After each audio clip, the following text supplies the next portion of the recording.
403-576, State of Utah versus Tyler James Robinson. Counsel, please enter your appearances. Chad Grumander, Ryan McBride, David Sturgill, Lauren Hunt for the state, Jeff Gray, the county attorney, as well as Chris Miller are also present. Good morning. Good morning, Judge. Good morning, Your Honor. Good morning, Your Honor. Good morning, Your Honor. All right. Kathy Nestor, Michael Burt, Richard Novak, Stacy Visser here for Mr. Robinson, who's seated to my right. Good morning, counsel. Good morning, Mr. Robinson. And for the record, the court also recognizes the presence of victim representative, Ms. Erica Kirk. Good morning. First, with respect to courtroom protocol to maintain security and decorum, any individual who exits the courtroom during proceedings will not be permitted to re-enter until recess. All counsel are expected to take reasonable measures to safeguard confidential communication. Such measures may include the use of screen protections on electronic devices. All right, is it the audio working? Sorry, Judge, the WebEx audio is not working. All right, let's just take a brief moment.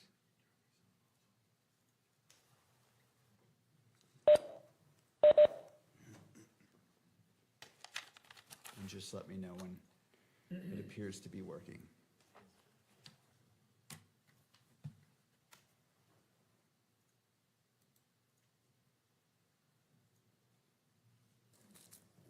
While we're waiting, if you have any water bottles or such, feel free to drink them. It is a little bit warm in here today, so I will be drinking from my water, so don't hesitate to use that if you need to.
Is it working?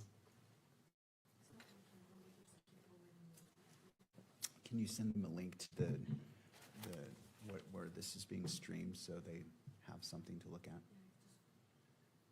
I see. All right. All right, let's go ahead and continue. And let me repeat it just because the audio may have cut out. All counsel are expected to take reasonable measures to safeguard confidential communication. Such measures may include the use of screen protections on electronic devices and care to avoid the inadvertent capture of privileged or private discussions by recording equipment or by those present in the courtroom. Second, the court will address the camera operator and still photographer, and I will invite you to come forward.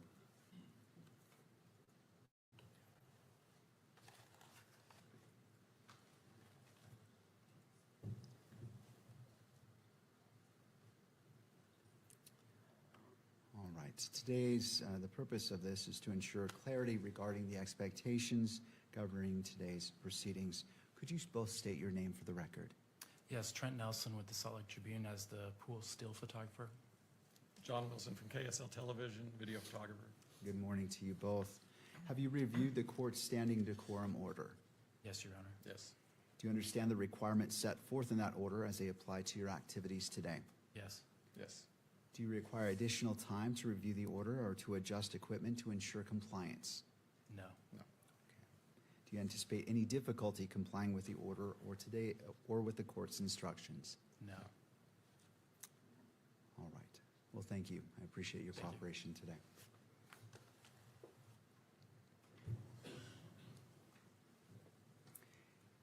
As we begin this morning, the court wishes to acknowledge the importance of the safety, dignity, and well-being of all those who are present or who may be present during these proceedings, including the parties, counsel, witnesses, court staff, and members of the public. The court is also mindful of its solemn obligation to protect and uphold the constitutional rights of both Mr. Robinson and Ms. Kirk.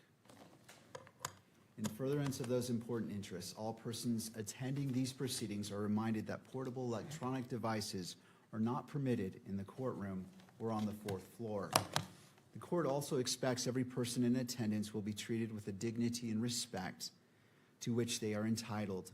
Consistent with the court's standing decorum order, all spectators shall remain quiet, civil, and orderly during all times.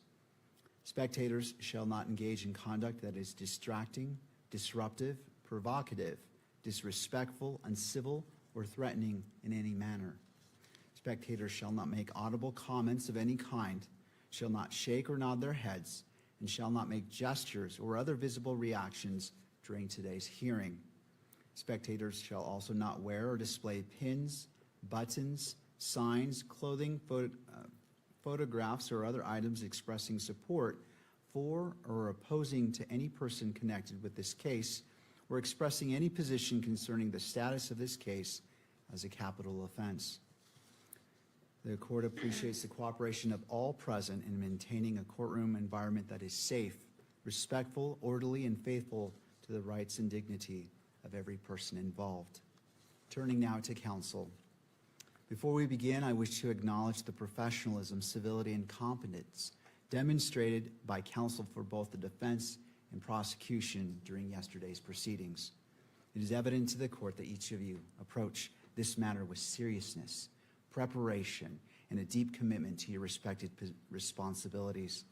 The court appreciates the care which you have taken in advocating for your positions and the respectful manner in which you have done so. Thank you. Do either party require the benefit of the record before we proceed? The state does, Your Honor. Mr. McBride will address the court.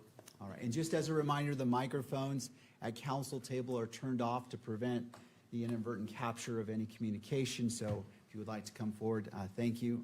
And turning to Mr. McBride. Thank you, Your Honor.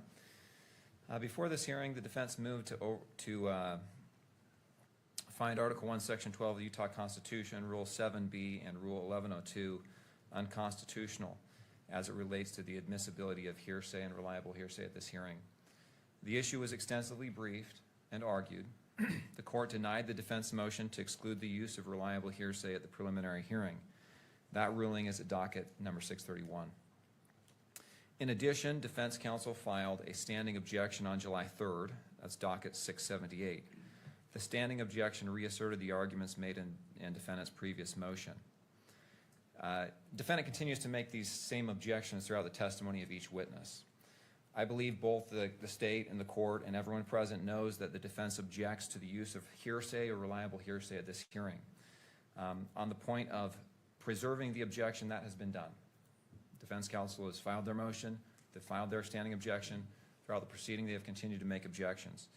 At this point, further objection is unnecessary to preserve the record and causes undue and unnecessary delay. This is needless delay, and we'd ask the court to acknowledge and the record to reflect the standing objection. And we also ask the court to give an instruction that continuing objections on this ground are unnecessary. Of course, if it relates to some other ground or is some item that's particular to a particular statement, that objection may be appropriate. But at this point, we feel that the repeated objections that have been made and already been ruled upon are unnecessary and cause undue delay. Thank you, Mr. McBride. To defense.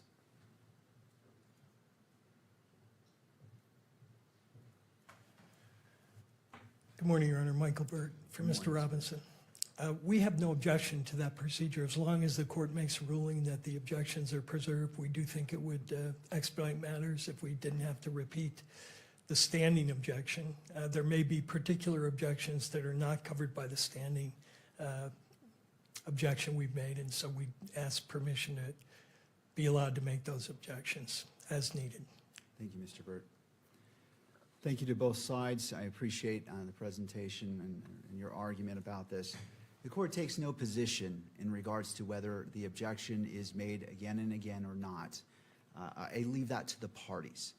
I recognize the need to expedite this, and if both sides stipulate, I will adopt the request that the standing objection as it relates to 1102, Article 1, Section 12 of the Utah Constitution, and all relevant authorities that have been cited have been noted, and the standing objection by defense is in place. However, if defense feels the need to do that in order to protect the constitutional rights of Mr. Robinson, the court will not prevent that, nor stand in its way. This court is not is acting in the role of a magistrate and will allow the parties to move forward as necessary. But as noted, I will make that note that the standing objection has been noted for all of the yesterday's proceedings and will be in place throughout the rest of the preliminary hearing. Anything further or any need for the record given the court's statement? Not from the state. No, Your Honor. All right, thank you. All right, the court acknowledges that the exclusionary rule is in effect. At this time, any witness who is subject to exclusion should be excused from the courtroom. And again, I will leave it to the parties to monitor the courtroom to ensure that if a witness has come in and they shouldn't be, that they are redirected. I invite Agent Holt to return to the stand to resume direct examination. And Agent Holt, you are still under oath. Mr. Sturgill? Thank you, Judge. And before we begin, is there a way to dim these lights just a tad like we did yesterday?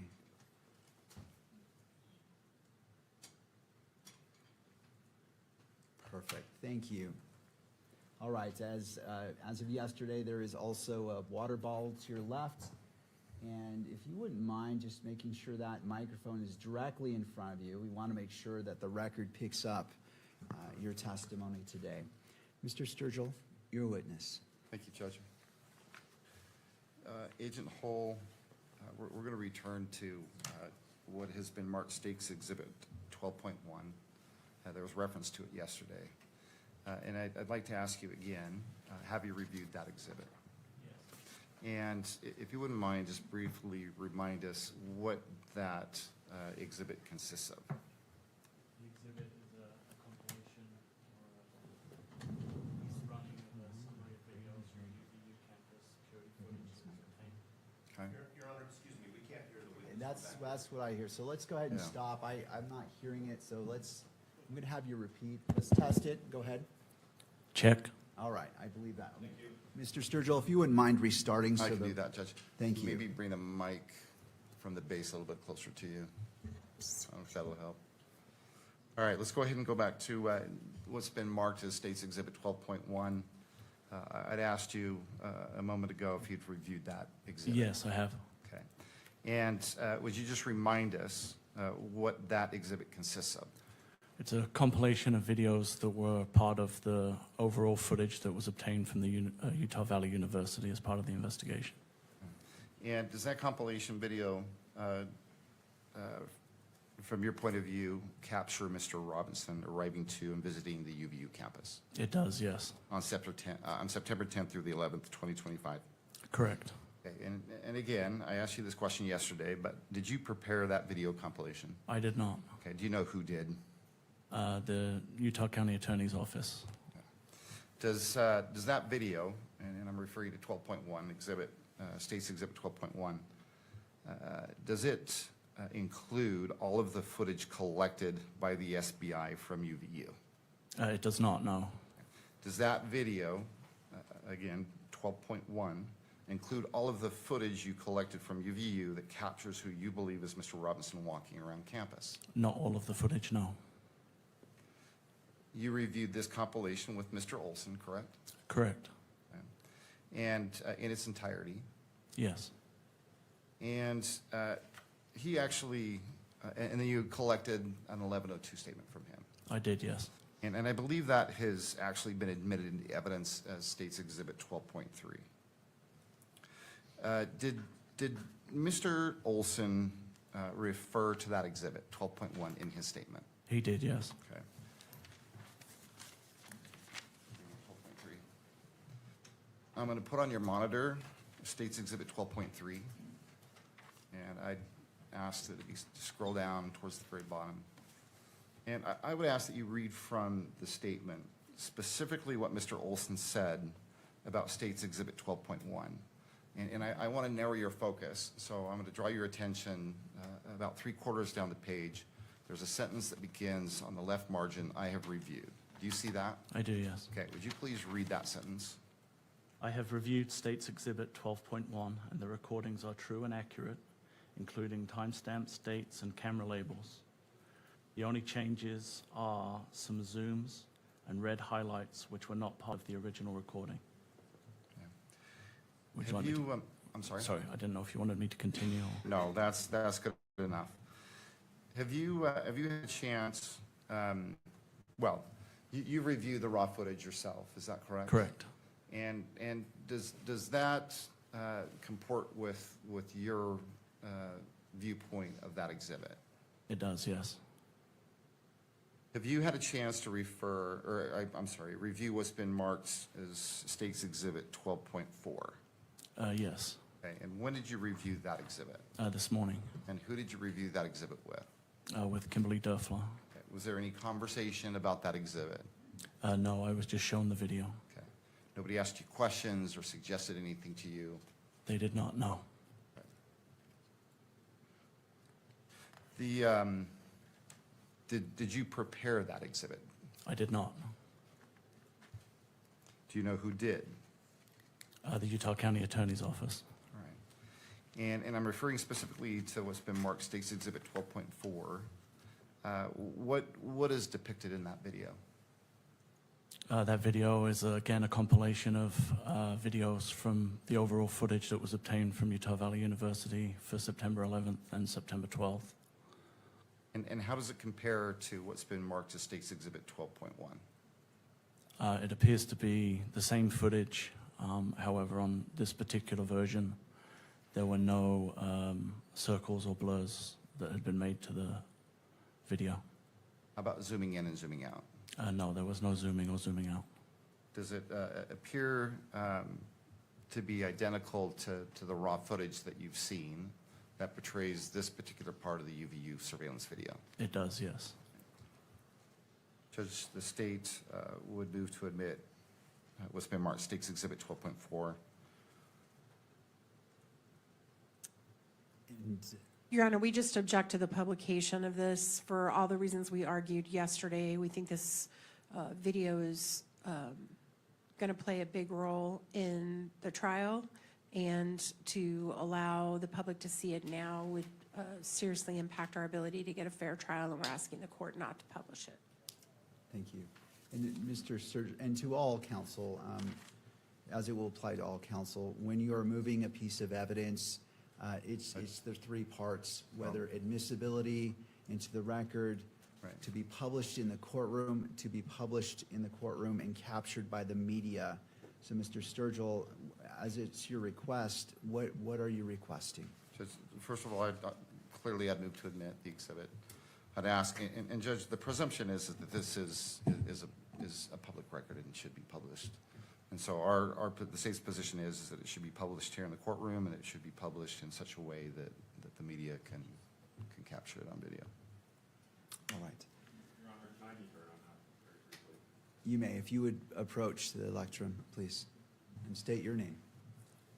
I'm David Ryman. I represent the news media. I didn't make an appearance because the news media technically aren't parties, but as you know, they do have the right to be heard on issues like this, and I've tried to keep that to a minimum. But since this is the first one coming up today, I thought it might be helpful to just address it again. There is a presumption not just that it be published in the courtroom, as we talked about yesterday, because the participants or the spectators in the courtroom have a right to know what the court is viewing so that they can understand how you're making your decision. This seems like a very important piece of evidence. It doesn't seem like there is a basis to keep the people who are in the courtroom today from understanding why it's being introduced. It is not like the videos yesterday, and my understanding at least is, and you can correct me if I'm wrong, but we didn't object to the videos that weren't published yesterday that were graphic. We didn't object to the non-publication of the autopsy report. The argument here that Ms. Nestor just made is this seems really relevant, and that is precisely why it needs to be public. With the last thing I'll address is just EMC.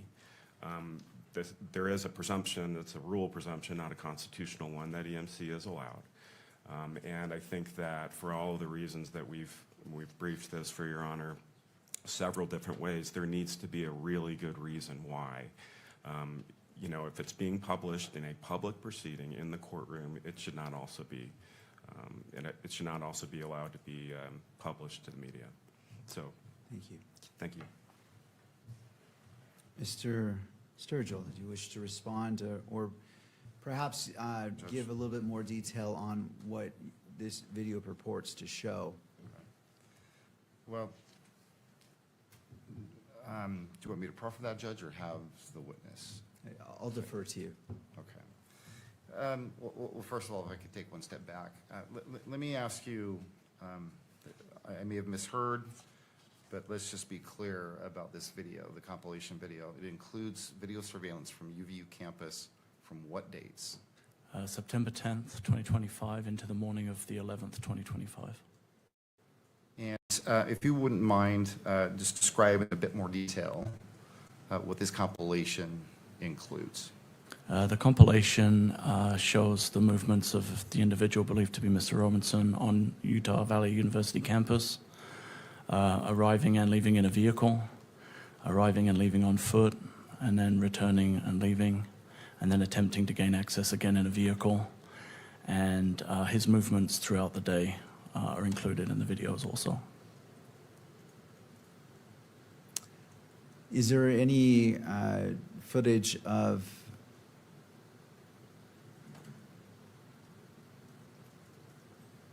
the alleged shooting? There is not, Judge. Okay, I just want to clarify that. Ms. Nestor, given that additional information and anything further from defense? Your Honor, Mr. Burt's he's the one who's been litigating all of the First Amendment issues, if he could address Mr. Ryman's argument. Yes, Mr. Burt, if you wouldn't mind coming forward. Judge, I wanted to clarify one argument that was made by counsel for the media yesterday, and that was the rules, the Rule 4-202.02 does not apply to the situation we're in right now, and that is wrong. The rule says that this rule applies to the judicial branch, and 4-202.02J says the judge may regulate or deny access to exhibits to ensure a fair trial. So I think that rule does apply to our situation, and the Supreme Court in the Algier, A-L-L-G-I-E-R case, 258 Pacific 3rd, 589, applied the rule in the context of an evidentiary exhibit. And I know the court has not mentioned, since counsel made that argument, this particular rule, but I think it does apply here. And also applicable is the Supreme Court's decision in the Kearns case, which we talked about when we argued the motion for denying access to the cameras. And that case, Kearns versus Tribune Corporation, 685 Pacific 2nd, 515, says that the standard the court ought to apply in determining whether an exhibit at a preliminary hearing should be sealed is one of a, quote, realistic likelihood of prejudice. And we rely on the evidentiary showing we've made in connection with our motion to exclude cameras, that there is a realistic likelihood of prejudice in this way. The court knows and has access to the media coverage up to the time when we litigated the motion concerning closing this hearing to the cameras. And the court knows that one feature of the media coverage has been a very pro-prosecution bias of every story that has been published on this account. The court also knows from that coverage that information is being widely disseminated, and you have found in connection with the shackling issue that the publicity in this case is likely to reach jurors who will be part of our jury pool. And we've also submitted to the court a public opinion survey which shows that the prejudicial publicity that the media has already generated in this case has affected the jury pool. And so those are all factors the court can point to and rely on and conclude that publication of this particular exhibit should not be allowed because there is a realistic likelihood of prejudice to Mr. Robinson's right to a fair trial. So under that standard and under the rule, the court ought to deny publication. Thank you, Mr. Burt. Thank you. Any final argument from the parties before the court issues its ruling? Your Honor, can I be heard on that briefly? Yes, you may. Thank you, Your Honor. David Ryman. I just wanted to clarify. I don't know that Mr. Burt and I necessarily disagree about what he said about the rule. What we were talking about yesterday was something different. That is the portion of the rule that classifies records that are in the court file. You know, it's not the same as what happens in a public hearing. And Mr. Burt referenced the portion of the rule that essentially just tracks the constitutional standard, which of course, you know, controls here as to whether in this public proceeding it can be closed in any way, and non-publication of exhibits as a form of closure. So I don't necessarily disagree. I would just underscore a lot of what Mr. Burt just said has been briefed ad nauseum at this point. Their position that publicity is incompatible with a fair trial. The Allgaier case he mentioned, you know, I know that case. I litigated that case. It involved a confession that the court found public because you have so many other tools to seat a fair and impartial jury. And we have cited that case repeatedly, and so has Your Honor, I think, recognized it in your ruling, saying pretrial publicity can coexist with the defendant's right to a fair trial. So the last thing I'll say is just that the constitutional standard that I think we're all agreeing applies here is weighty and difficult to overcome. And it is never satisfied, as we've explained, by just generalized assertions that there's a lot of publicity out there. It's got to be something really specific, and they just haven't made that showing. And I certainly don't think that a video that apparently just shows the defendant walking around the UVU campus qualifies. Thank you. Anything further? Judge, from the state, no, but I think I'd like to be crystal clear. You asked if there's any portion of this video that captures, and I believe you asked of the actual shooting. There's no video of that. There is video, however, and you've heard testimony related to this, where the shooter goes to the top of the Losee building, goes out to the edge of the building, low crawls, and then leaves after what we assume is the shot being fired.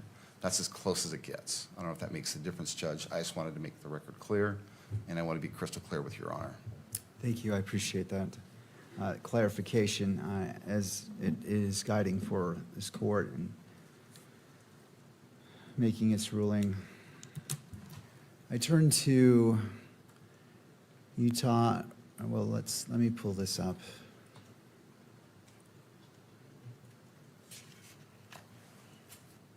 So Rule 4-202.02.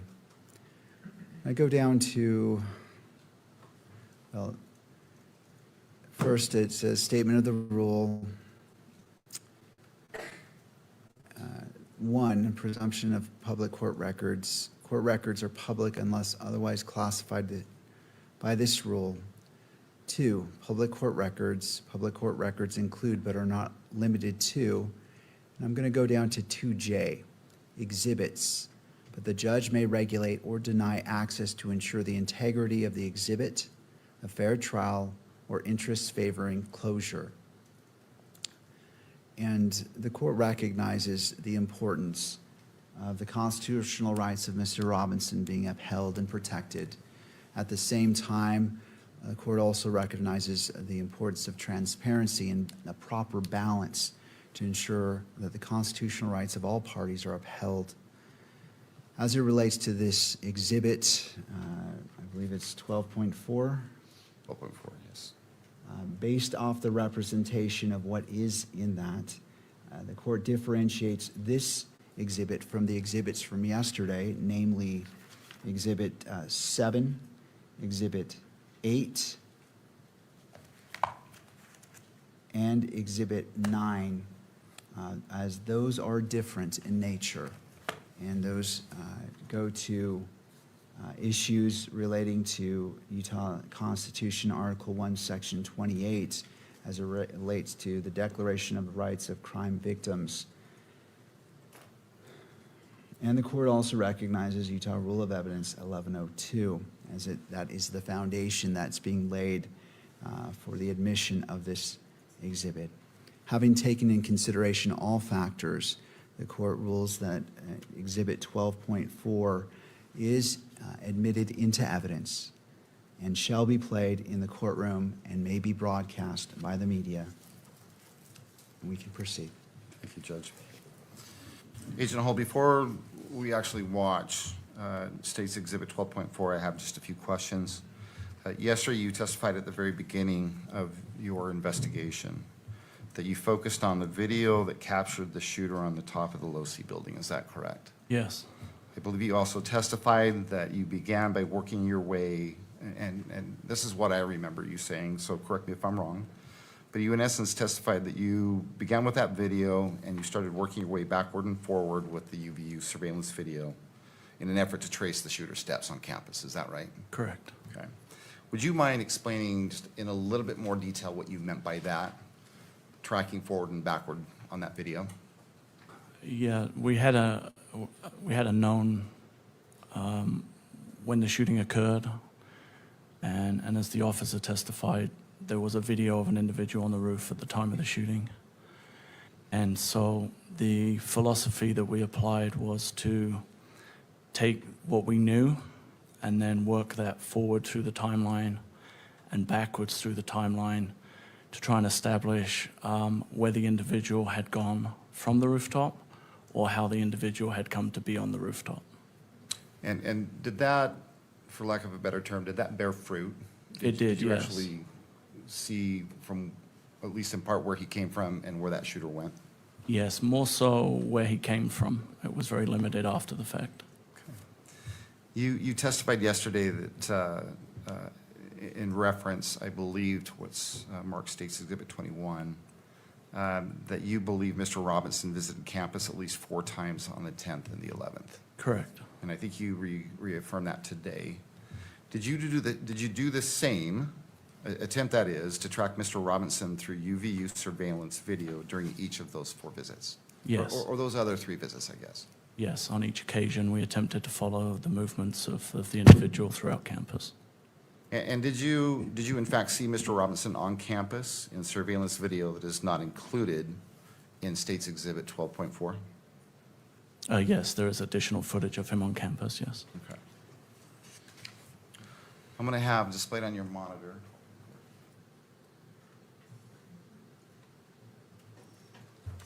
What you're going to see is a paused or a still image. And I'm going to ask if you recognize what, you see that now, Agent Hall? I do, yes. Okay. Do you recognize what's displayed on your monitor? Yes, it's footage from the university that was provided to us, particularly of the parking structure. Okay. Does it appear to be State's Exhibit 12.4? It does, yes. So I'm going to go ahead and I'm going to have this video run. And if you don't mind, as it's running, I'm probably going to be asking you some questions. And so this video has no audio, is that right? No, there's no audio on the cameras. Okay. Let's go ahead and start the video. Your Honor, it's just not up on the screen yet. Maybe you're- Let's go ahead and put it on all screens. No, I appreciate. It is, so it is admitted and may be published to the screens. And just want to make sure it's on your screen, Agent. All right. All right, Mr. Sturgill, you may proceed. Appreciate that, Judge. Thank you. Go ahead. Okay, what are we seeing here, Agent Hall? That's the vehicle that is believed to belong to Mr. Robinson arriving in the parking garage on campus. At what time in the morning? What time of the day? It's approximately 8:30 in the morning on September 10th, 2025. And what leads you to believe that this particular vehicle belongs to Mr. Robinson? Information that was provided regards to driver's license and Department of Motor Vehicle records. The vehicle fits the description of a vehicle owned by Mr. Robinson. Is there anything unique about that vehicle that stands out to you? The shape of the vehicle is very distinct, but predominantly the wheels were very distinctive on this version of the vehicle. Now what do we see? The driver of the vehicle exits the vehicle and then walks on foot to exit the parking garage. It's the individual in the red T-shirt and the shorts and the shoes. And do you believe you recognize who that person is? Yes, Who is that? I believe that's Tyler Robinson. All right, and where does he go from there? He heads out of the parking garage on foot into the campus and actually goes to the quad area of the campus. At that time, he makes contact with some representatives from TPUSA. By quad area? Sorry, the amphitheater is what I previously referred it to. All right. So he goes up onto campus, visits the amphitheater area, the courtyard or quad. Correct. And then what do we see here now? He returns on foot back to the same vehicle. And what time is he returning back to the vehicle? It's about 9:25 a.m.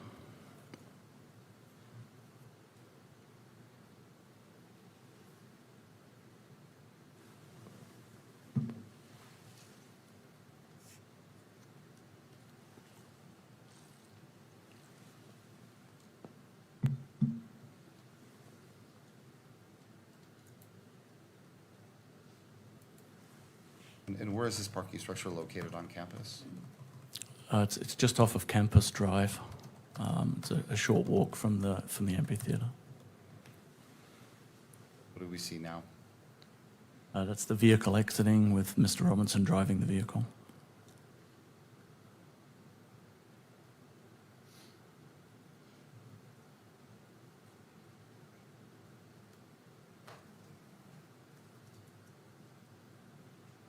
Now what do we see? This is Mr. Robinson returning to the campus on foot from the neighborhood to the northeast. You can see he's wearing the same clothing as in the previous video. And he's carrying a blue backpack. Describe the clothing. It's a maroon colored t-shirt with gray or olive colored shorts and then Converse shoes. And what time did he return to campus? Just after 10 a.m. And does he leave the parking structure eventually? He does, yes. Okay. And during this visit, do you know where he goes after he leaves the parking structure? Yes, we were able to track his movements on campus. He went to Chick-fil-A in the Sorensen building and purchased some food, sat and ate the food. Then, And I'm sorry, Where did he purchase the food from? Chick-fil-A in the Sorensen Center. And where is that in relation to the amphitheater or the courtyard? It's kind of on the northeast side of the amphitheater. It would be on the upper back edge of the amphitheater, furthest away from where the tent was that Mr. Kirk was in. And from there, where does he go? From there, he moves across campus, out across Campus Drive into a wooded area on what would be kind of the northeast side of Campus Drive. Then returns back onto campus. We noticed at this point that he's no longer carrying the backpack that he was originally wearing. He moves through the Gunther building and the computer science building And And goes where? then, I'm sorry? And then goes where? Then goes across to the railing that gives access to the roof of the Losee building. And from there? From there, he comes back down the stairs and walks off campus from that point. And about what time was that he left campus that second time? Do you know? I believe it was approximately 11 a.m. or just after, if I recall. I could verify from my notes if you need an exact time. Yeah, if you don't mind. That'll help you remember, refer to it. Don't read it out loud. Just let me know when you've had a chance to look at that, would you?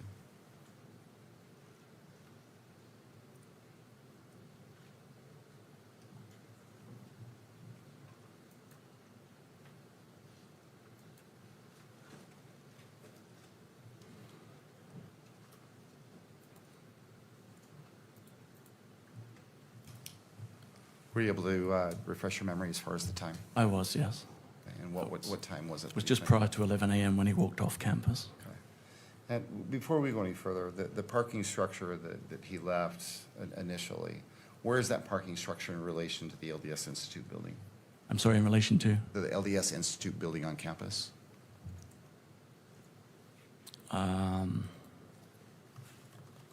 I think it would be just to the north of the LDS Institute building, if I recall. Do you recall whether it was adjacent to the LDS Institute? Yes, it is. Okay. All right.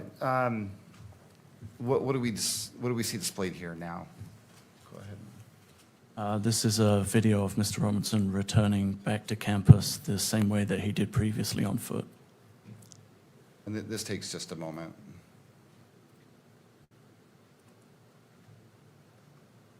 And why, well, let me ask you this. You believe this is Mr. Robinson returning to campus? I do, yes. Okay. And why do you believe it's Mr. Robinson? The shoes are the same, and the images that we have are from my viewing and seeing Mr. Robinson on the video, it's the same person. He's noticeably wearing different clothing. He is wearing different clothing, and he also is walking with a gait or a limp in this video. With a gait or what? A limp. Okay.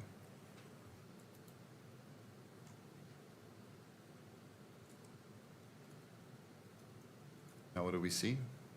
This is Mr. Robinson coming up the stairs of the parking structure. Again, he seems to be having issues walking.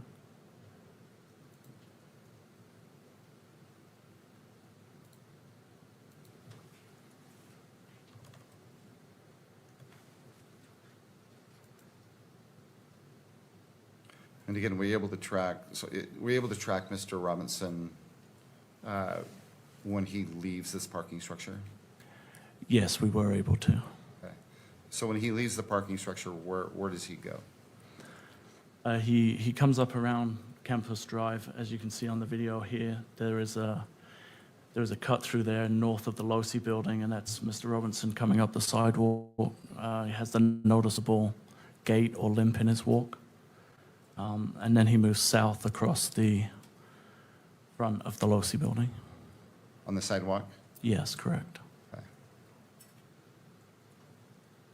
He would be the rear of the two individuals in this particular video. So right now, if you were to break this picture into quadrants, where would he be? He would be in the top left quadrant, walking to the left of the image. Now what do we see? This is an image looking across the parking lot to the Losee building, and Mr. Robinson is appearing on the exterior staircase, which gives access to the Losee building roof and the area where the railing was. And again, let's break that image into quadrants. Where would he be located if you broke it into quadrants? It's in the top right, and the individual can be seen moving under the notations that are on the video.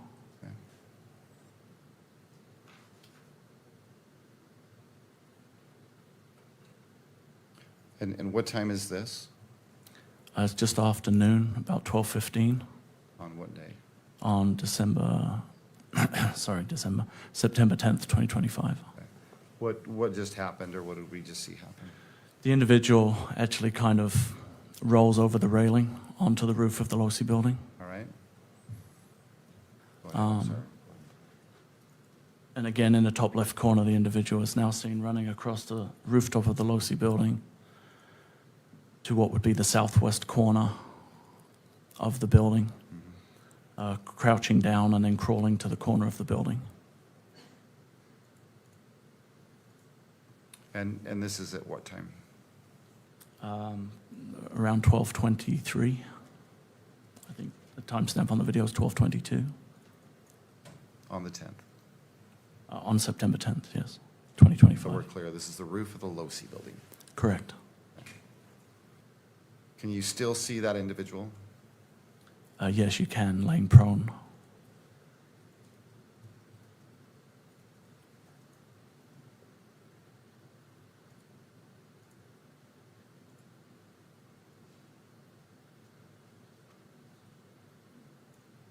You believe this to be Mr. Robinson?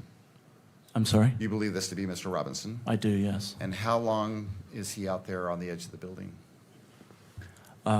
Just until the reported shot was fired at 12:23 and 28. The individual then stands up and then moves across the building to the north. Is that what we're seeing happening right now? It is, yes. They move behind the atrium area on the rooftop to the northeast corner where the white triangle is. Do you see Mr. Robinson now? I do, yes. He's just arriving at the corner of the building, almost the top center of the image.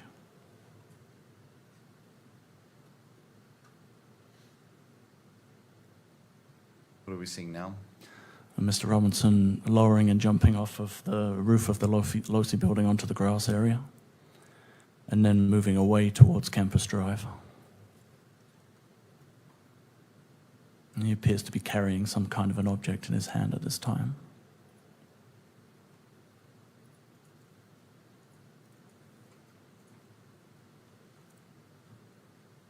So he's approaching, Campus Drive, and again, broken into quadrants. Where is he currently? be in the top right quadrant. And the time? It's 12:24 and 42 on the timestamp. What do we see now? He then crosses Campus Drive and drops down into the wooded area on the far side of Campus Drive. And that is located in what part of the video? What quadrant? It would have been just off center on the top left side. What do we see now? This is the intersection of Campus Drive and 800 South. There's a vehicle attempting to turn right onto Campus Drive. That's the vehicle that's driven by Mr. Robinson. And on the screen, where is that vehicle that you're referring to located, if you broke it into quadrants? It's on the left side, on the upper side, the upper quadrant. Now what do we see? That vehicle's now pulling away and heading east on 800 South. And why do you believe that that vehicle is Mr. Robinson's vehicle? When that vehicle was stopped, it actually made contact with an officer who was doing security detail, Okay, and do you know who that officer is? or Officer was? Goforth. Okay, and do you know which department he works for? Spanish Fork, please. And did you have a conversation with Mr. Goforth regarding this interaction at that intersection? I did, yes. Okay, and what time was that interaction? I'm sorry, did I ask you that? It was approximately 12:30 a.m. On the 11th? on September 11th, 2025. So you talked to Officer Goforth about that contact on the corner on that, or during, I guess during the early morning hours of the 11th. Correct. And what did Officer Goforth tell you about that interaction? It was an interaction that, I guess cop intuition, but there was something about the interaction that made him make a note of the license plate of the vehicle. And then subsequently, when information was available that that vehicle, or a vehicle matching the description of that, was involved in the incident, he ran the information that he had obtained from the stop and was able to identify that it was registered to Mr. Robinson, and he had in fact had contact with Mr. Robinson on the morning of September 11th, 2025. The information that he ran, Do you know what information when you say that, he ran information, Yes, he ran a partial plate. a license plate? Correct. And based on that partial license plate, he was able to identify the owner of that vehicle? Yes, And did he tell you who the owner of that vehicle was? he did, yes. Okay, and who did he tell you that it belonged to? Said there were two registered owners of the vehicle, Tyler Robinson and an Amber Robinson. Did he say anything about the person that he actually interacted with? Yes, it was a male that he believed to be Tyler Robinson.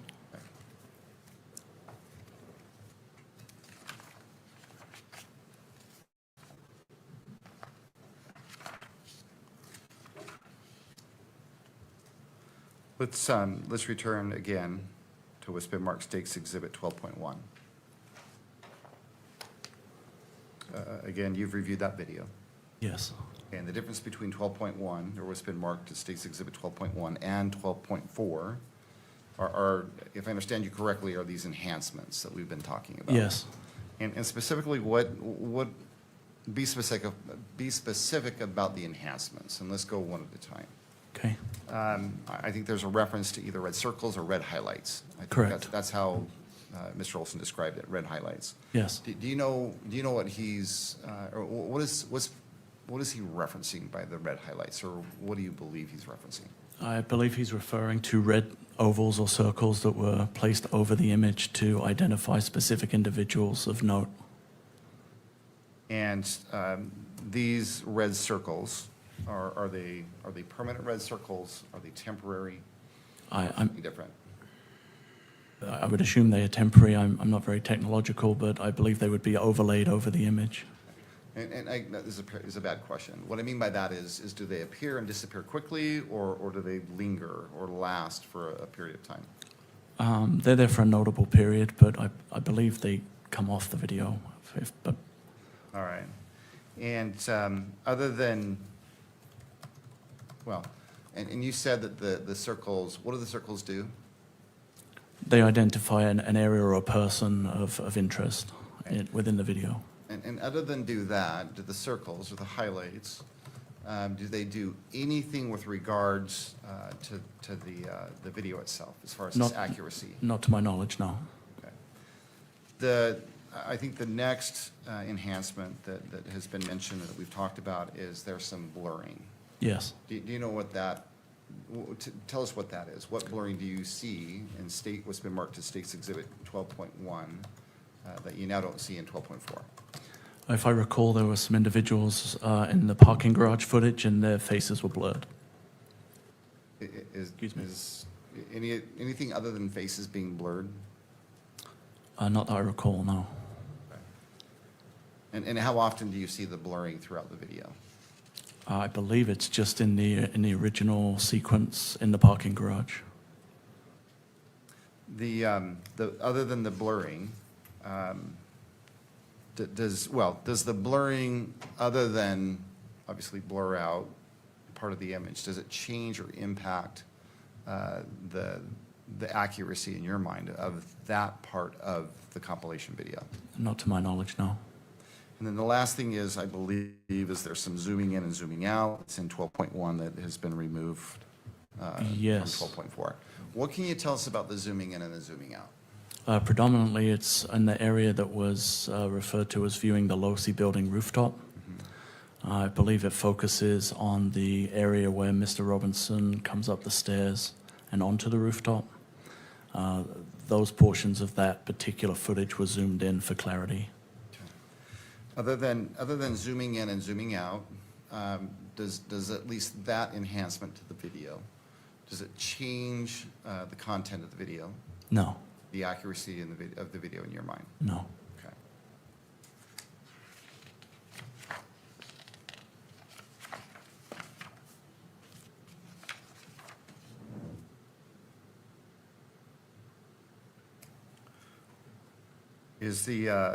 Are the enhancements in State's Exhibit, well, it's been marked as State's Exhibit 12.1, are they helpful in any way, or what do they add or take away from that video?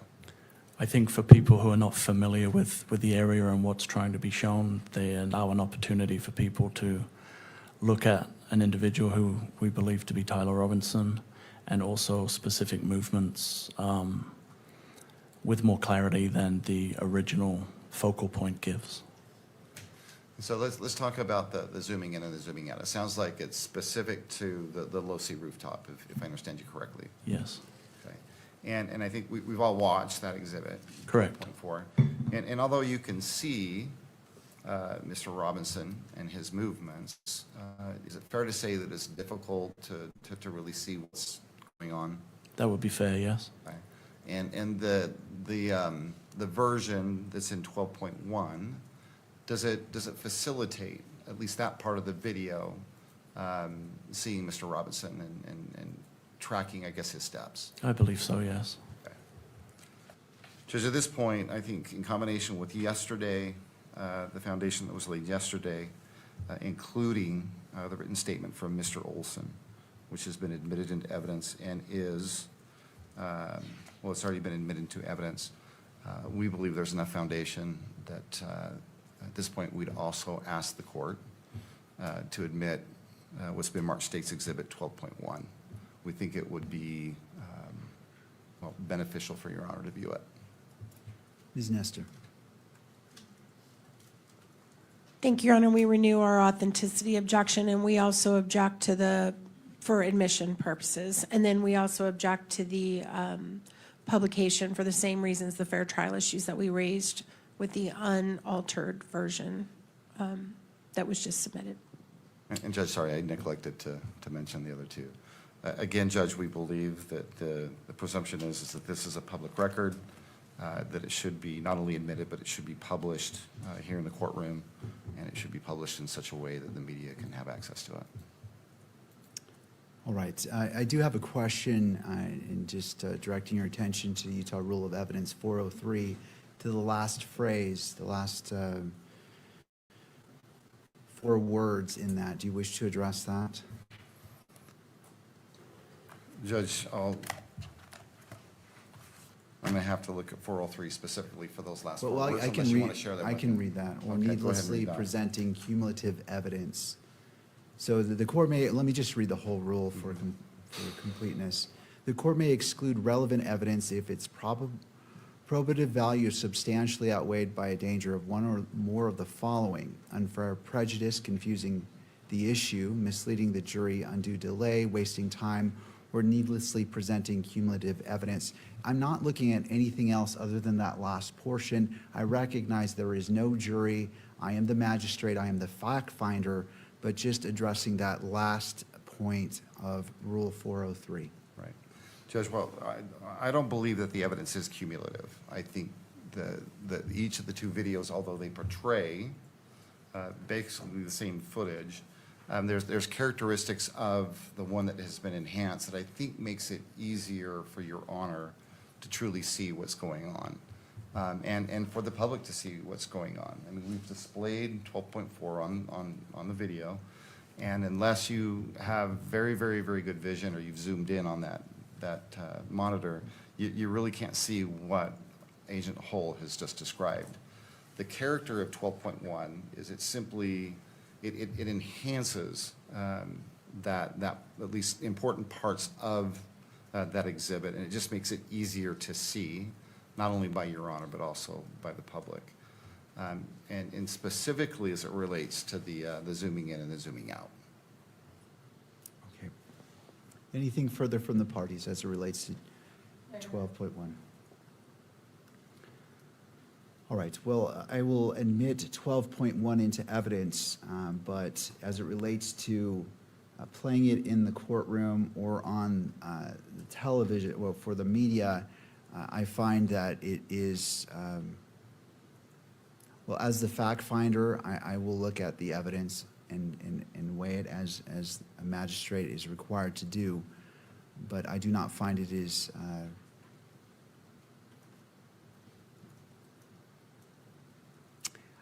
I don't find it's necessary to replay this video, given the representation that's the exact same video, the difference being enhancements made.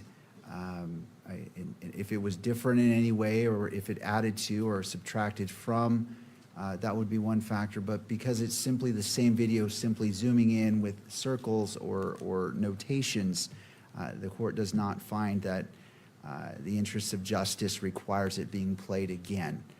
But it is received into evidence and will be reviewed by myself in determining a probable cause determination. And I appreciate that, Judge. And just so we're clear, State's Exhibit 12.1 has been admitted. It is received into evidence, yes. And your intent is to review it in its entirety, but not here in the courtroom. Yes. Can I make one suggestion, Judge? Or maybe one request? I believe the most important part of the most helpful part of this video is the zooming in and the zooming out. And that is a portion that, if you want, we could isolate that and only play that portion of the video if you'd be willing to publish that portion of the video. And that's really the thrust of why we are trying to introduce that exhibit, because we believe that it's helpful to see it up close. And unfortunately, because of the way it's formatted and the way it's been recorded, there's no way any of us can zoom in and zoom out on this video to get a better look at what's going on. And that's the reason why we did what we did, but we had to memorialize it and save it, and then present it in that way rather than just present it in its raw form and then have the ability to zoom in and out, if that helps Your Honor understand why we're doing what we're doing. All right, Ms. Nestor, to the second request of not playing the whole video in its entirety, but simply the portion with the zooming in, how long is that, Mr. Sturgill? I think it's a couple of minutes.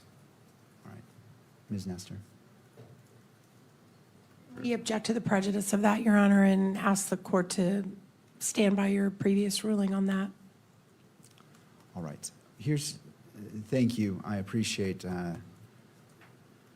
both parties. What I will do is review this video in court, and it will be displayed to the monitor's counsel table and to the court's monitor on any portion that you wish to play for me to look at, so all parties can see clearly that the court is reviewing it in court.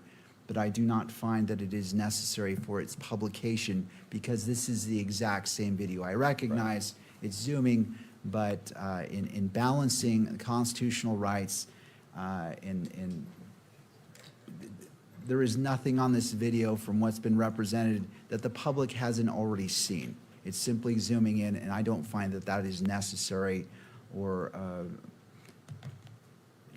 and so in balancing the constitutional rights of all parties, I'll view it on the monitor. Counsel's free to view it with me as I'm looking at it, but it will not be broadcast in the courtroom or by the video camera. Great, I appreciate that, Judge. I respect that. I think there's a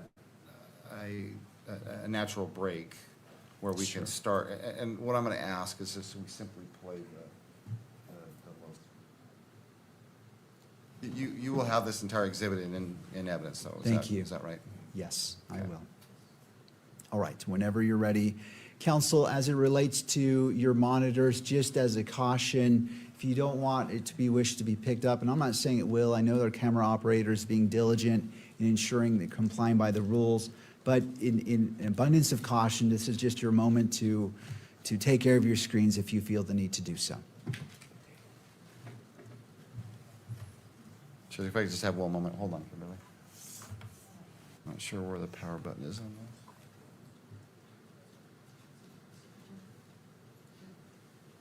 There we go. All right, counsel for defense, are we prepared? And for the state? Yes, Judge. All right, thank you. Having heard from both counsel, I'll go ahead and review it on my screens. It is not being displayed in the monitor in the courtroom. And you may present 12.1, the portion you wish for me to view.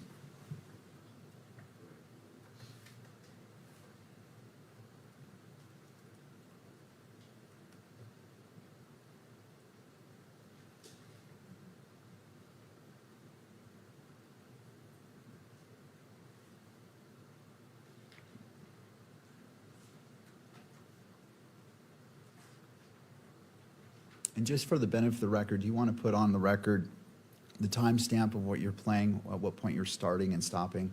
As we go, or when we finish is fine. I just want the record to be complete.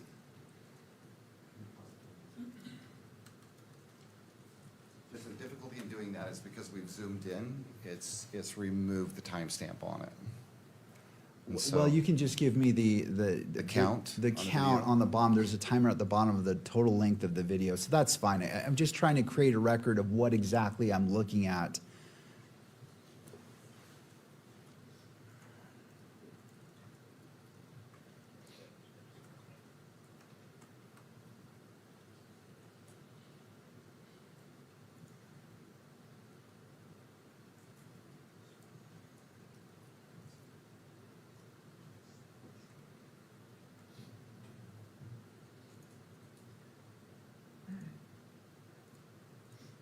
Whenever we pause on the court system, Oh, I see. No, it's limitations of technology sometimes. Thank you for letting me know.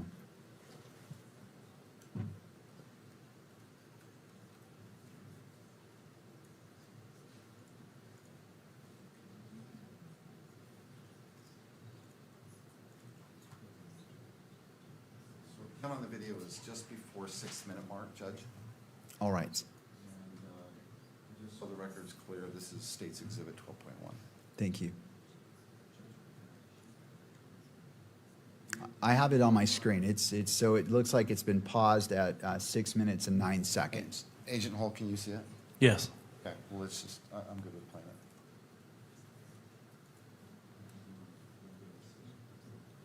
So this time we'll play it. Go ahead, Kimberly. It's playing.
All right, and it's been paused, it looks like, at 6 minutes and 23 seconds.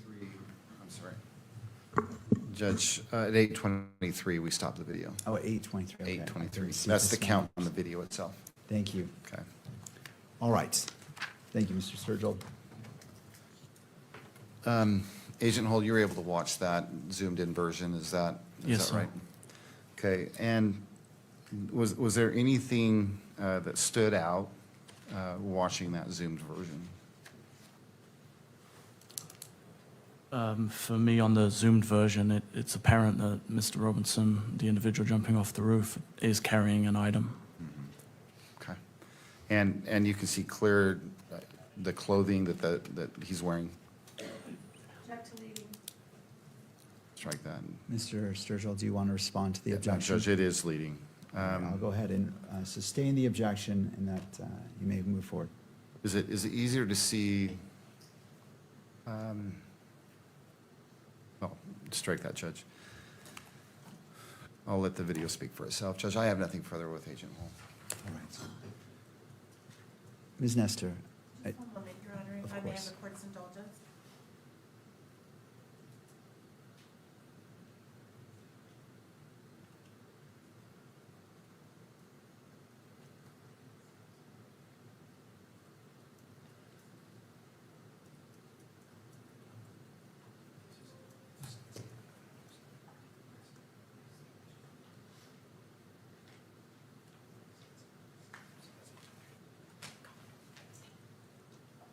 Thank you. Do you want to take your? and I was just going to suggest that. It seems like right now is a good time to take our morning break. It is 10:15. Let's come back at 10:30, and we'll resume with cross-examination of Agent Holt. Court is now in recess. Present in the courtroom, and we are picking up with cross-examination of Agent Hull. Ms. Nestor, your witness. May it please the court, thank you. Good afternoon, Agent Hall. Good You morning. and I have met before, but just to remind you, my name's Kathy Nestor. I'm one of the attorneys representing Mr. Robinson. So,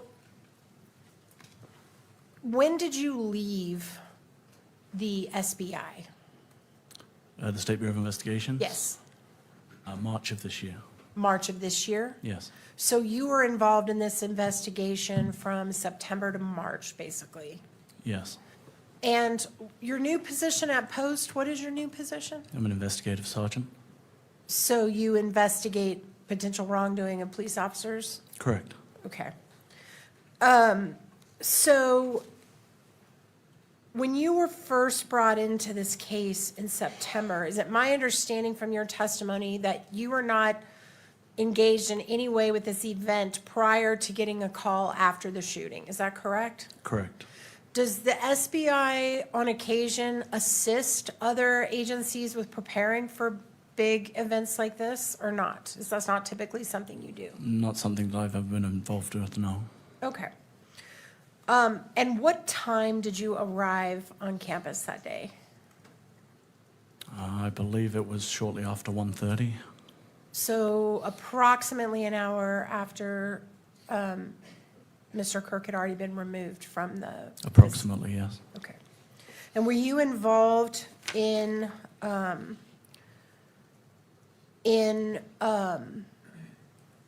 putting up any drones into the air? Were you part of that, or were you not It's involved in not, that? no. So how quickly after you arrived on scene did you become aware that you were actually going to be in charge of the scene? I believe it was approximately an hour after, so what would have been approximately 2:30. So for the first 2 hours, you were not in charge? For the first 2 hours, I wasn't, I didn't arrive till 1:30, so no. Okay. And once you came from on high that you were basically going to be in charge of the scene, what was your first priority? What were you focused on? We were focused on, through our major crimes team and our lieutenant, putting together an investigative team and developing initial assignments and a plan as to what we were going to do moving forward. And part of that is protecting any potential forensic evidence that may be found on the scene. That's clearly important, right? Correct, Preserving the scene, right? correct. But it sounds like that's not really your area. That was more maybe Agent Faumina's area? Agent Faumuina was assigned to process and document the crime scenes. It was my understanding that the known scenes at that time, amid the chaos, had been contained and had been secured by the on-campus officers who were already on scene. And what's your understanding of what the known scenes were? In other words, the area where there might potentially be evidence that you needed to process? I know that the amphitheater area was cordoned off and managed as best it could with the number of people that were there.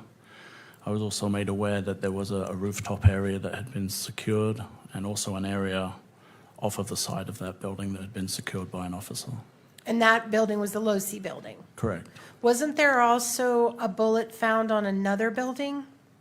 I believe an unfired bullet had been found on another building at some point during my time there on September 10th, yes. Which building was that, sir? I don't recall. Was that considered a scene that was worth preserving? It was not.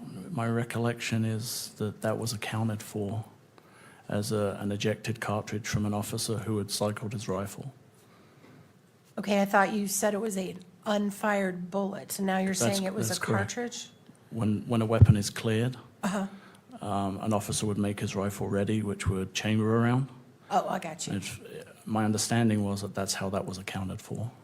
So an officer claimed that bullet belonged to him or her? That's my recollection, is that was how it was accounted for.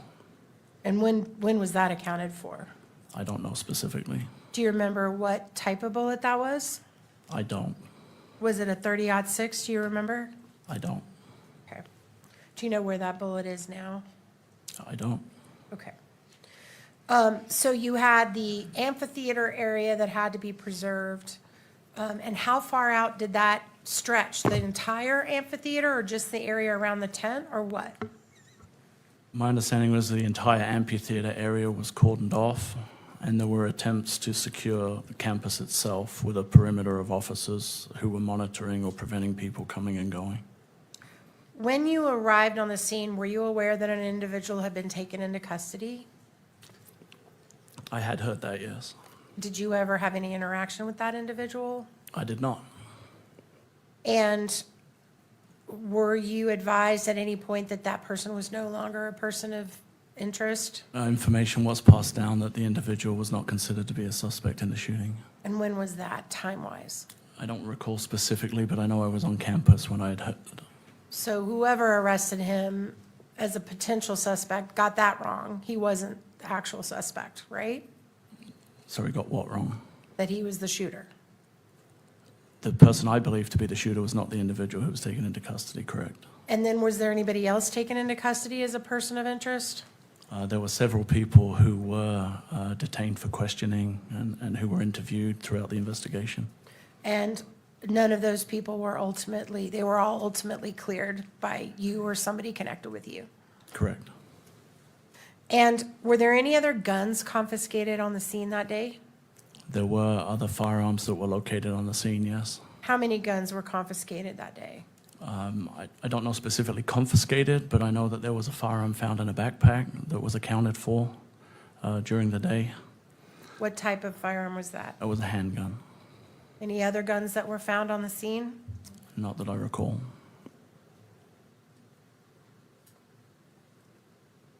Do you recall an individual named Noah Gonzalez being interviewed?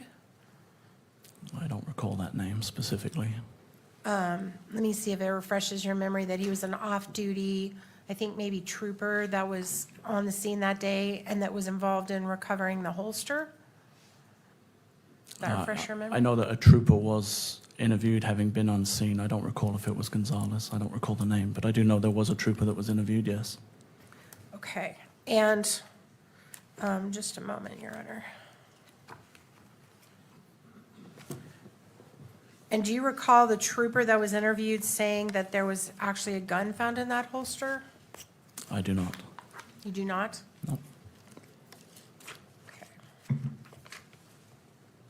Can we pull up?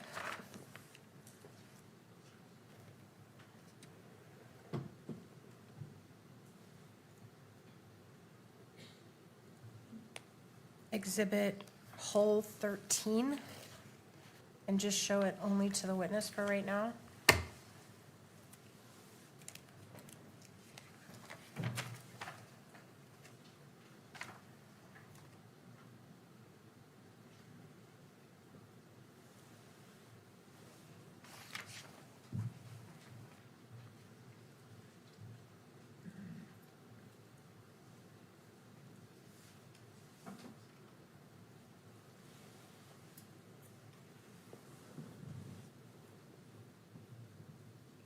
All right, can we go to page 2 of that report? Do you recognize this report? Have you reviewed it as part of your investigation duties? I do recognize the report now, yes.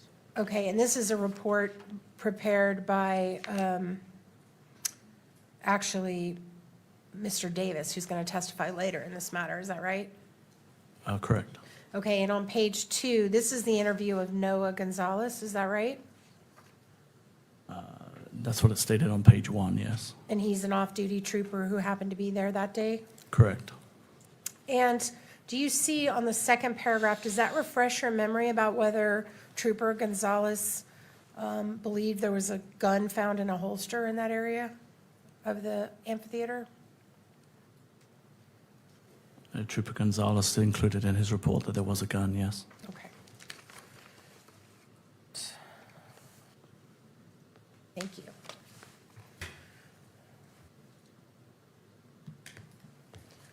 Okay.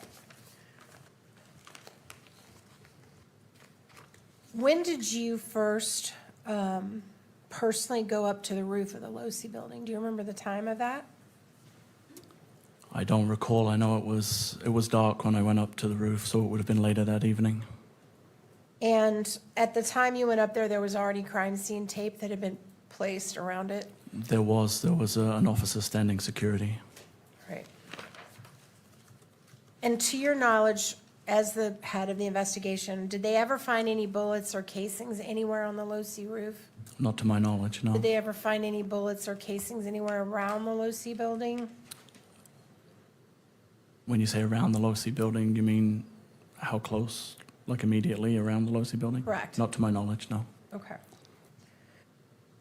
And then you've been talking a lot about a timeline here that seemed, you talked about it when you were watching the video, but you also talked about the fact that you developed a timeline, is that right? Correct?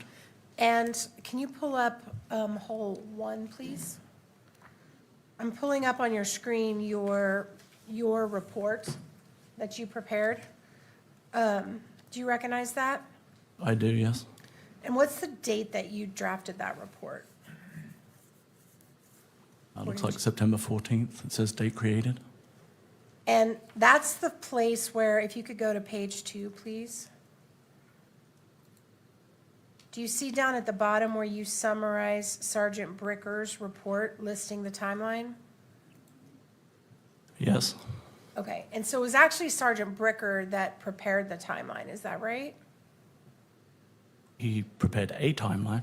And you incorporated that into your report? No, I created a timeline. You created your own timeline? Yes. Separate from the one that's in this report? Yes, using information obtained in the investigation. And when did you create that timeline? Over the course of the investigation, over a long period of time, after a lot of reviewing video and investigative time. So, as of September 14th, Tyler Robinson had already turned himself in to the authorities, is that right? Yes, I believe he turned himself in on September 11th. So, prior to the time that Tyler Robinson turned himself in, had you all prepared a timeline? A documented written timeline? Yes. Not to my knowledge. I don't know when Sergeant Bricker produced his specifically. And isn't it fair to say that as of the moment that Tyler Robinson voluntarily surrendered to authorities in Washington County, as of that moment, you all did not know who the shooter was, is that right? We had identified a person of interest, but we did not specifically know who the shooter was at that time. Okay. And you became aware that Mr. Robinson was voluntarily surrendering how? How did you become aware of that? That information came originally, I believe, from the Washington County Sheriff to the administration at the control center at the university on the evening of the investigation, Okay. or the second evening of the investigation. All right, we're going to get back to that in a minute, but I just wanted to get the timeline down. All right, now I want to go back to the videos that we've seen and the question that I just asked before, which is it fair to say that nothing about the video of the individual on the roof revealed to you, you couldn't see facial features, you couldn't see what they were wearing, correct? Of the individual on the roof? Correct. I know that there was a meeting to discuss perhaps a pattern on the front of the shirt that was observed when the individual was jumping off of the roof. Okay, that's fair. But at that time, as of the 11th, before Mr. Robinson turned himself in, you all had not been able to determine that, is that right? Excuse me. Determine who he was or No. determine distinguishing features? Determine distinguishing features of the video Yeah. of the person on the roof. Yes, we had a person of interest, and those images were released to the press. You're talking about the ones in the stairwell from the Correct, from the parking garage. correct. But the video on the roof was not distinguishable. Fair? That video as a standalone Yes. was not, no. Okay. And in fact, the video on the roof, well, strike that. Is it true that you had some spectators that you interviewed that had gotten a photograph a few seconds before the shooting of someone on the roof? Sorry, I'm not sure I understand the question. Did you, at some point in your investigation, collect from two young men who were present at the event a video that they had taken of someone on the roof about 10 seconds before the shooting? Yes, a video, yes, not photographs. A video was collected from an individual who had a video And ultimately, some screenshots were taken out of that video, is that right? by, By you? not by me, no. Okay. That's fine. It could have been someone else. Okay. But did you see the video that those young men took? If you're referring to the video that is looking north and shows an individual dressed in dark clothing on the corner of the roof, Yes. if that is the video, I have seen that video, yes. Did you review the interview of those young men? I did not. Do you know how they described the person on the roof? I don't know if I read it or if I heard it, but my understanding was they believed it was Overwatch or some kind of a police Overwatch for the event, Okay. if that's my recollection. And do you remember anything specific about the person's build that they discussed when they described the person on the roof? I do not know. Okay.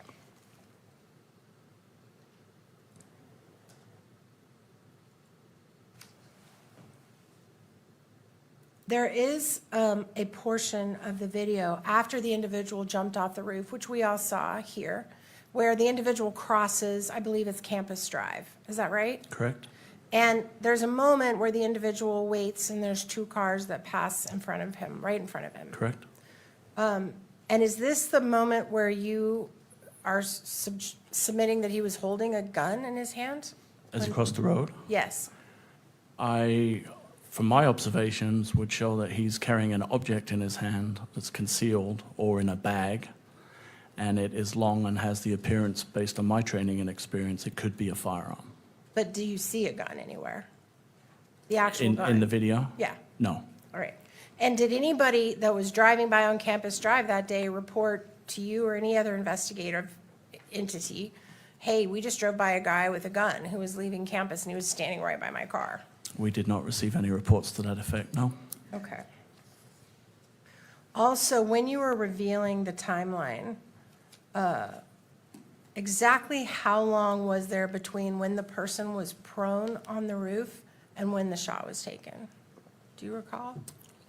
If you would like to replay the video, I can time it for you, but I don't recall.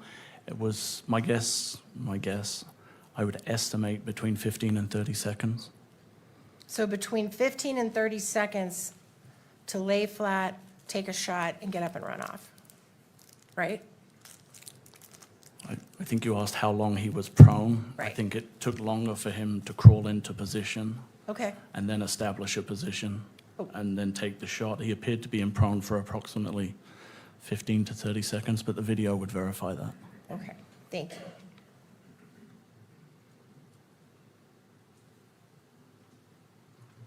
All right.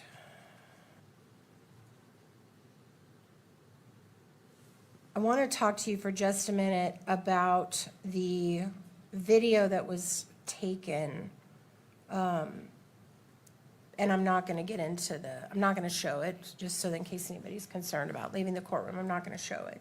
But there was a video that was taken by Mr. Ty Phillips from behind the individual that was speaking to Mr. Kirk. Correct? And it showed like a dead-on view of Mr. Kirk and parts of his security team, is that right? And then you also have video that you described that shows the back of the tent at the moment the shot happened, is that right? Behind Mr. Kirk? You're referring to the UVU video in the breezeway? Yes. We have that video, yes. Okay, and can we pull up the last video, the last clip, 49?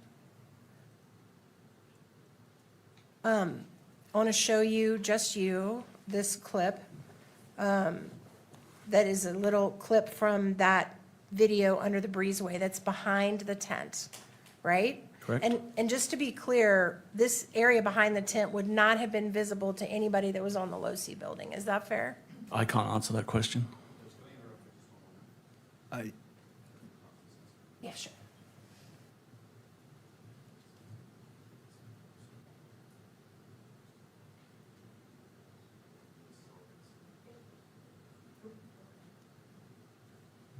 And Ms. Nestor, as you're playing this, are you just being cognizant if the sound is on or not? I don't want the sound. Please. Okay, I just wanted not- to Thank you for bringing clarify. that. Thank you. All right. No sound. I just want only the witness to look at it. So can you just watch this clip for just a minute? This one little clip of behind the breezeway at the time of the shot. That's fine. And so just as a reminder to all the parties, if it's on your monitor, please be cognizant of that. It will not be displayed on the main monitor. Ms. Nestor, you may proceed. Thank you. Is it playing?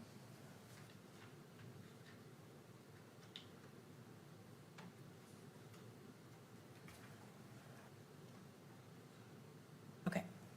Do you remember that? Does that refresh your memory of what's in that clip? Yes. And having reviewed that, at the time the shot was fired, there was no one standing directly behind the tent. Is that correct? You'd have to show me it again. I wasn't specifically looking for that. Okay, But I can answer that question if I can view the video again. okay.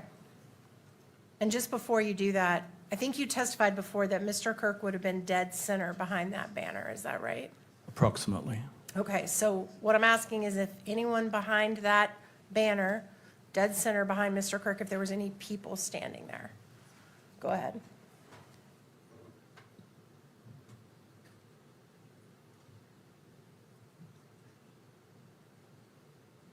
So there's a videographer on the right side of the tent, and then I can only see as far as the video allows me to, so I can't speak to whether there's anybody out of frame who could have been behind the tent. But what you can see, is there anyone directly behind the middle of the tent? Yes, there's a videographer stood behind the tent. To the right? Yes, behind the tent. Correct. But directly in the middle of the tent, is there anyone standing? There's no one stood in the middle behind the tent, no. Thank you. All right, I want to talk now about the TP. You can take it down off of the screen. Thank you. I want to talk now about the TPUSA video that you got. That was the angle that was taken from behind Mr. Kirk while he was talking, looking out at the audience when the shot was fired. Do you remember that video? The visual impulse videos? Yes. Yes. All right. Is it true that Visual Impulse provided 4 videos? Yeah, I believe there were 4 total videos that encompassed everything that they provided to us, yes. But the one that you showed, that's only one of the 4 that they provided to you?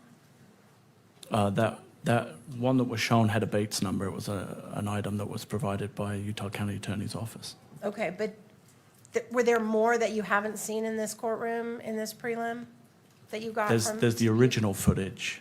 Okay. But were there other angles that are not shown here in this prelim?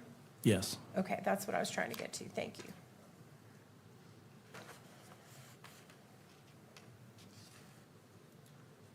All right.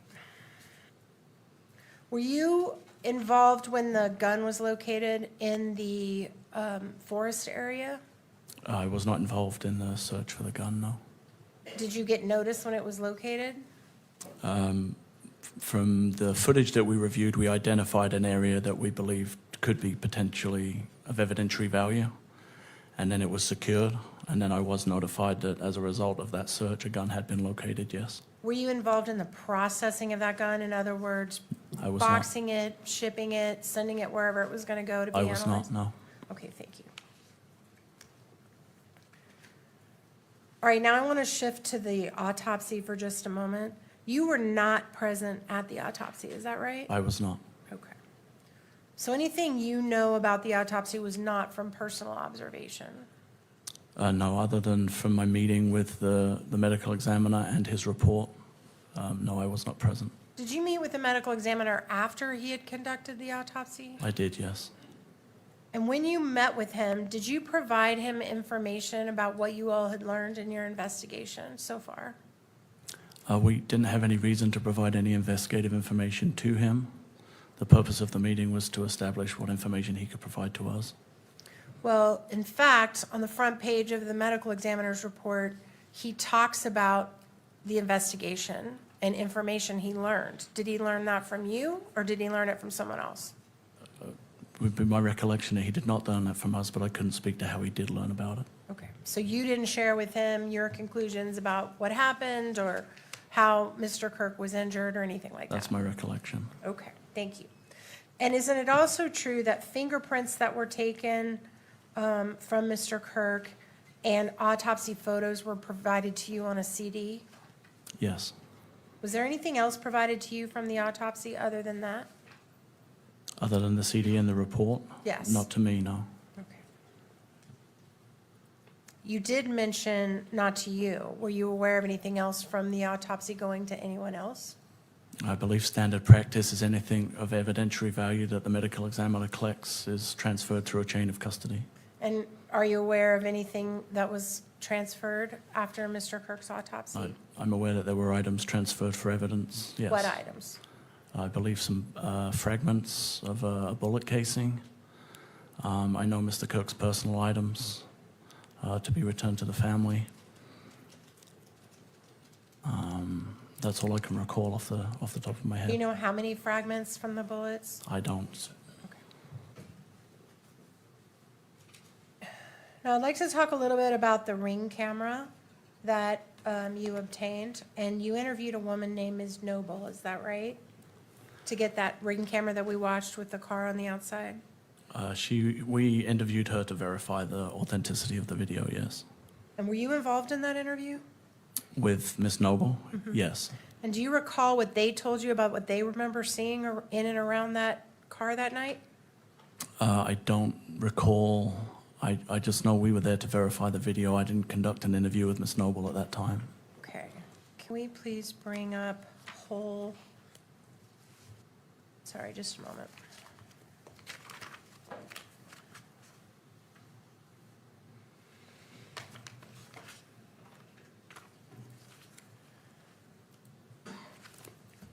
Let's see.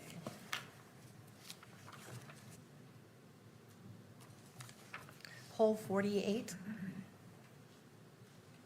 This is Ms. Noble's interview. Do you have it?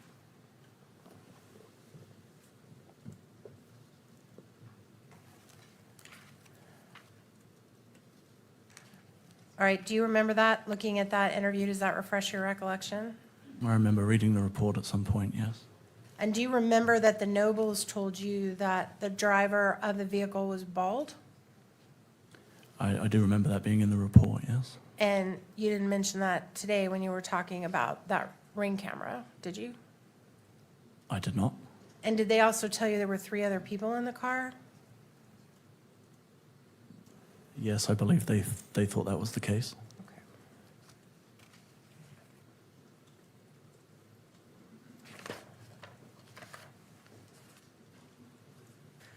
I want to go back, if I can, to the scene itself, the preservation of the actual scene where Mr. Kirk passed. Did you all have canine dogs at any point that sniffed that area? I don't know specifically that area, but I do know that canines were present, or a canine was present on the day. But you don't know what task the canine was given? My understanding was that it may have been used in an effort to track an individual that had jumped off the roof, but I don't know for certain. And obviously that didn't produce any results, or we would have heard about that, right? Yeah, not that I was made aware of. Okay.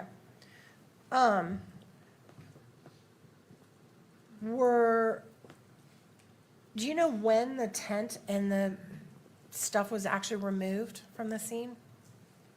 I don't. I would imagine it had been at least a couple of days, if not longer than that, before anything was removed from the scene. You didn't have to give permission to remove the tent? Me, personally? Right. No. So you're not sure when it was removed? Nope. And were you involved in the decision to pave over the dirt that was under the tent? At UVU? Uh-huh. No, Did you know that happened? only because it was in the news. All right. But you don't know when or who ordered that? Nope.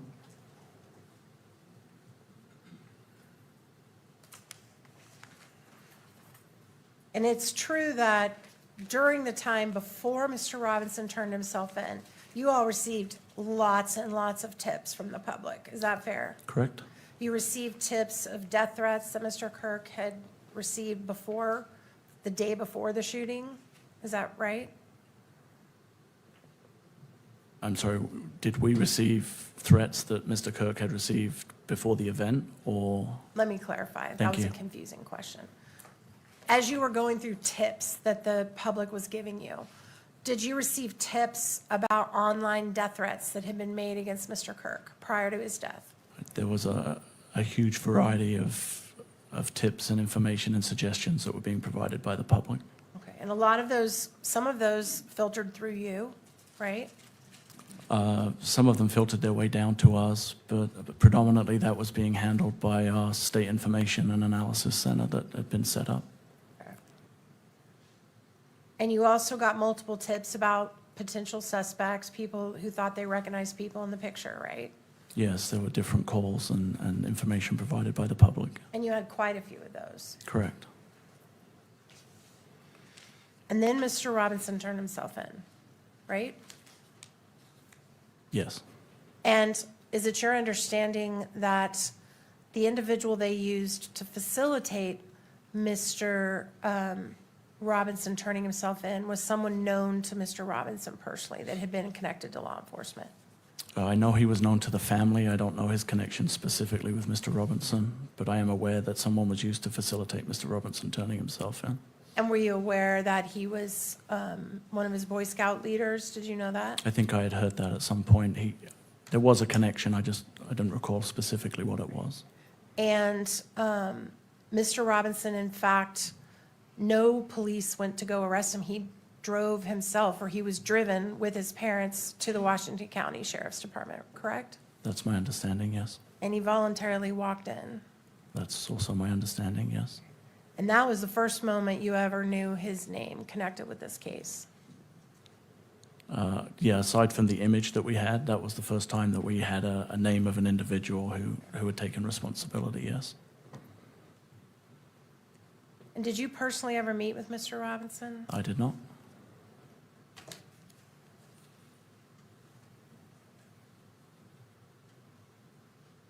And as far as you know, Mr. Robinson did what he said he was going to do. He told the police he was coming peacefully, he was coming with his parents, and that's exactly what happened. I don't know any of the specifics of how he was arranged to turn himself in terms of what you've described. I just know that it was being facilitated with the sheriff's office. Okay. Court's indulgence for just a moment, Your Honor. Yes.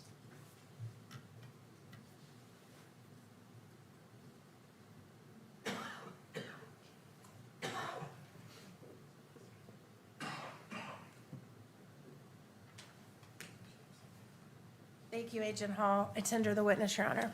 Thank you. Redirect by the state.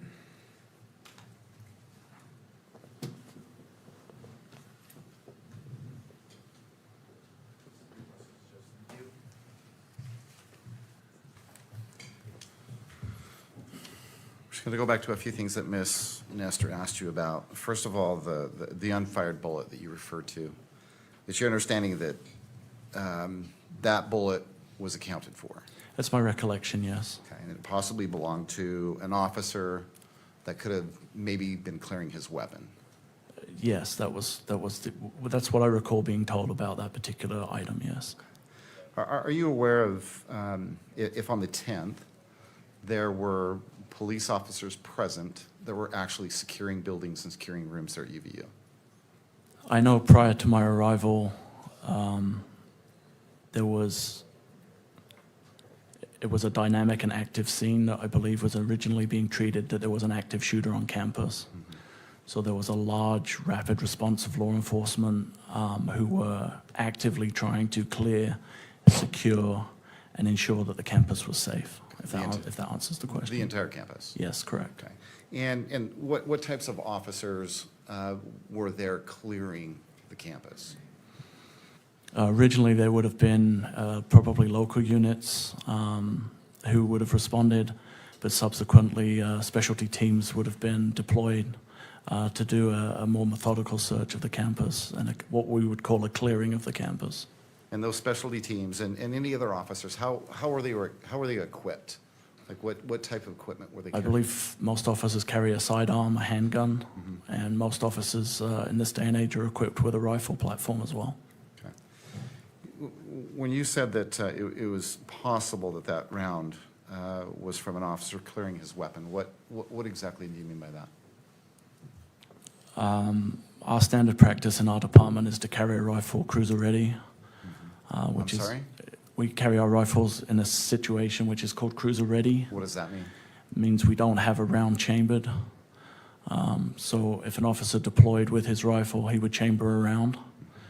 Once he had done whatever task it was that he was doing in order to put that weapon back, he would eject the magazine and eject the round. Sometimes in doing so, rounds are dropped or not accounted for. Okay. Have you personally done that yourself? We do that at training, and I've done that in the field as well, yes. Okay. And you're aware of, is that something that's common among police officers in this situation? I believe for most agencies, that's how they carry their weapons, but I can't speak specifically to agencies outside my own. Do you have any idea how many officers were dedicated or sent out to clear the campus? I can tell you I had to park on University Avenue and walk all the way onto campus between hundreds of police cars, so I would say hundreds, if not 1,000 officers, high hundreds would have responded to the campus that day. Now I'm going to ask you about, Ms. Nestor asked you about your observation of seeing Mr. Robinson with something in his hand. And I think she was asking you about Mr. Robinson just prior to crossing Campus Drive, following the shooting. Do you remember that question? Yes, I think I was asked whether he had a gun in, or I had seen a gun in his hand in the video. And you said that you did see something in his hand? Correct. Okay, I want you to go back as far as you can remember. At what point, after Mr. Robinson stood up on top of the Losee building and ran across, I believe to the northeast corner, when did you first notice in that video something in his hand? The first time you can clearly notice he has something in his hand, without a doubt, is when he's on the white triangular portion on the northeast corner of the Losee building preparing to jump. It is very apparent he has an item in his hand. Okay, and that's based on your observation of the videos? Correct. Okay, and is it easier to see in that enhanced video? The zoomed version of the video makes it a lot clearer to see, yes. Okay. And then after he drops down off of the roof of the Losee building, is there any time between that point in time and making his way to Campus Drive that you believe you see, again, something in his hand? As Mr. Robinson lands on the grass, it's almost like he either drops it or goes into a crouched position, and then when he returns up from that, it is again clear that there is some kind of an item in his hand, yes. Okay. Can you be more specific or describe in more detail It what appears, that item it might be? appears to be black, and it appears to be longer. Okay, anything else about that item? No.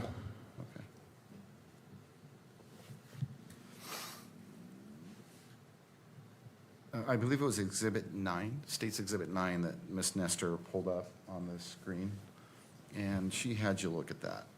And I believe what you looked at was beginning a still image, but then a few moments or a few seconds of that video. And that's the UVU tunnel video, is that right? The breezeway underneath the Hall of Flags, yes. And the view is from behind, where I believe you testified that Mr. Kirk was on the other side of what appears to be a banner Sure, in that tunnel view. yes. And on the other side of that banner is the tent and then the rest of the courtyard. Is that fair to Correct. say? Do you remember seeing the banner Yes. in the video? Okay, and You're referring to the back of the pop-up tent? correct, yes. Okay, yes. Okay. And do you remember, what do you remember about that banner? It has some kind of an emblem on it, and it forms the back portion of the pop-up tent. Is it opaque? Is it transparent? How would No, you describe can't see through it. It's white, Right. and you cannot see through it, no. it? And how much of the tunnel does that banner, I guess if it's opaque, obstruct?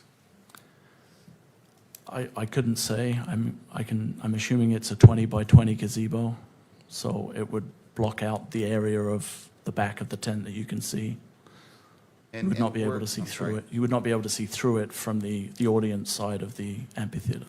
And what about the tunnel side of that banner? Can you see through the tunnel side in the opposite direction? You cannot, no. Can you see Mr. Kirk on the other side of that banner? You can't, no. Okay.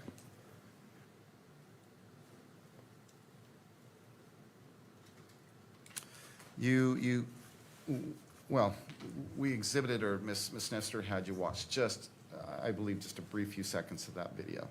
That exhibit is actually much longer than what we just looked at, or what Ms. Nestor had you look at, is that right? Correct. Okay. And leading up, and again, I'm referring to that view, that tunnel view of that surveillance camera, leading up to the shot, what's going on behind that banner?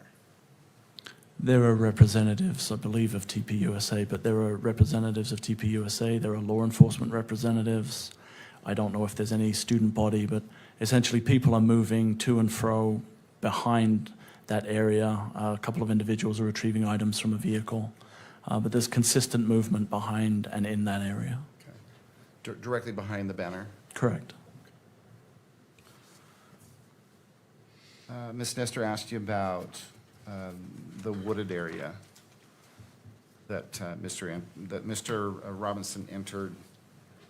Well, Ms. Nestor brought that up, and I believe your testimony has been, between today and yesterday, that you witnessed Mr. Robinson enter a wooded area on at least 2 occasions. Is that fair to say? Yes, on his second visit to the campus and on the visit where the incident took place. At least on those 2 occasions, did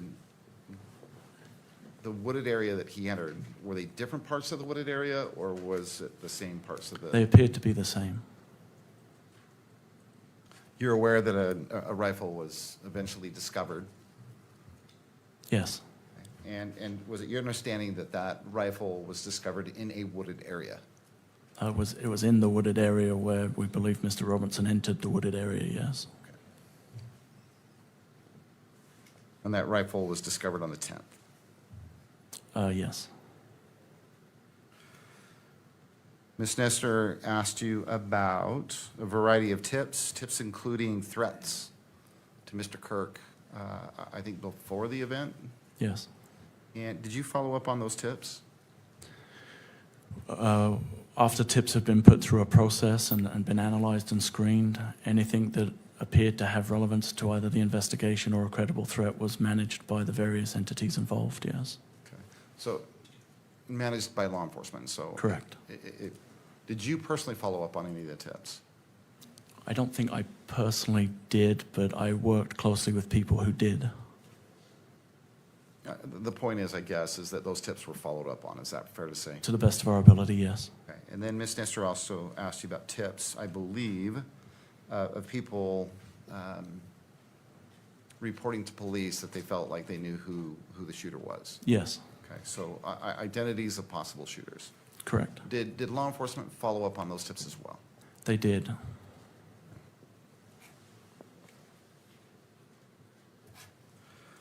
Ms. Nestor, finally, Ms. Nestor asked you,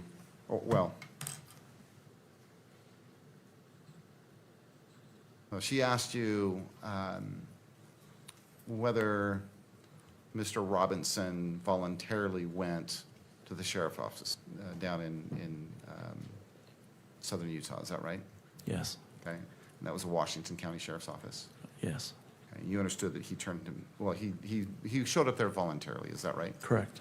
What was your understanding as to why he was showing up there voluntarily? He had informed, I believe, his immediate family that he had been involved in the shooting. and that he wanted to turn himself in. Nothing further.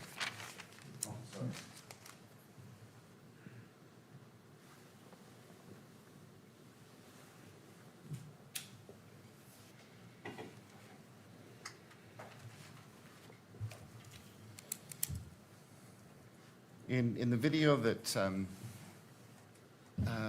we've already talked about, the video where Mr. Robinson stands up and runs across the top of the Losee building, is there, do you notice whether at that point, after he stood up until you see him last, at least in that part of the video, do you notice whether he's walking or running with a limp? He is not. From the time he left after going over the railing, when we see him on the video move out to the position Correct. and then leave the position, there is no longer a visible limp or gait. Thank you. Ms. Nestor. No follow-up, Your Honor. All right. May Agent Holt be excused? Yes, Your Honor. All right, Agent Holt, thank you. Thank you, Your Honor. We have just a minute to meet if, okay. All right, let's take a 5-minute break and allowing parties to confer.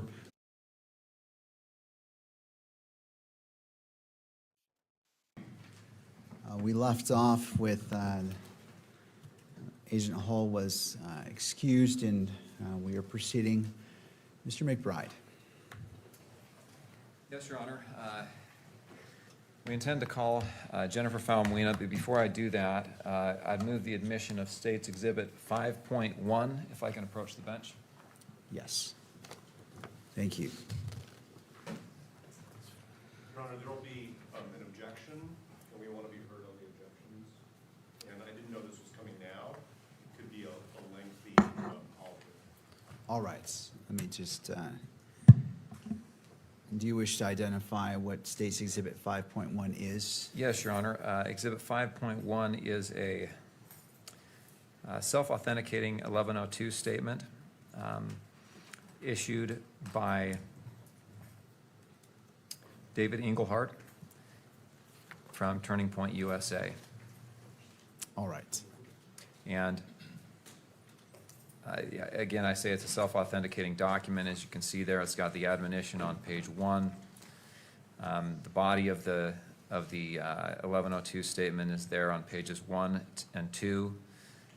I would say number 4 is kind of the foundational statement, paragraph 4, but the self-authentication portion is the notary acknowledgement on page 3. All right. Turning to Mr. Novak. Thank you, Your Honor. Thank you, Mr. McBride. So the court, obviously, because the court can decide how much of this we discuss in open court, how much we discuss at the bar, so to speak, sidebar. There's initially a fundamental relevance problem with this 1102. There are also there are other issues, but I think that just to help the court parse the evidentiary issues, we should start with the relevance.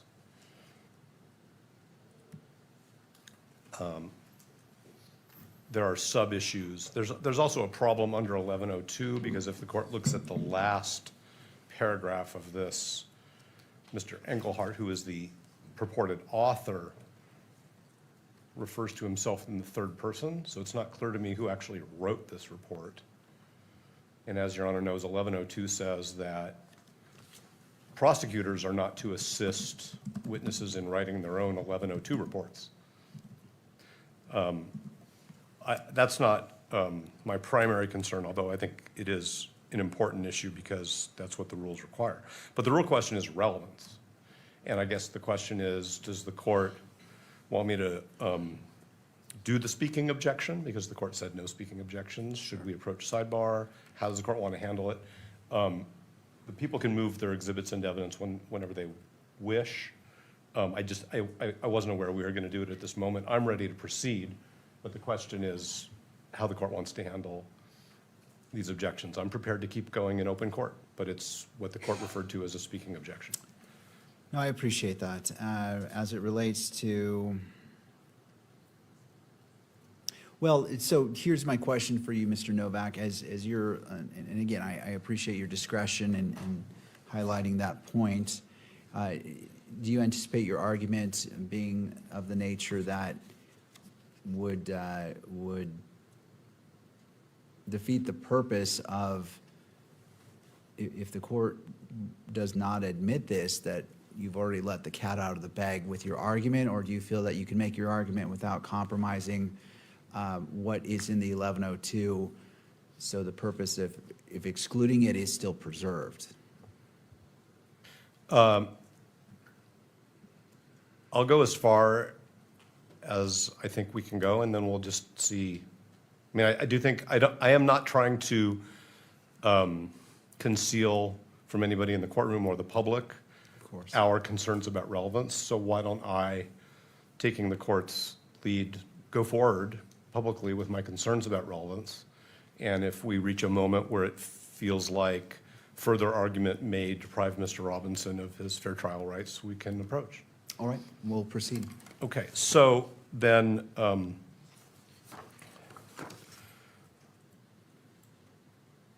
what I'm going to do is I'm going to point out that this proposed exhibit, which is the 1102 statement of Mr. Engelhardt, is basically 4 paragraphs. The 4th paragraph identifies Mr. Engelhardt, although I say in the 3rd person, as a pastor and as an attorney who was a friend and a counselor to Mr. Kirk, and was involved in leadership of Turning Point USA. So that identifies who the author is. Beyond that, it's not really relevant to any of the issues before this court. Paragraphs 1, 2, and 3, paragraph 1 talks about Turning Point USA's status with the Internal Revenue Service, the purposes of Turning Point USA, within the context of the Internal Revenue Code, and sort of what I'll just refer to generically as the goals and objectives of Turning Point USA. And it also then talks in the 2nd paragraph about Mr. Kirk's relationship with TPUSA. None of this is unknown information, that he was a founder, that he was the chief executive officer, that he was the president of the board until his death. So I'm still not sure what the relevance is, and I guess actually what I should say is I don't believe there is any relevance of any of this information. Paragraphs 2 and 3 are, and actually I'm going to preface this. My discussion of this is within the context of the rules of evidence, and there's nothing that I'm going to say here that is meant to derogate, criticize, question Mr. Engelhardt's beliefs. What he says were Mr. Kirk's beliefs. What Mr. Engelhardt says he believes are tenets of Christianity. That's not what we're talking about. What we're talking about is whether this document is admissible in this proceeding under the rules of evidence. Okay. So paragraphs 2 and 3 include not only Mr. Engelhardt's opinions, and now I'm going from relevance to opinion evidence. It's not clear to me whether it's lay opinion evidence, whether it's expert opinion evidence, but it's Mr. Engelhardt's opinions about a branch of Christianity, his opinions about a portion of the Bible. He quotes the Bible, and he talks about Mr. Kirk's religious beliefs. And I could go into more detail, but the court has the exhibit in front of it itself. So none of this is relevant. If the court looks at the information, that is the document which lays out the allegations against Mr. Robinson. When I use the word information, I'm talking about the court document.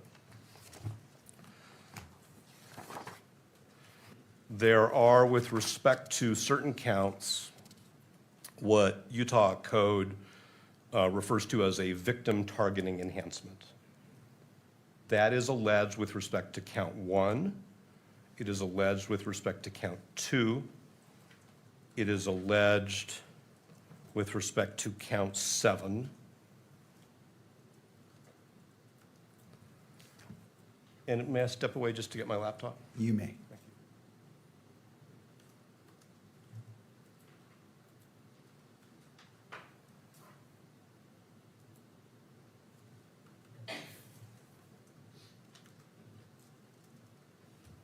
And as the court knows, but I want the record to be clear, when I refer to the, what the information calls the victim targeting enhancement, that's Utah Code Section 76-3-203.14, which the code calls the victim targeting penalty enhancement. The information alleges, and this is, I'm emphasizing this, that Mr. Robinson intentionally selected Mr. Kirk because of Mr. Robinson's belief or perception regarding Mr. Kirk's political expression. And I'm going to focus, if I may, the court's attention on two things. One is, whose state of mind are we talking about when, or whose state of mind is the statute talking about?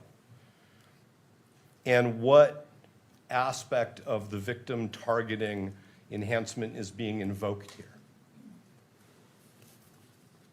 The latter is the state invoking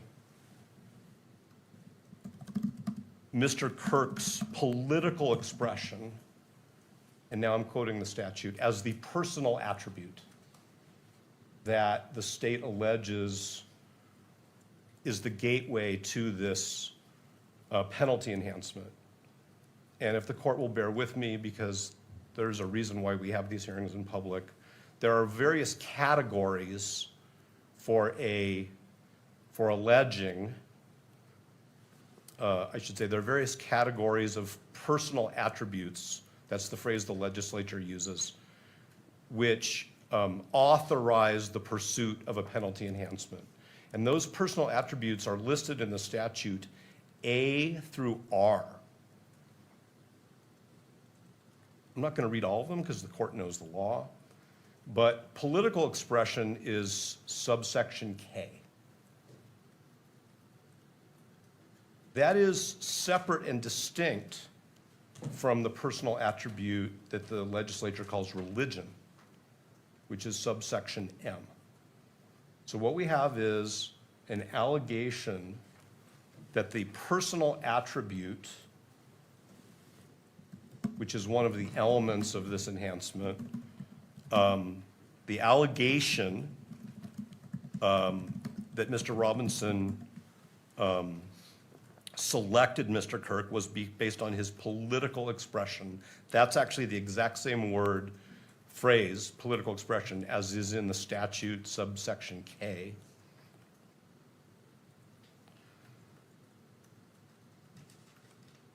The 1102 statement is predominantly about what Mr. Engelhardt describes as traditional Orthodox Christian values that he believes in, that he believes Mr. Kirk believed in. And I understand in today's world that there is a crossover between religion and politics. I think we can all acknowledge that. But the legislature and the information here are focused on political expression. So I'm concerned that the 1102 statement of Mr. Engelhardt goes far beyond the scope of what would be admissible if the state has it to prove that Mr. Robinson targeted Mr. Kirk because of Mr. Robinson's belief or perception concerning Mr. Kirk's political expression. The second element of this is that the victim targeting enhancement focuses on the allegation of what is in Mr. Robinson's state of mind, not what is in Mr. Kirk's views or deeply held beliefs, sincere religious beliefs. And so the evidence that the state needs to present is not what Mr. Kirk believed or said or what TPUSA stood for. It's what was in Mr. Robinson's head, if anything, about selecting Mr. Kirk because of Mr. Kirk's political expression, because that's the information. So why TPUSA exists, what its founding beliefs are, what its leaders' beliefs are, what Mr. Engelhardt believes Christianity is or is not relevant. And that's why we think it should not be received into evidence. There's a second level here, which is Mr. Engelhardt's statements about what is in the Bible, specifically Matthew chapter 9. And so I would just ask this court the hypothetical question. If the state asked the court to take judicial notice of a portion of the Bible in order to prove this enhancement, because I can't see where else it fits into this case, I think, if I may, the answer would be no, it's not relevant. So instead, what we have is the state trying to use the affidavit of Mr. Engelhardt pursuant to 1102 to get the court to essentially receive into evidence the same information. It doesn't really matter here, in this proceeding, what the book of Matthew says. It doesn't matter what Mr. Engelhardt thinks, and again, I say this with all due respect to Mr. Engelhardt, who I've never met, the book of Matthew means, or how one reconciles the book of Matthew as he sees it with other views on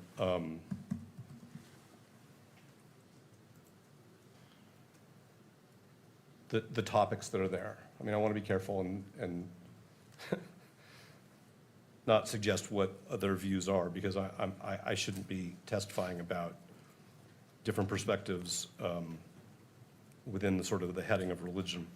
But it doesn't really matter for this proceeding what Mr. Engelhardt's views are, what Mr. Kirk's religious views were, what religious views TPUSA endorses, seeks to encourage others to adopt. None of that really matters. There are multiple opinions in this 1102 from Mr. Engelhardt, and it's not clear whether the state has thought about whether it's expert opinion or lay opinion. I happen to think that it's expert opinion that is not helpful to the trier of fact in this proceeding. That's your honor. There is nothing in this that helps the court resolve, with respect to the victim targeting enhancement, whether Mr. Robinson intentionally selected Mr. Kirk because of Mr. Robinson's beliefs or perceptions regarding Mr. Kirk's political expression. If the state comes back up here and says, no, it's lay opinion, we still have the question of whether it's helpful to this court, because the court has to decide whether there is evidence of the targeting enhancement in the way I think I've structured it. So it's not relevant. It's not admissible lay opinion. It's not admissible expert opinion. There are two aspects of Rule 403, one of which I'm prepared to talk about publicly and one of which I think is appropriately discussed at sidebar because it does get into undue prejudice. The 403 here is that receiving this document into evidence is going to create confusion. It's going to create chaos, not by the trier of fact, but by the future jury pool in this case. For this court to make a ruling that Mr. Englehart's opinions about religion, about TPUSA's views on religious matters, that Mr. Kirk's views on religious matters are in any way what this case is about, is going to create significant confusion. And even if this court doesn't show the 1102 in open court, or the reporters who are here don't get to see it, or if the public doesn't get to see it, receiving it into evidence in light of the victim targeting enhancement that the state drafted and charged is just going to create confusion. There may be, outside of this case, litigation where TPUSA's purposes and its mission and its adherence to its mission are important, and Mr. Englehart's opinions about that may be important in some other context, in litigation, in public discussions. It's not important here.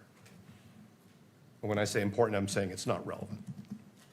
So there's a 403 issue with respect to confusion. There's a constitutional concern that this type of evidence being sanctioned by the court is going to suggest to the jury pool that this is a case about religion. This is not a case about religion. The state doesn't even allege this is a case about religion. The state alleges one enhancement based on Mr. Robinson's perceptions of Mr. Kirk's political expression. So I'm very concerned that this document, even being sanctioned by the court as admissible for any purpose in this proceeding, is going to interfere with Mr. Robinson's constitutional right to a fair trial, which I think is a, sort of an umbrella over parts of Rule 403. If at the time, if there is a trial, if Mr. Robinson is bound over, and if there is a trial, and if the state wants to proffer Mr. Englehart for some specific evidentiary purpose that I'm missing, then we can engage in that. But it seems to me that it's, again, a mixture of lay and expert opinion, which at this stage is more prejudicial than probative. The other part of the 403 issue we can discuss at sidebar whenever the court's ready. Thank you, Mr. Novak. Turning to the state.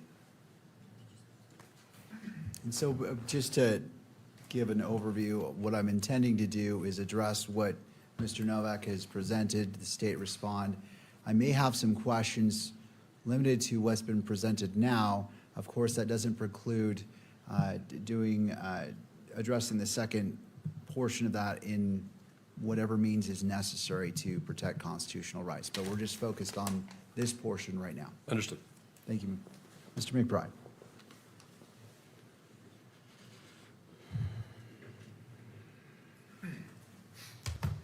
Your Honor, the evidence is relevant to 2 points. One is to the defendant's motive, which is not an element of the offense, but nonetheless is powerful evidence, persuasive evidence. And 2, it is relevant to the victim targeting enhancement, which has been described and appears in the information. The statement clarifies what Turning Point USA, what Charlie Kirk's business was. And I think as you read this statement, it's clear that Charlie Kirk presented both religious and political arguments and positions in his presentations. And that is what paragraph 3 says, that he engaged others in debate, discussion of traditional family values, Orthodox Christian views on sexuality, marriage, gender, sex, America's founding principles, political doctrines, and so forth. He often spoke specifically and attempted to persuade attendees to follow a mindset rooted in Orthodox Christian and politically conservative values. Excuse me, Your Honor, can I lodge an objection to Mr. McBride reading the exhibit which we are discussing the admissibility of? And I'd ask the court to strike his statements and admonish him. All right, so as it relates to reading from the actual 1102, because it's not admitted into evidence, I will, well, before I do that, let me turn to you about the objection to make sure that you are heard as well. Yes, Rule 104 requires the court to consider evidence before determining its admissibility. How can you determine whether an exhibit is admissible without knowing what is contained in that exhibit? That's what I'm putting in front of Your Honor, is explaining this is why the exhibit is admissible, because it contains this language that is relevant and probative. I don't know how I can make an argument something's relevant and probative without saying this is what the exhibit says. Well, Mr. Novak, and I want to make sure I do see you have a microphone. Go ahead. Oh. Your Honor is not a jury. Your Honor can look at the exhibit and determine for itself whether it's relevant, whether it meets other criteria for admissibility. It's not necessary for Mr. McBride to read aloud in open court an exhibit which the court has available to it. I'm not saying that the court shouldn't read it. I'm saying that it's not admissible. Okay. I understand that the court has two roles, one under 104 and one as the magistrate, but that doesn't require Mr. McBride to read in open court the exhibit which we are discussing the admissibility of, especially where I have just expressed our concern that the exhibit has a tendency to confuse the issues in this case and create fair trial risks for Mr. Robinson. All right, thank you, Mr. Novak. Any final thoughts before I rule on this specific issue about reading from the 1102 by Mr. McBride? Yes, Your Honor. I have to be able to argue here. I have to be able to refer to the exhibits. I can't do my job as an attorney without being able to refer to the exhibits. If the court doesn't want this to be in public, then we've got to close this proceeding, but I have to be able to argue the exhibits. I don't know how I can make an argument without actually pointing to the language of the exhibits, unless I want to say, you know what I mean, or referring to line 13. It's just so cumbersome to do, Your Honor. And I think my job and my duty to my client, which is the state of Utah, and to their right to fairness, requires me to make a good and powerful argument, and that requires me to refer to the exhibit. And I'll submit it with that. All right. Thank you to both of you. In looking at this, typically in court, when evidence is being taken, until it's admitted, it doesn't come in. For example, if there's a witness on the stand and one is trying to get a piece of evidence in, that witness cannot read from the document and prior to it being admitted into evidence. And so the court applies that same principle here. However, the difference is, in noting Mr. Novak was drawing points from this specifically, he mentioned Matthew, I believe, chapter 19, and talking about certain points in here specifically. There is room for it to be mentioned in argument in order for the court to fully consider what's before it. I'm going to sustain Mr. Novak's objection and simply say, if you want to talk about it conceptually, talk about the points, you certainly may, but simply reading from it exactly, saying, and I understand, I don't want to constrain either party from being able to make their full argument, but quoting from it in open court, I fear does risk issues to the constitutional rights of the parties. If the parties prefer to go into a closed evidentiary hearing on this issue in order to be unrestrained, and it appears Mr. Novak has requested that for a second portion of his argument, we certainly can do so, because I do not want to put out evidence that is not admitted in open court until the appropriate time, until the court has gone through its decision-making process on whether it should be admitted or not. So to the parties, if you feel you can move forward on this first portion of it, I'm happy to entertain that argument. If the parties feel at this point, at this juncture, that a closed evidentiary hearing is needed in order to fully explore all the issues, I will leave it to the parties, because I don't know your arguments, and I don't want to say, constrain you from saying, well, I don't know what you're going to say, but Yeah. I can't read your minds, and the court will stay in its lane to ensure that it's in the proper judicial role. So the objection has been sustained to Mr. McBride in regards to your response, the rebuttal to the argument by Mr. Novak. What is your request? Yes, Your Honor. I do not believe it's necessary to close this hearing. I would argue against closing the hearing on the admissibility of this exhibit.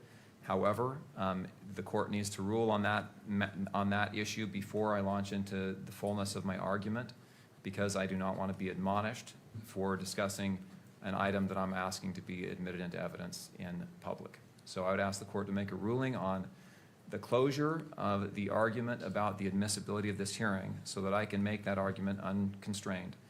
And after that time, after the court rules on that, I will make my full argument. All right, well, what I'm trying to do is, you've heard the reasoning of the court. I don't want to constrain you. If you're saying, as you stated, that you want to best represent your client, and every attorney should be doing that, that is your duty, I don't want, if you feel that closing this hearing to the public is necessary in order for you to fulfill your duty, the court will entertain that. But I can't have it both ways. If you want me to close the hearing in order for you to be fully, be able to argue freely as you feel you need to, I will entertain that. But I don't want to say, well, I'm not going to close the hearing, and then suddenly the issue is, well, I wasn't able to make a full argument. And so do you need a closed hearing to make a full argument to best represent your client? I think defense counsel is asking to close the hearing so that the argument can be made without the public seeing it. I do not want to close the hearing. I do not believe it's necessary to close the hearing. That's not my motion. I do, however, want to make a full argument that requires me to rely on the evidence and quote the evidence as I have done. That's my position. If I am not permitted to quote the evidence in my argument, then we need to decide whether or not this hearing should be closed. I would oppose closing it, but I do think it's necessary for me to quote the evidence. All right. Are you able to make your full argument to the best of your ability to best represent your client by simply referring to the paragraphs and to the lines so it is clear to the court what you're talking about? There's no ambiguity without quoting it verbatim in open court. No,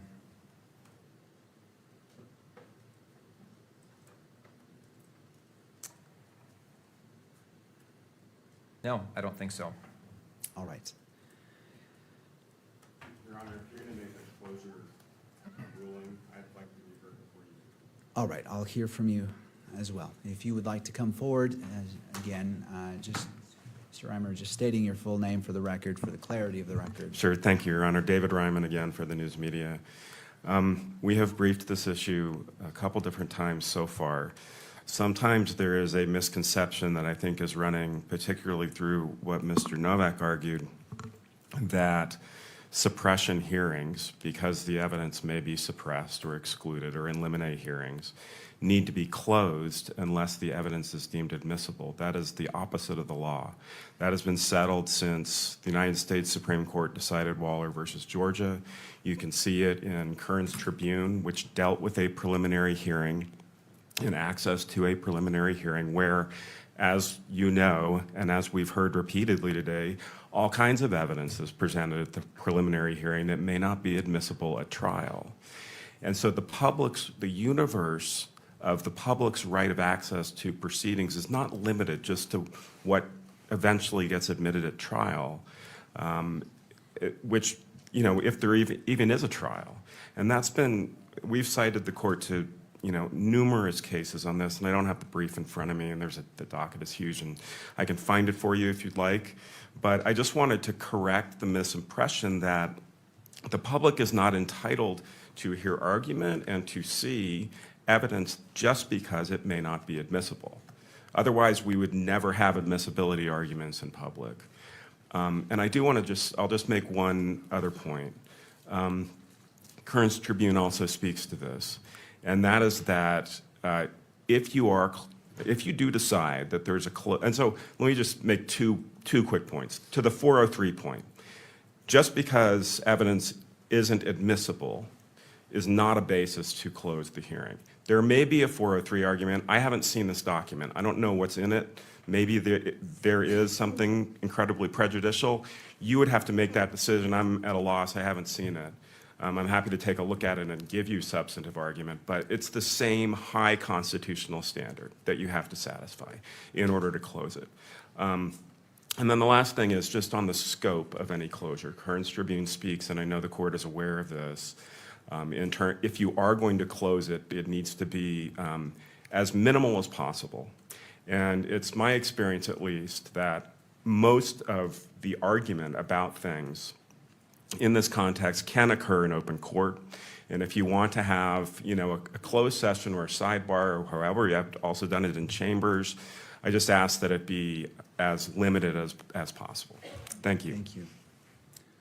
All right, Mr. Novak, and it appears like, would you like to respond to that before, and then I'll return to Mr. McBride for any final thoughts, and the court will make its ruling. Well, I just wanted to mention the Utah Supreme Court decision in State versus Archuleta, 857 P. 2nd 234, where this state's Supreme Court reminds us that the First Amendment right of access is qualified, and that what needs to be carefully judged in light of the qualified right of access with respect to preliminary hearing exhibits, that was the issue in State versus Archuleta, is the defense right to a fair trial. So we're in this slightly twilight zone situation where counsel for the media is saying, even if the court has decided that the exhibits are not going to be made available for copying and inspection, and the court may decide that this exhibit is either not admissible or admissible for the court's eyes only, counsel for the media is counseling that the court permit Mr. McBride to read the exhibit verbatim in open court. And that basically defeats all of those principles. So I don't think that's the correct path. Counsel for the media is correct that the court's sealing or closure should be narrowly tailored. And the 403 issue, which we are prepared only to discuss because of the sequencing of things in this case, in this proceeding, we're only prepared to discuss at sidebar, has to do with potential future evidence that the court may receive in this hearing, or it may not. So I'm not going to address other 403 issues in open court. If the court wants to defer this entire exhibit and discussion of it until later in the proceeding, then it may be that part of the 403 argument doesn't need to be at sidebar, and I think we're all assuming that sidebar proceedings in this preliminary hearing are going to be part of the sealed transcript until some later point in time. In other words, it's not sidebar just for the moment, it's because the transcript's going to be sealed. So it very well may be that taking this issue up at a later point in time in this proceeding eliminates the need, from our perspective, for that 403 issue to be discussed at sidebar, or at what counsel for the media says in a closed proceeding. However, I agree with the court that Mr. McBride can't have his cake and eat it too. If he wants to make his argument and he thinks that his argument requires that he read an exhibit in court, which we in good faith are saying is not admissible, then we need to have a closed proceeding. I'm not asking for a closed proceeding. I was asking the court to caution Mr. McBride not to read into evidence exhibits that are not received into evidence, because that's the same as Mr. McBride testifying. All right, thank you.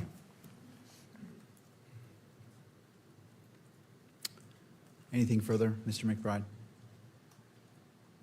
Just a note, I have not made my full argument on admissibility, that's all. All right. All right, I appreciate the arguments by the parties. This is clearly something that's very important to you all and is important for this case, as is every piece of potential evidence. I note that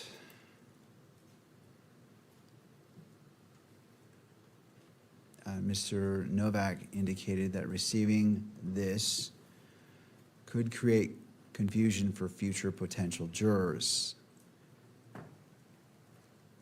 And that he mentioned that it could suggest to a potential jury pool that this case is about religion. However, what is happening at a preliminary hearing is far different than what happens at a jury trial. The magistrate, myself, is the fact finder. And whether something becomes admissible at trial is far different than what is admissible at a preliminary hearing. The purposes are different, the standards are different, and different steps need to be followed. Something could become admissible at a jury trial, but given the nature of a jury trial, more steps are necessary. Under Rule 1102, one of the major differences is that reliable hearsay is allowed in a preliminary hearing under the Utah Constitution and under the Rules of Evidence 1102. That is far different than what would happen at a jury trial. Taking this into consideration, I look to the information going to the very beginning, whether this is relevant. And as noted by counsel, looking to count 1, which is squarely before the court, to determine probable cause at the end of this proceeding. And the court is not weighing in whether it will reach that or not. It's not predetermining anything. But what is before this court under count 1, aggravated murder, which is a capital offense, victim targeting enhancement in violation of Utah Code Annotated 76-3-203.14 sub 2, Tyler James Robinson intentionally selected Charlie Kirk because of Tyler James Robinson's belief or perception regarding Charlie Kirk's political expression. And so, if that was not here, this enhancement, and it also goes to count 2, felony discharge of a firearm causing serious bodily injury.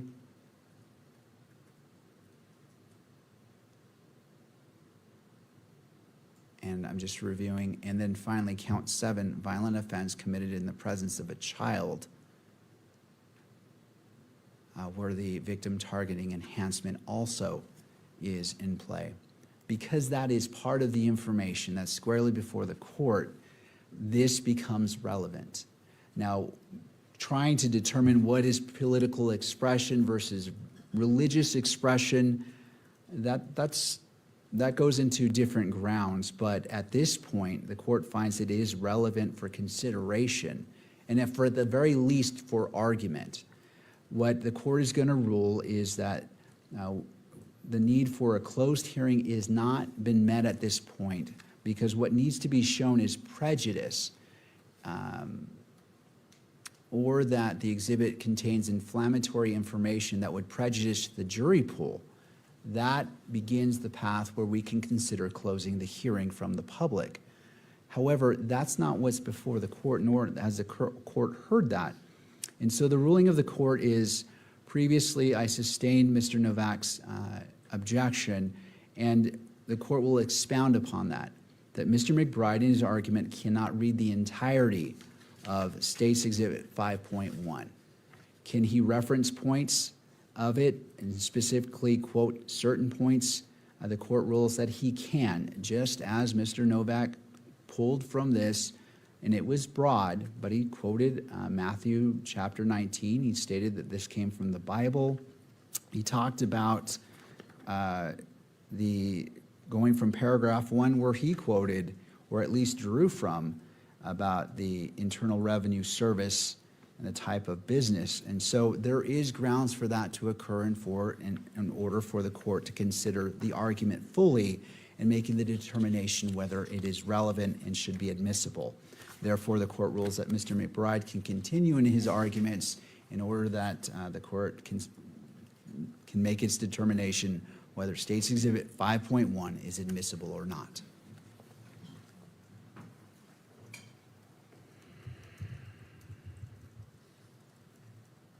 Thank you. 5.1 is a general explanation of what Turning Point USA, Charlie Kirk's organization, is and was on September 10th. The exhibit describes the events that Turning Point USA holds,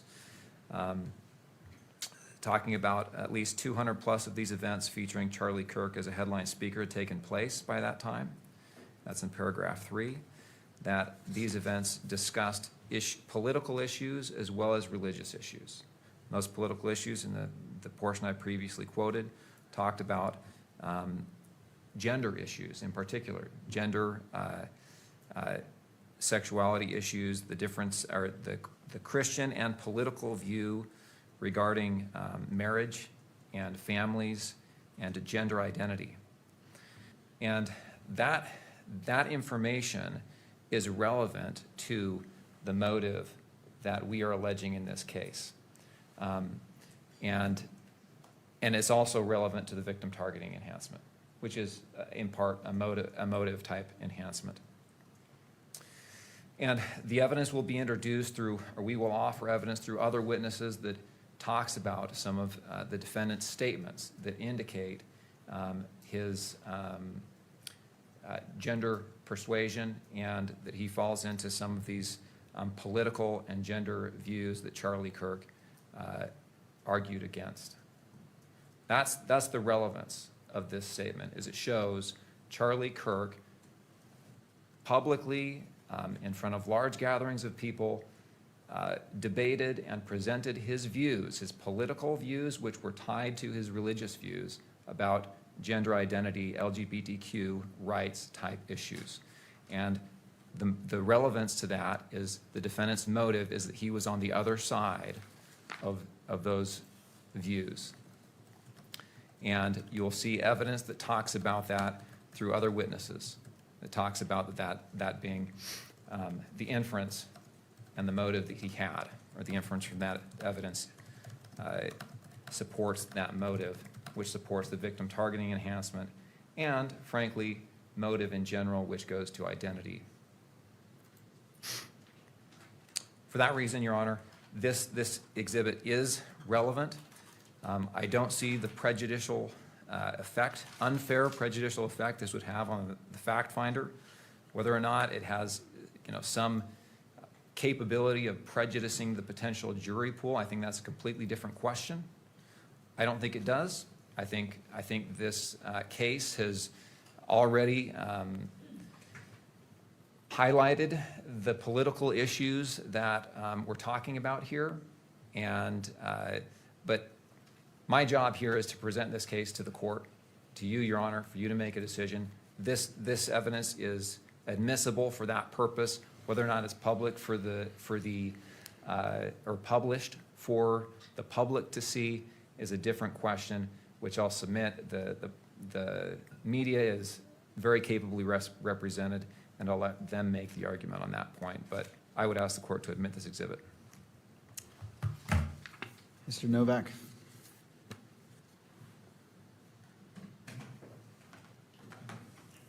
Thank you, Your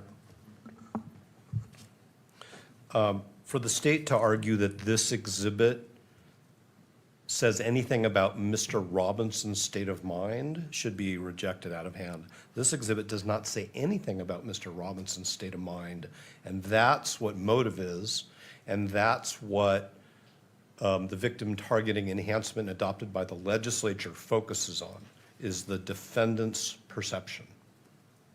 If Mr. McBride wants to propose significant redactions to this exhibit so that Your Honor, acting as a magistrate, can consider things that are narrowly tailored to what the information alleges, which is the allegation is that Mr. Robinson perceived that Mr. Kirk had certain political views. That's one thing.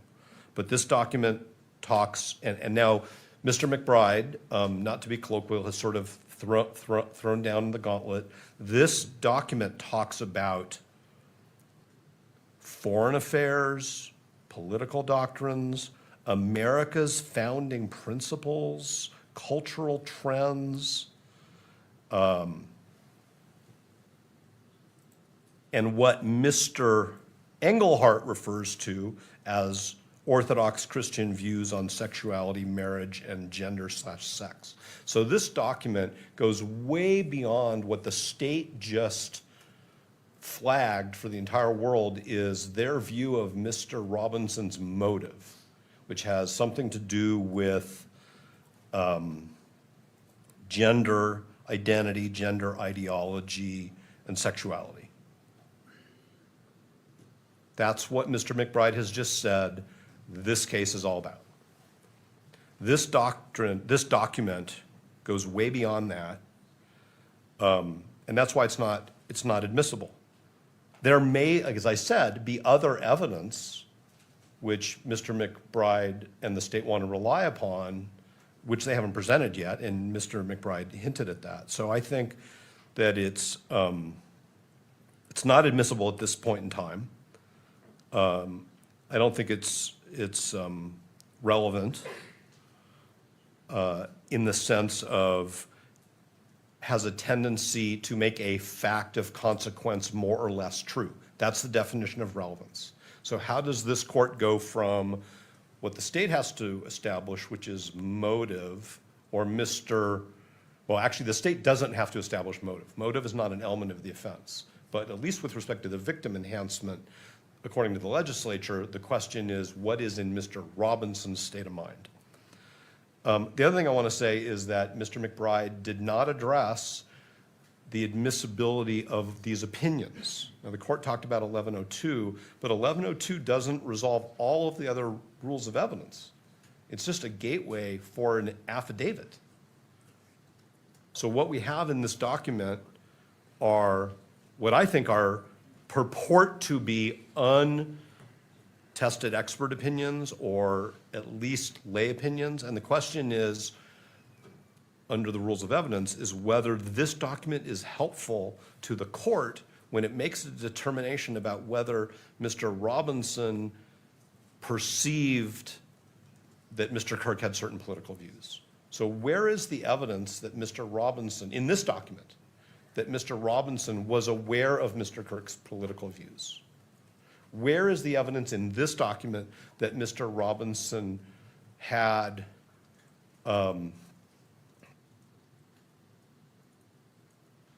disagreement with Mr. Kirk's political expression? None of that appears in this document. There may be other evidence of that we'll have to see, but there's nothing in this document which connects up with Mr. Robinson's state of mind, which is the question in the enhancement. And Mr. Engelhardt cannot, of course, express any opinion about Mr. Robinson's state of mind because he doesn't know him, and because that would be improper opinion evidence under any rule of law. So for a document to be received into evidence that quotes one very narrow piece of religious doctrine and that involves Mr. Engelhardt's interpretation of what that means. I mean, Mr. Engelhardt at the top of page 2 is basically telling this court what he thinks Chapter 19 means. How could that possibly be admissible in this proceeding? And how could it possibly be admissible for the purpose of this court concluding what Mr. Kirk thought Chapter 19 of Matthew means? So it's not relevant, it's improper opinion evidence. It's definitely overbroad in terms of the evidence that the state is proffering to prove a very narrow point, and it actually doesn't get to that point, which is what was Mr. Robinson's state of mind. It also doesn't say anything that Mr. Kirk specifically said on September 10th that Mr. Robinson may or may not have heard, or anything that Mr. Kirk said before September 10th, specifically, that Mr. Robinson may or may not have heard. Nor has the state presented any evidence, and as an officer of the court, I would say I don't think the state can present any evidence that Mr. Robinson specifically heard Mr. Kirk say a specific thing at a specific time. There are some statements which I think that the state will say are admissions by Mr. Robinson, which reference Mr. Kirk, which we will get to later. But none of those reference specific statements by Mr. Robinson about specific statements by Mr. Kirk on any specific issue that would even make a piece of this relevant. So I'm pretty sure that I've reached that point where anything more I say, I'm going to be repeating myself, and so I'm just going to stop unless the court has questions. I don't, thank you. Well, I do have a question as it relates to political expressions. Does religion or gender intersect with political expressions? I think that's a great question, but probably not a question to be answered by me in this proceeding. That's actually a really, really complicated question that the state wants the court to say is a simple yes. All right. Because I don't want to be the expert. I mean, the court's basically asking me to testify. I'm not trying to be flippant. The court is asking me to testify about where religion and politics intersect. And that's a fascinating question. The question here is whether this document, the way it's presented, the way it was written, is admissible under relevance and expert 701, 702 rules of evidence to prove what Mr. McBride says the state, what he acknowledges the state has to prove, which is that Mr. Robinson had a state of mind which was, let's just say, hostile to Mr. Kirk's political expression. And I don't think that this court should be deciding, based on the record before it, where, if at all, politics and religion intersect. That's, I mean, if the court needs to resolve that issue, then the court also needs to resolve the question of which religious philosophy are we talking about? Well, Mr. Novak, I bring that up because you mentioned it. You said you cited directly to the enhancement. You said political expression, and then you went to the Bible itself. And so it appeared to the court that you put it into play. So I just wanted to get a little bit of guidance from your position. And so that's the reason for the question. No, I totally appreciate the question. I'm not suggesting, Your Honor, that there's a problem with the question. Any question that the court asks is a question that counsel should take seriously. The legislature separates in the statute religion and political expression. The state selected the victim targeting enhancement based on political expression only. Now the state wants to bring, I didn't bring Matthew in. The state is bringing Matthew in through Mr. Engelhardt. I didn't bring the Bible to this courtroom, the state brought it. And that concerns me greatly because the state is turning this into a question of whether Mr. Robinson's views, identity, life are anti-Christian And that's a huge problem. And the state has created that problem. And this hearing is being broadcast to the entire jury pool. And that's what Mr. McBride just did, is he turned this case into whether Mr. Robinson's life is inconsistent with what Mr. Engelhardt calls Orthodox Christian views. I'm going to just stop right here because I think the court knows what the problem is. Thank you. All right, anything further before the court makes its ruling? I appreciate the in-depth argument and the passion behind the argument. You are advocating for your clients, and I respect that. Yeah, Your Honor, I'd just say it provides context for the defendant's state of mind. All right. That's all. All right, in making this determination whether it's admissible or not, I'm going to start at the beginning, which is this. This is a preliminary hearing. The purpose is to determine whether the state has established probable cause to believe a crime was committed and that Mr. Robinson committed it. As it relates to this case, as I turn to relevance, I turn to the information as previously stated, and is this relevant, what is before me? And without indicating my decision on probable cause, because I am not at that point, I'm withholding all decision-making until all evidence is properly before me. And so in this ruling, it is not indicating either direction that the court is heading. However, the court finds that it is relevant as it relates to the victim targeting enhancement, as it relates to Charlie Kirk's political expression, and the court recognizes the argument made by defense in regards to state of mind.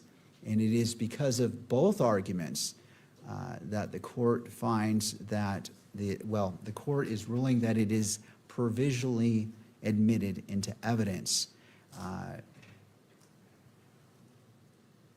And at such point when it becomes relevant based off what Mr. Novak has talked about Mr. Robinson's state of mind about Mr. Kirk's political beliefs, then at that point, whether it is admitted or not into evidence will be decided upon. So as of right now, it is provisionally admitted. Because of that stance, it will not be published to the courtroom or media, but both parties can weigh in on that when this is brought up again and the request for it to be fully admitted is made by either party. Then the court will re-examine whether it should be published at that time to those in the courtroom and to whether that is displayed or filmed by the camera. All right, let us proceed. Well, let us proceed to lunch because it is now 12:40. It seems like a natural place to stop. I believe everyone looks like they need a lunch break. So let's go ahead and break for lunch. Let's come back at 1:15.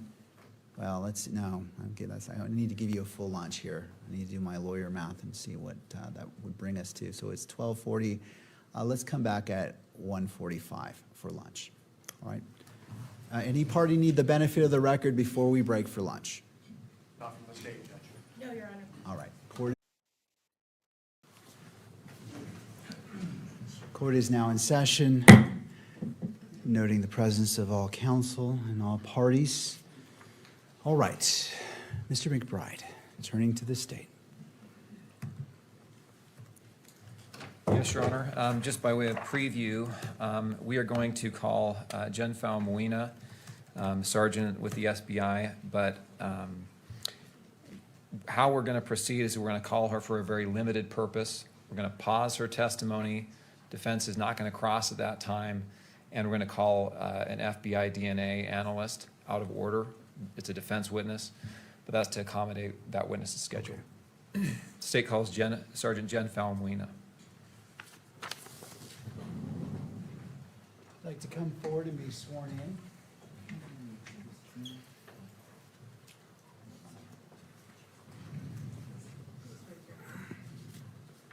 solemnly swear that the testimony you are about to give now before the court will be the truth and whole truth and nothing but the truth, so help you God? Yes.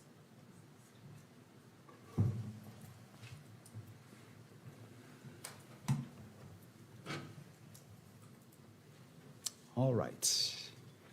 After you're situated, there should be a bottle of water to your left, maybe behind the monitor. And if you wouldn't mind just bringing that microphone just a little bit closer to you so it picks up your voice for the recording. Mr. McBride, your witness. Will you please state your name? Yes, Jennifer Faumuina. Where do you work? I work for the Utah Department of Public Safety. What position do you hold there? I am currently a sergeant within the State Bureau of Investigation. What was your assignment September 10th, 2025? I was assigned to oversee the crime scenes as well as the physical evidence. And were you sergeant with the State Bureau of Investigation at that time as well? Yes. And do you have any kind of specialty in your assignment there? Yes, I do. I am currently overseeing, or I am the lead over our evidence response team within our division. That includes not only conducting training, but also attending training and whatnot. Okay.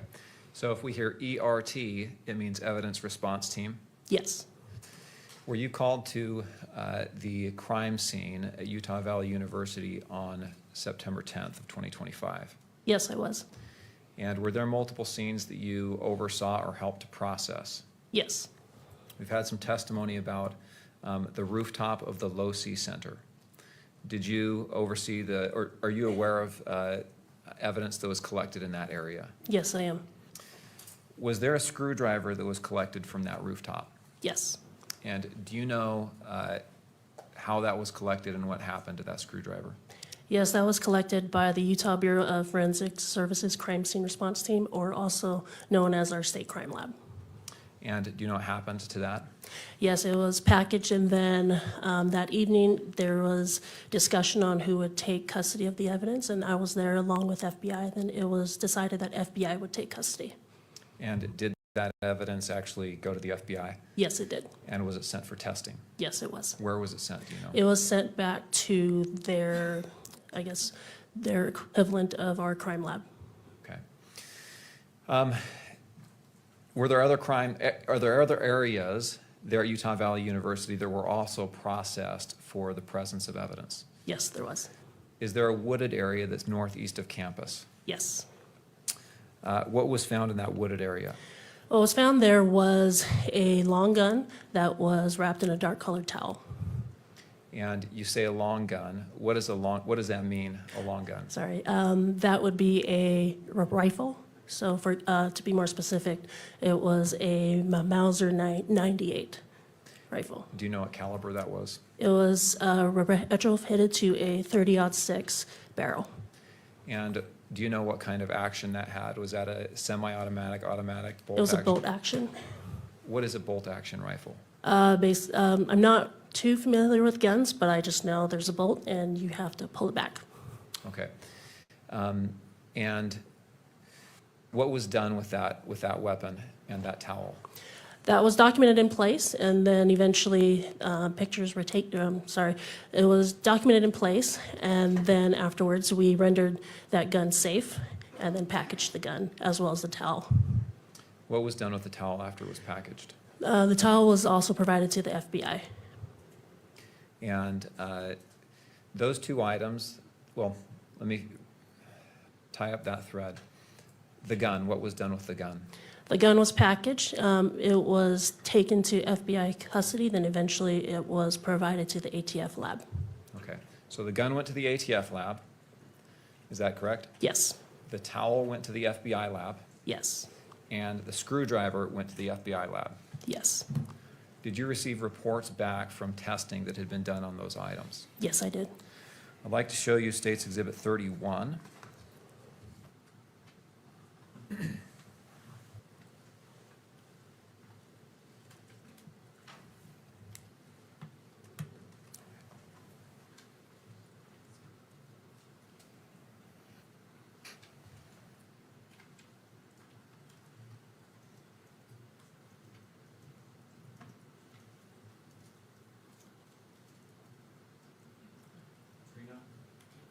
that's connected to a defense computer right now.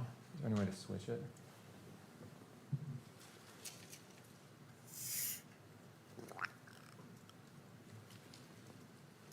Thank you. Okay, I'm showing you here on the screen State's Exhibit 31. Do you recognize that? Yes, I do. What is that? This is the FBI report that was provided to me by the FBI that documents DNA testing. And does that include testing that was done on the screwdriver that we've spoken about and the towel that we have spoken about? Yes, it does. Okay, what I'd like you to do, Kimberly, if you'd please just scroll down so that Sergeant Faumuina can observe this exhibit.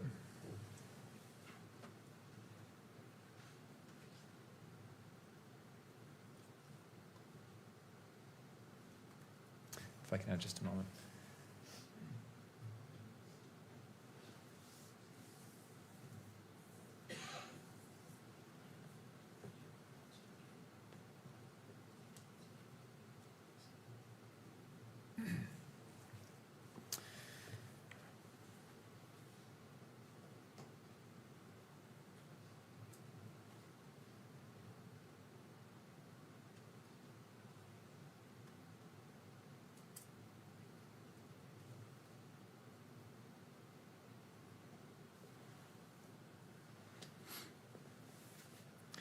And can you see who that report is signed by?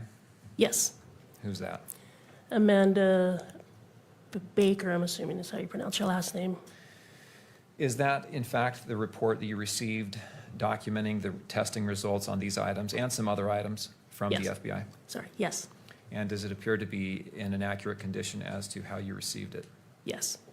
I'd move the admission of State's Exhibit 31. Defense? No additional objections. All right, so I'll note the standing objection, and as it relates to admission, what is your request as to publication? I'd move this admission and its publication both to the court and to the public. All right. Anything further, Mr. Burt? All right. The court will admit State's Exhibit 31 into evidence and allow publication of this exhibit to the gallery and to the monitor on screen in the courtroom and for the camera to broadcast. Okay, if you'll go to, Kimberly, if you'll scroll down to, still on page 1, where the screen will show items 7 and 8. Sergeant Faumuina, do you see the lines there that say item 7, that line? Yes. And will you read that portion of the report that describes what item 7 is? Item 7, towel from around Mauser rifle, serial number 8863. And there's also some other identification numbers. Is that the towel that you found with the rifle that day? Yes, it On is. September 10th? Yes. Item 8, will you read what that says is a description of item 8? Item 8, screwdriver from perch. And is that the screwdriver that you described that was collected from the rooftop? Yes. Okay. If we can go to page 3 of 6, please. Will you, item 7, sub 1, will you please read the result there from the title, item 7, until the word contributors? It's cumulative. We have the analysts here who can describe what the report is. Not sure it assists the court to be having her read from a report that's already in evidence. And would you mind repeating that, but with the microphone? I want to make sure that the record picks up your objection. All right. Either way, if you want to come up, that's fine, Mr. Burke. Judge, the objection is that her reading to the court what's in the report is cumulative, since we have the analysts here who will be testifying to what the report says and what it means. So you've got the report in evidence. We don't need this witness's reading the report to the court. So it's a 403 cumulative Sure. objection. Mr. McBride, do you wish to respond? My point is only to draw your attention, Your Honor, to the relevant results that will be discussed by the other expert, as well as the results of the items we've discussed, the towel and the screwdriver. That's all. All right, the court will overrule the objection and allow a brief overview of it, not going line by line, page by page. So if it is brief, I'll allow that. Thank you. So if you'll read item 7.1 to the word contributors at the top of that page, if you will. Yes. Male DNA was obtained from item 7 sub 1. Item 7 sub 1 was interpreted as originating from two individuals, one of whom is Twiggs. The DNA results from item 7 sub 1 are 1.7 octillion times more likely if Twiggs and T. Robinson are contributors than if Twiggs and an unknown, unrelated person are contributors. Thank you. Let's skip down to item 8.1. Do you see that bolded and underlined Yeah. line there? Yes. And this is relating to swabs of the handle area of the screwdriver? Is that right? Yes. Will you read those same two paragraphs there? Male DNA ending with contributors. Male DNA was obtained from item 8 sub 1. Item 8 sub 1 was interpreted as originating from two individuals, one of whom is Twiggs. The DNA results from item 8 sub 1 are 30 quintillion times more likely if Twiggs and T. Robinson are contributors than if Twiggs and an unknown, unrelated person are contributors. Okay, thank you. A couple of foundational questions before we finish for now. First off, do you know who Twiggs is? Yes. Who is Twiggs? Twiggs is Lance Twiggs. He was a roommate of Mr. Tyler Robinson. And do you know if Lance Twiggs's DNA was obtained for comparison in this test? Yes, it was. And how was that DNA obtained? It was obtained by law enforcement officers. And was that by a buccal swab? Yes. What is a buccal swab? A buccal swab is basically like a Q-tip or a swab that we'll just place in someone's mouth and just scrub the inside of their mouth to obtain the cells. And then that Q-tip is then packaged and sent to the lab for testing and comparison? Yes. And was the defendant, Tyler Robinson's DNA, also collected in the same manner? Yes, it was. Okay. Thank you. Nothing else. Right. Mr. Burt, cross-examination. I'd like to reserve the right to cross-examine after the witness completes her testimony after the following. Oh, would you mind grabbing the microphone? I just want to make sure what you say is on the record.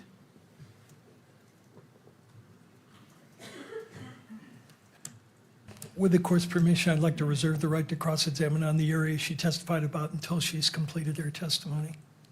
Okay, okay, I see what you're saying. Any input, Mr. McBride?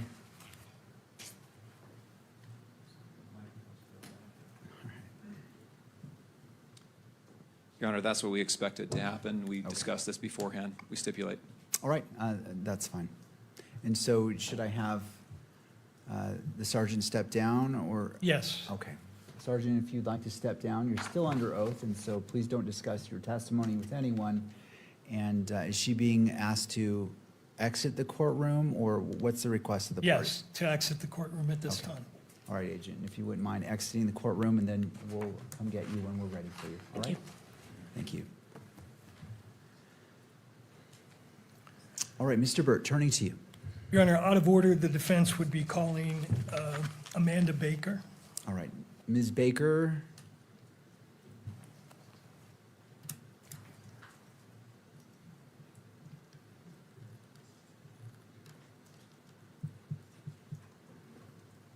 All right, Ms. Baker, if you wouldn't mind coming forward right up here by the bailiff and being sworn in.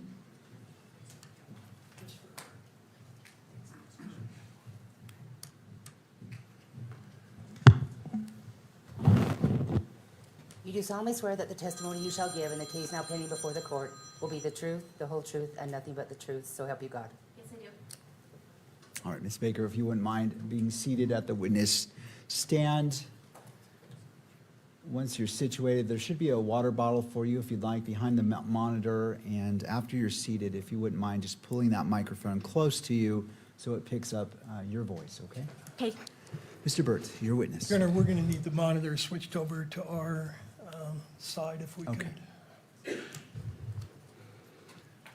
While we're doing that, good afternoon. Good afternoon. Tell us your name, please. Hi, good afternoon. My name is Amanda Baker. My last name is spelled B-A-K-K-E-R. And Ms. Baker, what do you do for a living? I am a forensic examiner in the DNA casework unit of the FBI laboratory located in Quantico, Virginia. And how long have you been a DNA analyst at that location? A little more than 10 years. And just in general, what are your duties? My duties are to manage a case. When a case comes into the DNA casework unit, I will review any information associated with that case. I will review any evidence that is submitted for that case, determine which items of evidence need to be tested and which tests need to be performed. I will then create something called an exam plan. You can think of this like a to-do list to let the biologist know which items I need tested. Once that testing is complete, I will review all the data, draw conclusions in the form of a report, and then testify if needed. Ms. Baker, in this case, were you requested by the state of Utah to do certain testing? Yes, I was. And when were you called upon to do that testing? That was September of 2025. And do you recall when the case first came into your lab? I believe we received evidence the first time was September 11th of 2025. And just in general, when the FBI, your unit receives evidence for analysis, is it true that the turnaround time is about 200 days? It depends. We've wavered between 90 days and over 200 days. I would say on average, it's somewhere between 180 and 200 days. However, did this case come in on what's called a priority 1 level? Yes, it did. And what that means is we worked 24 hours a day, 7 days a week until examinations were complete. And is it true that you were conducting the analysis as the evidence was being inventoried? That is true. Because of the high-profile nature of this case, an item of evidence would be submitted to the lab. It would be inventoried by our evidence management group and then sent to the various units for testing, for example, the DNA casework unit. We would begin testing as additional evidence was being delivered to the FBI lab. Now, as a result of your analysis, do you produce case files Yes, I do. and document your examination in other ways? Yes. Do you have your case file with you? Yes, I do. Okay. And in your case file, are there notes of conversations that you have with people that are relevant to your testing? Yes, that's called our communication log. Now, do you have your case file there in front of you? Yes, I do. I think the pages are numbered. So I'll ask you to go to page 22 of your case file notes.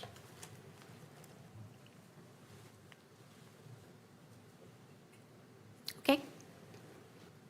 And if I could direct your attention to the bottom of that page, there is a communication log entry dated September 13th.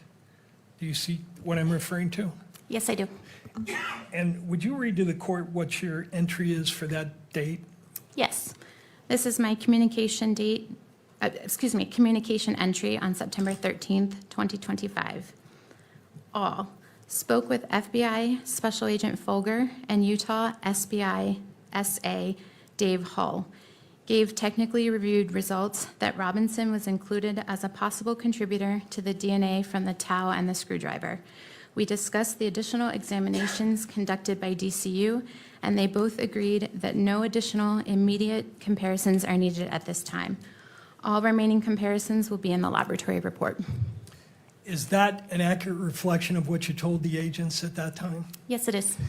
And you told them that, quote, Robinson was included as a possible contributor to the DNA from the towel and the screwdriver, correct? Yes. Was the language that you used in conformity with requirements that you have for reporting out test results? Yes. All right. I'd now like to direct your attention, if I could, to exhibit number, State's Exhibit 31, which is in evidence, and I think it's our tab 2. And that's in evidence, so if you could display that on the screen.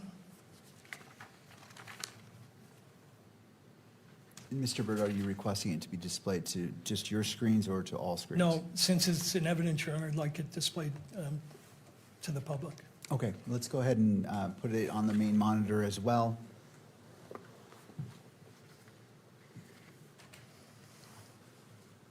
Okay, could you go to page 6, please?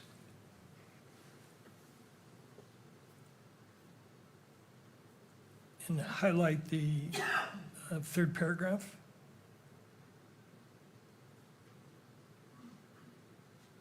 This is your report dated September 15th, 2025, correct?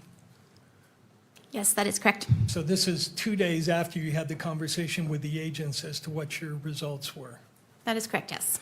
And in your report that you wrote 2 days later, you included this language that's highlighted there, correct? That is correct. This report conforms to the Department of Justice uniform language for testimony and reports for forensic DNA examinations. Correct? Yes. Okay.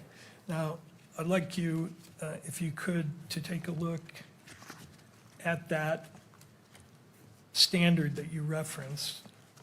And then I believe is that, and this will be just to the witness, not to the public. Okay. Calling up tab 7. Do you see that on your screen? Yes, I do. Do you recognize this document? Yes, I do. And tell the court what this is. This document is the approved standards for scientific testimony and reports for autosomal DNA testing. And is this the document that you were referencing in your report? One of them, yes. And is it a true and accurate statement of what the policy of the FBI is in regard to reporting DNA in a case of this type? Yes. I move that document into evidence, Your Honor. So is it just this page or all the pages? Because it says 1 of 6. Yes, so this would be the entire document. Mr. McBride?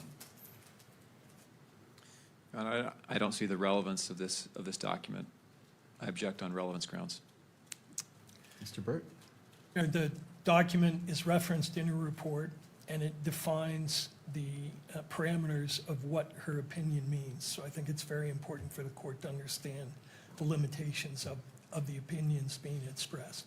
And just for my understanding, when you say in her report, are you referring to State's Exhibit 31? That's correct. All right, Mr. McBride, any further thoughts? No, I'll submit it. All right, so State's Exhibit, well, I'm sorry, how am I labeling this exhibit for the defense? Your Honor, we have our exhibits organized by witness, and we Okay. would be submitting to the court electronic copies of these under named witnesses. So this would be Baker 7. All right, Defense Exhibit Baker 7 is admitted into evidence, and as it relates to publication, what is your request, Mr. Burt? Your Honor, I would ask that this be published since the report is published, and this is important to understanding the limitations of the report. And so published in the courtroom and on the monitor for the media? Yes, Okay. correct. Any thoughts, Mr. McBride? No objection. All right, it will be admitted and published both in the courtroom and on the monitor for the video camera.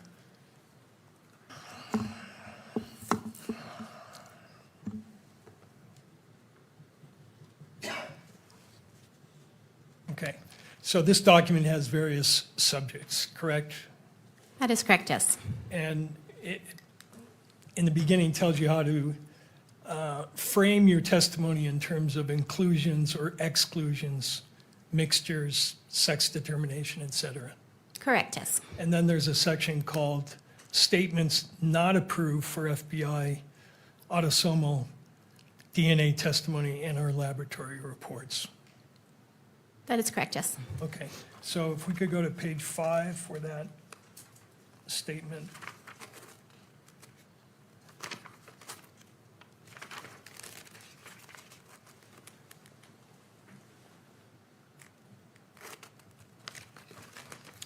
Okay. Under the topic absolute identification, is it the policy of the FBI when you're reporting out results that an examiner may not state or imply that a match provides an absolute identification of the individual from whom the biological material originated? That is correct. And you were following that policy in this case when you told the investigators that this was a possible match, correct? That is correct, yes. You never said it was an absolute identification of Mr. Robinson, did you? Correct, no, I did not. Now, the second guidance under that policy is an examiner shall not use the expressions reasonable degree of scientific certainty, reasonable scientific certainty, or similar assertions of reasonable certainty in either reports or testimony unless required to do so by a judge or applicable law. You're not, in your report, did not use any language that suggested you were giving an opinion to a reasonable degree of scientific certainty, That is correct, it was not. okay? And then the next one, not that one more down. Not going to talk about race, ethnicity. That doesn't apply to this case, right? But 5.4 says, an examiner may not state or imply that forensic autosomal DNA examinations have a 0 error rate or are infallible. That is correct. And you followed that policy in this case, correct? Yes, I did. You're not in your report stating to the court that your testing has a 0 error rate, correct? Correct. You're not saying that the test is infallible. I am not, no. What is the source of error rates in DNA testing? I'm Can you sorry. take that down? Can you clarify your question? Yeah.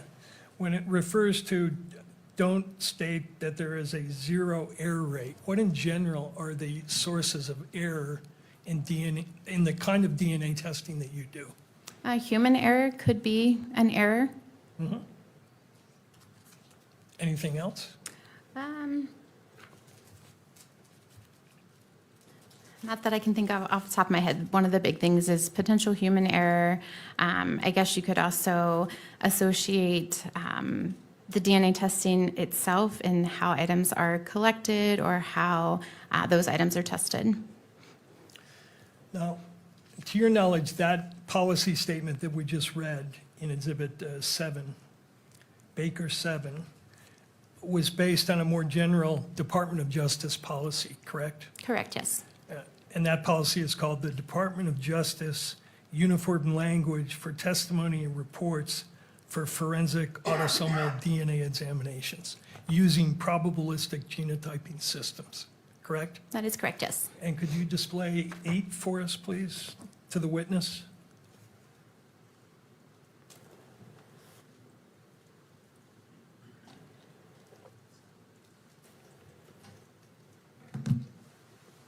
Let me know when it's on.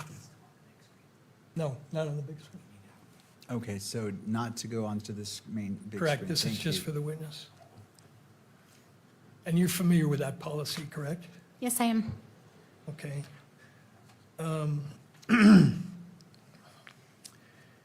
And does it contain a statement that support for inclusion is an examiner's conclusion that there is evidentiary support for the inclusion of a known individual as a possible contributor to the DNA typing results obtained from an evidentiary sample? I believe it does, yes. And did you follow that procedure in this case? Yes, I did. All right. Does this same policy state at page 4,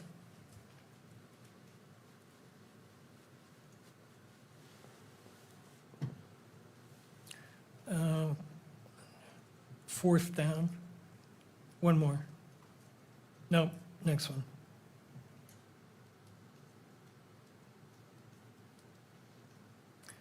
An examiner, does a policy state, an examiner shall not assert that a likelihood ratio of any magnitude provides an absolute identification or source attribution of an individual to an evidentiary sample? That is correct, yes. It does state that. And you followed that procedure in this case, did you not? Yes, I did. You're not implying that those numbers that a previous witness quoted and are stated in your report provides an absolute identification of Mr. Robinson or Mr. Twiggs? No, I'm not. Okay. Thank you. You can take that down.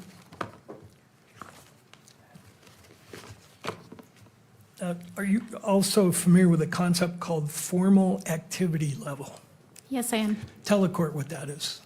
Formal activity level is determining an activity that causes DNA to be left behind on an object. And does your laboratory have a policy about whether you can express opinions about formal activity level? We do have a policy, and I cannot give an opinion as far as activity level goes. And why is that? That is because DNA can be left behind on an object for numerous different reasons. So just because DNA is on an item doesn't necessarily mean that an individual touched it or utilized that item. So because of that, we do not opine on what activity may have occurred. And consistent with that policy, you cannot tell, if you interpret a piece of DNA as being present on an item, you can't tell when that DNA was deposited, correct? I can't give an exact time, but there are some situations, if a piece of evidence has been buried for a long time or is in a river for a long time, it would be my expectation, based on my experience, that I probably won't get DNA off of an item that's been buried for 10 years, for example. However, I cannot give exact timing as to when DNA was deposited on an item. And I was talking more about a situation where you actually find DNA on an object, be it a gun or anything else. You can't say when that DNA was deposited, correct? Sure, that's correct. And how long, in general, does the DNA persist on an item? Once you've made contact, how does DNA get deposited on an item in general? In general, DNA can be deposited a few different ways, via body fluids such as saliva or blood, or skin cells. So touching an item or wearing an item, DNA could be deposited. Once DNA is on an item, if it's subjected to ideal conditions, it's out of heat and high UV, it's not subjected to any kind of cleaning or chemicals, it can persist on an item rather indefinitely. It can degrade slowly over time, but we've certainly worked items of evidence that are 40 and 50 years old, and we've been able to recover DNA. Now, could you explain to the court the concept of degradation of DNA samples, what that means and what it suggests with your testing? Sure. So degradation of DNA is breaking up the DNA. So if you think of DNA like a long rope, it's essentially taking that rope and cutting it up into pieces. Seeing degradation in a sample could lend me to believe that there may be, that sample may have been subjected to cleaning or high heat an extended period of time. So I can't tell why an item is degraded, but looking at my data, I can tell if that sample is potentially degraded or broken down. And two of the items that you examined were referred to as items 7 and 8, correct? That is correct, yes. One was a towel and one was a screwdriver. That is correct, yes. Were both those samples degraded to a certain extent? May I refer to my Certainly. data?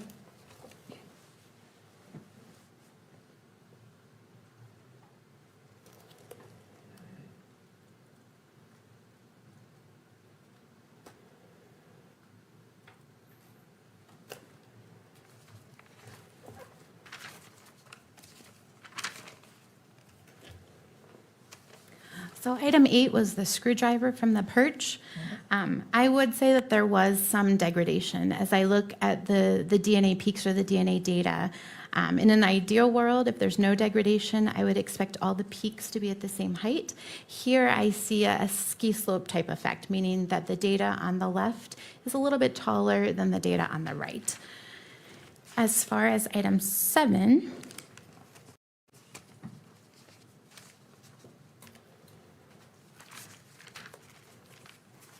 item 7 was the towel. There was a slight amount of degradation, but not as much as item 8. Okay. And what is the effect of degradation on production of the allele? First of all, what's an allele? An allele is an individual's DNA type. So we inherit half of our DNA from our mom and half of our DNA from our dad. We're looking at something called short tandem repeats, or STRs. These are small segments of DNA that repeat themselves over and over again. We all have those same sections of DNA, but what might differ amongst us is how many times it repeats, and that's actually what we inherit from our parents. So for example, at one particular location, my mom may give me 14 repeats and my dad may give me 15. So when I'm looking at the DNA types, I would say that I have 2 alleles at that location, a 14 and a 15. As far as degradation goes, it could cause some of those alleles to do something called drop out, meaning when I'm looking at the DNA chart or the DNA data, I do not see information. I do not obtain numbers at that particular section of DNA. And is it true that in the testing that you were doing in this case, STR testing, what you were looking at is the length of the, what I'll call, have you ever heard the boxcar analogy? I have, yes. Tell the court what that is. So the boxcar analogy is how many times that section of DNA repeats. So that section is essentially letters. So for example, A, C, T, G. So you may have A, C, T, G repeated 10 times or 12 times. Each of those sections of A, C, T, G would be considered one boxcar. And so when you're looking for alleles, you're essentially counting the boxcars. Could be 7 boxcars, and that person would be a 7. That is correct, yes. And from the mom and from the dad, he may have inherited 10 boxcars. That is correct, yes. And so that person at that particular location would be a 710. Yes. And what you're doing in your testing is comparing those numbers to what you get from a known sample to see if they match. That is correct, yes. Is that true? Yes. Now, is it true that what you mentioned the A, C, T, and G, correct? Correct, yes. Is it true that you are not measuring the sequence within the boxcars? You're just measuring the length of the boxcars? That is correct. So the sequence would be equivalent to letters in a word. What I'm looking at is the number of words versus the letters that make up that word. And we'll talk about this a little later, but people can vary not only in the length of the boxcars, but in the sequence within the boxcars, right? And that is correct, yes. And what your testing looks at is just the length. Correct, yes. Okay. Now, for the, and is it also true that you're looking across many different locations? Yes. So at the FBI laboratory, we use a kit called Global Filer, and this is looking at 21 different locations on a human's DNA, in addition to 3 sex-determining locations. That lets me know if an individual is biologically a male or a female. As between 2 individuals, 99% of their DNA is exactly the same, right? That is correct, and that makes sense. We're all humans. We all have arms, legs, and a head.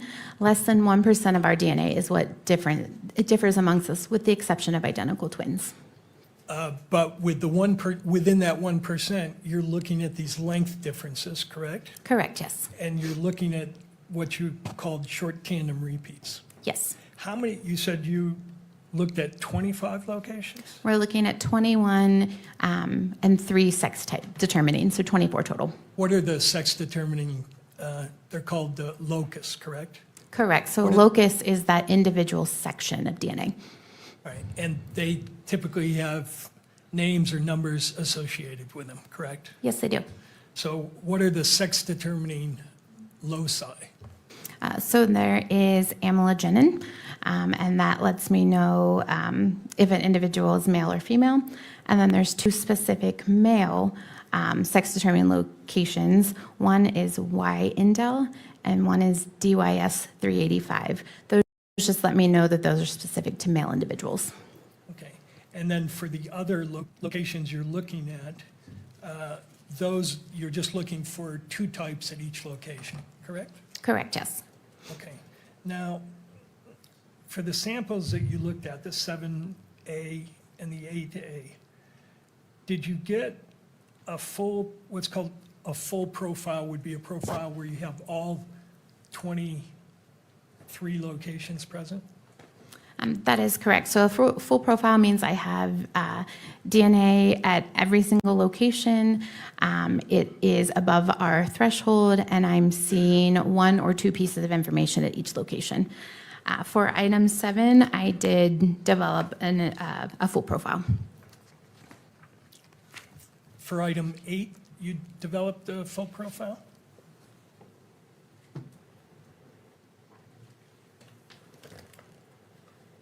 Item 8 was a partial profile, so I did not develop DNA at every single location.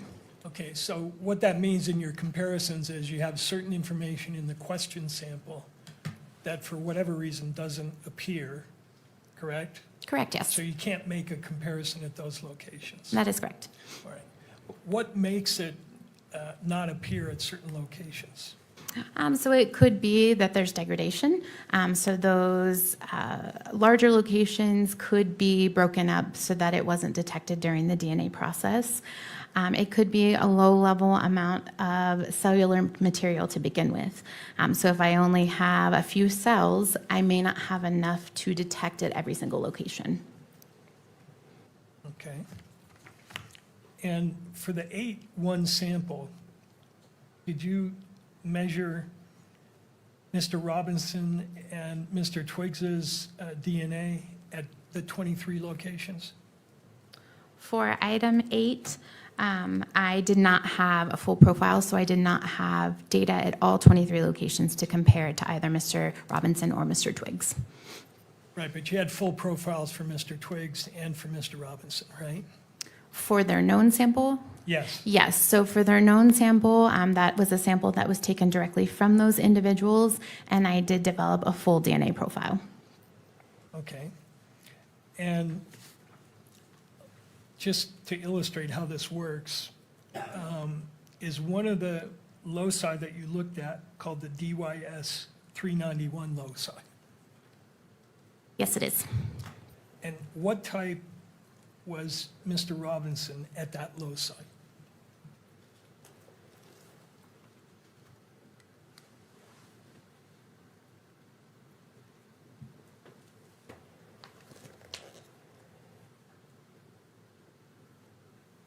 At that location, Mr. Robinson was an 11. And it's, I think you said you inherit one from your mother, one from your father. But when you say he's an 11, technically he's what's called an 11-11, correct?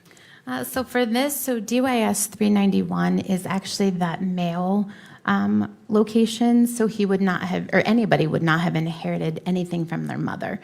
So at this location, I would only expect to see one piece of information, and I did see an 11 here. Okay. And for the D3S loci, what was his type? His type was a 17. Now, for that loci, you'd expect 2 types, correct? That is correct. And when you say he's a 17, do you mean he's actually a 17-17? That is correct. He inherited 17 repeats of that location from mom and 17 from dad. Other locations, for instance, the VWA, he's type 18-19, correct? That is correct, yes. So you're looking at those, and what the machine produces are peaks, correct? Correct, yes. They're just spikes on a graph, similar to like spikes on a heart monitor.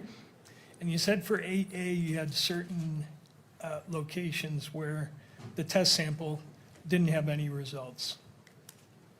That is correct. So at the TPOX location, Mr. Robinson is a type 8-9, correct? That is correct. Mr. Twiggs is a type 8-11, That is correct. but when you looked at the sample, 8A, it didn't have any of those types. That is correct. So I could not compare at that location. Now, are there certain rules for when you exclude someone? In other words, when you're comparing 2 samples, are there rules which say, here's where I would conclude that he could not possibly have contributed this sample? Yes. Your field has a lot of literature written about it, correct? That is correct, yes. And do you generally like to keep up with that literature? I do, yes. And across time, there have been several books, publications that attempt to educate you and courts and lawyers on the technical aspects of DNA testing, right? Correct, yes. one of the books, the early one, DNA Technology and Forensic Science by the National Research Council. I'm familiar with that, yes. That's an authoritative book that was really one of the first books on DNA testing, Yes. all right? And then by the same organization, National Research Council, the Evaluation of Forensic DNA Evidence, Correct, yes. published in 1996. So you're familiar with that as well. Yes, I am. And then there's an author, I believe, who did his research work at the FBI, named Dr. John Butler. Yes, I'm familiar with him. And you have studied his work both in your training and your continuing education. That is correct, yes. And he's got 3 current textbooks on the topic that we're talking about, right? I'm not familiar with how many textbooks he has. I know at least the one. Fundamentals of Forensic DNA Typing, Yes, familiar with that. Forensic DNA Typing Methodology, yes, I'm familiar with that one as well. and Forensic DNA Typing Interpretation. Yes, Everybody in your field relies on these publications and you use them as teaching tools. yes, I would agree with that. And then, in addition to those books, there have been studies that have been done on particular topics, correct? Yes, This case, we're dealing with mixtures, correct? yes, And mixtures present certain challenges that are not present when the samples are not mixed, correct? not necessarily. So first, to define a mixture, that simply means DNA from more than one individual in a sample. So if I were to take a sip from a coffee cup and my husband were to also take a sip, if I were to swab that coffee cup, I would get a mixture, his DNA and my DNA together. As far as it being difficult, you can have some mixtures where there's one contributor that donates a lot of DNA and the second contributor donates a little bit. For DNA interpretation, that is not challenging for me. Where it can become challenging is if you have 4 or 5 individuals within that sample all donating roughly around the same amount, it may be challenging for me to determine if a person is included or not.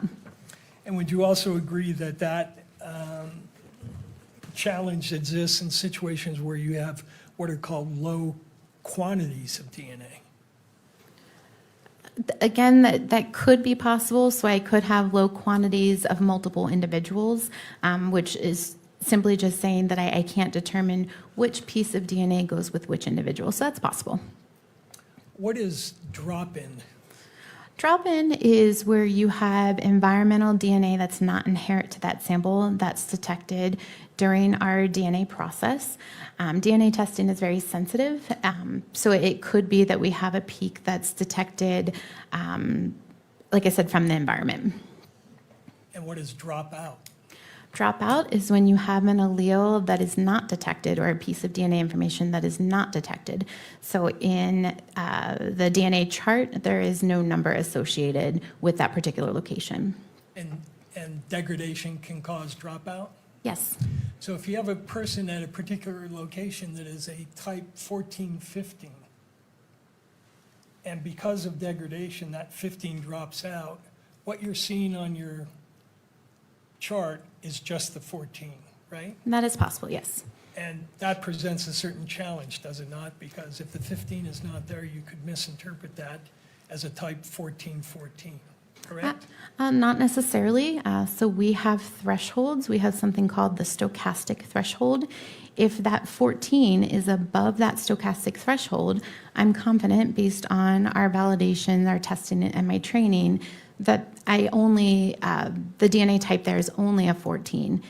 If that 14 falls below that stochastic threshold, that could be indication that there is another peak.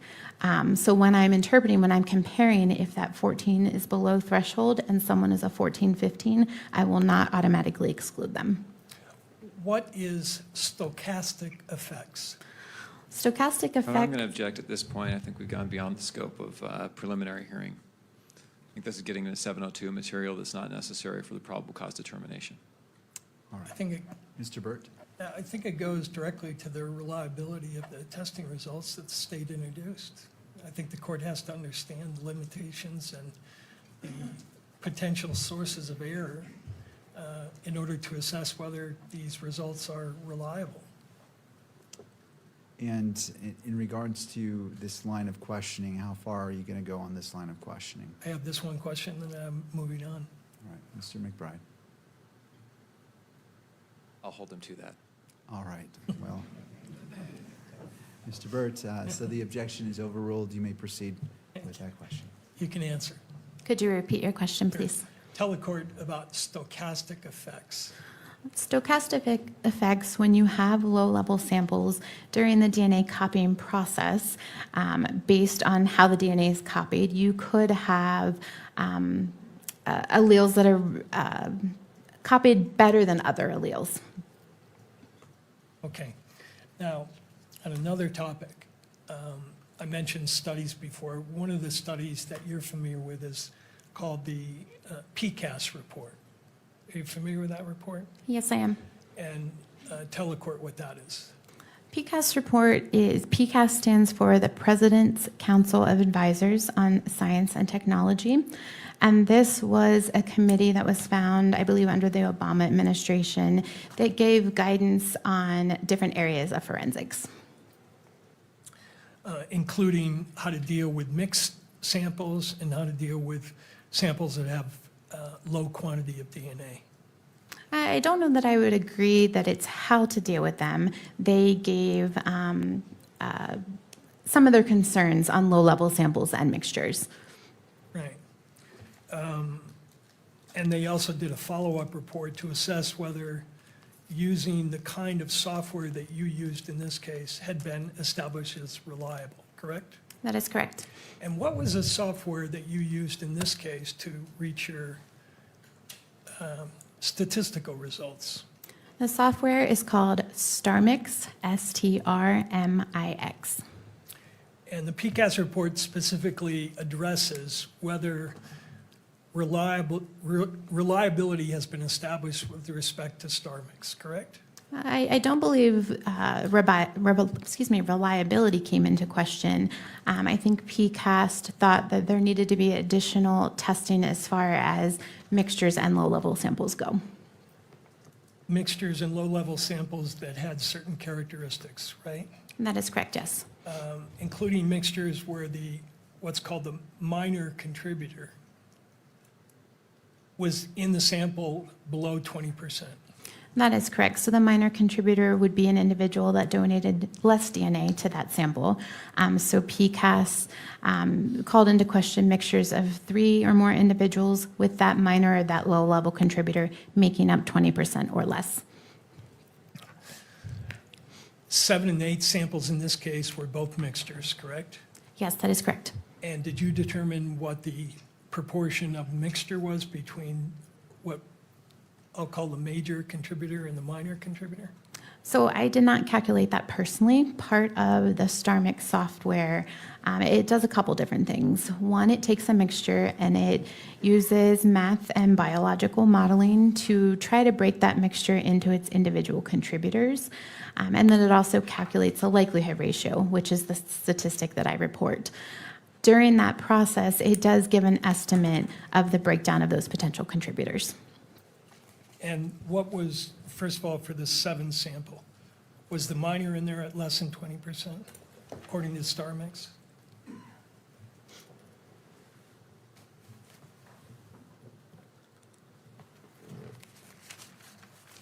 Yes, it was.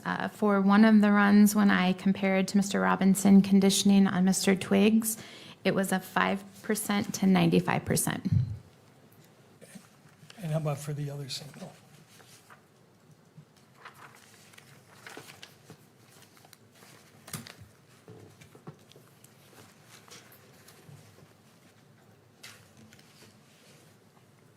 For item 8, one of the contributors was 11% and the other was approximately 89%. So, Correct, yes. and the concern expressed in this report, which was written by experts in your field, correct? No, that is not correct. The PCAST report was written by individuals that were not practitioners or any type of laboratory personnel. Right, but they list the experts who provided input into that report, do they not? Yes, they did. One of them was Bruce Bedoli, correct? Correct, yes. Who's Bruce Bedoli? He is a DNA expert within the field. Well, he was the head of your unit for a number of years before you came on board, wasn't he? He was, yes. And he's written extensively on forensic DNA testing, has he not? He has, yes. The report also lists Eric Gilkerson, correct? That name does not, I do not recall that name. Forensic examiner for the Federal Bureau of Investigation Laboratory. I don't recognize that name. How about Bruce McVicker, forensic examiner, Federal Bureau of Objection, Investigation? Your Honor. I'm going to renew my objection. I think this is beyond the scope of determining probable cause. The standards that apply here are that the court weighs the evidence in the light most favorable to the state and avoids credibility and balancing the evidence to the stage. I think we're far into 702 territory at this point. Mr. Burton. I'm not sure I understand the objection into 702 territory. 702 deals with reliability of evidence. That's what the court is here to determine. So again, it's directly relevant to reliability. This report criticizes, for the specific samples she's using here, the reliability of this testing. And her response was, oh, but they weren't experts. But the report indicates that there were experts who were consulted on this report. So I think it is relevant, and I think it goes to the issue of reliability, and it's the only question I have on this area as well. Anything further, Mr. McBride, or do you wish to respond to that?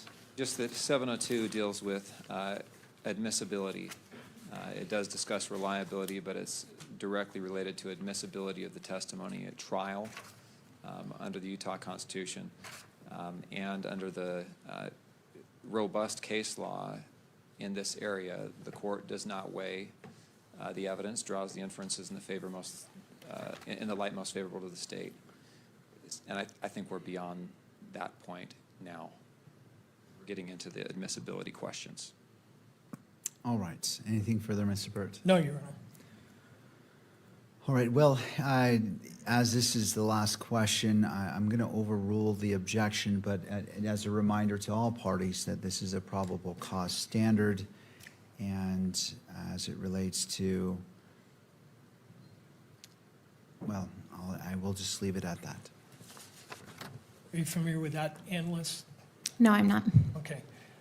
Just to close the loop on the PCAS report, what they said in the report was that published evidence supports the foundational validity of probabilistic genotyping with some programs of DNA mixtures of 3 individuals in which the minor contributor constitutes at least 20% of the intact DNA in the mixture, and in which the DNA amount exceeds the minimum required level for the method.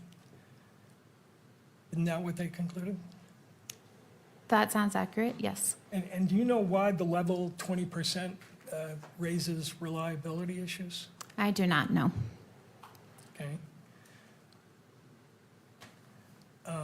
But you do know that in this case, both your samples had minor contributors below 20%. That is true, but in this case, it was also only a mixture of 2 individuals. All right. Now, that's the next thing I was going to ask you about, which is, what is NOC? NOC stands for number of contributors. And when you use this program, this genotyping program, StarMix, who decides what the number of contributors is? That's my determination based on my experience and training, looking at the data. That's something I input into StarMix. Right. And that's a complex determination, is it not? Not necessarily. But it can be in some cases, correct? It could be, if there's mixtures of a lot of individuals and a lot of the peak heights, the size of the spikes are relatively the same, it could cause some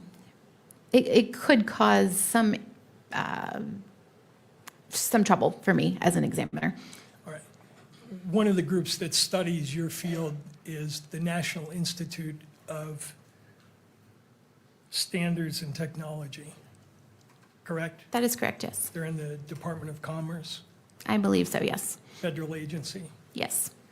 And they published a report in 2024 called Forensic DNA Interpretation and Human Factors, Improving Practice Through a Systems Approach.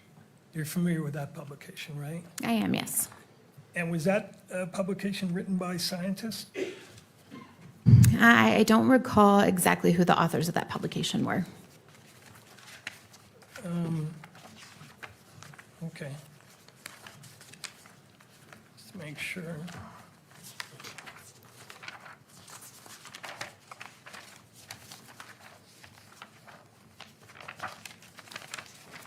That the,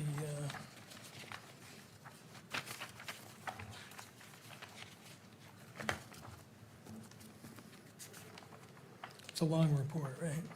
Yes, it is. And you've read it. I've read highlights of it. Is it true that one of the things that they say in that report is they have a section on the complexity of number of contributor estimations? Objection. Are you, Same objection, Your Honor. This is beyond the scope of a preliminary hearing. Again, we're talking about expert reports, we're talking about scientific studies. These materials are all fine to consider at a 702 admissibility hearing. At this stage, where, again, the evidence is viewed in the light most favorable to the state, this is unhelpful to the court's determination, and therefore irrelevant to this proceeding.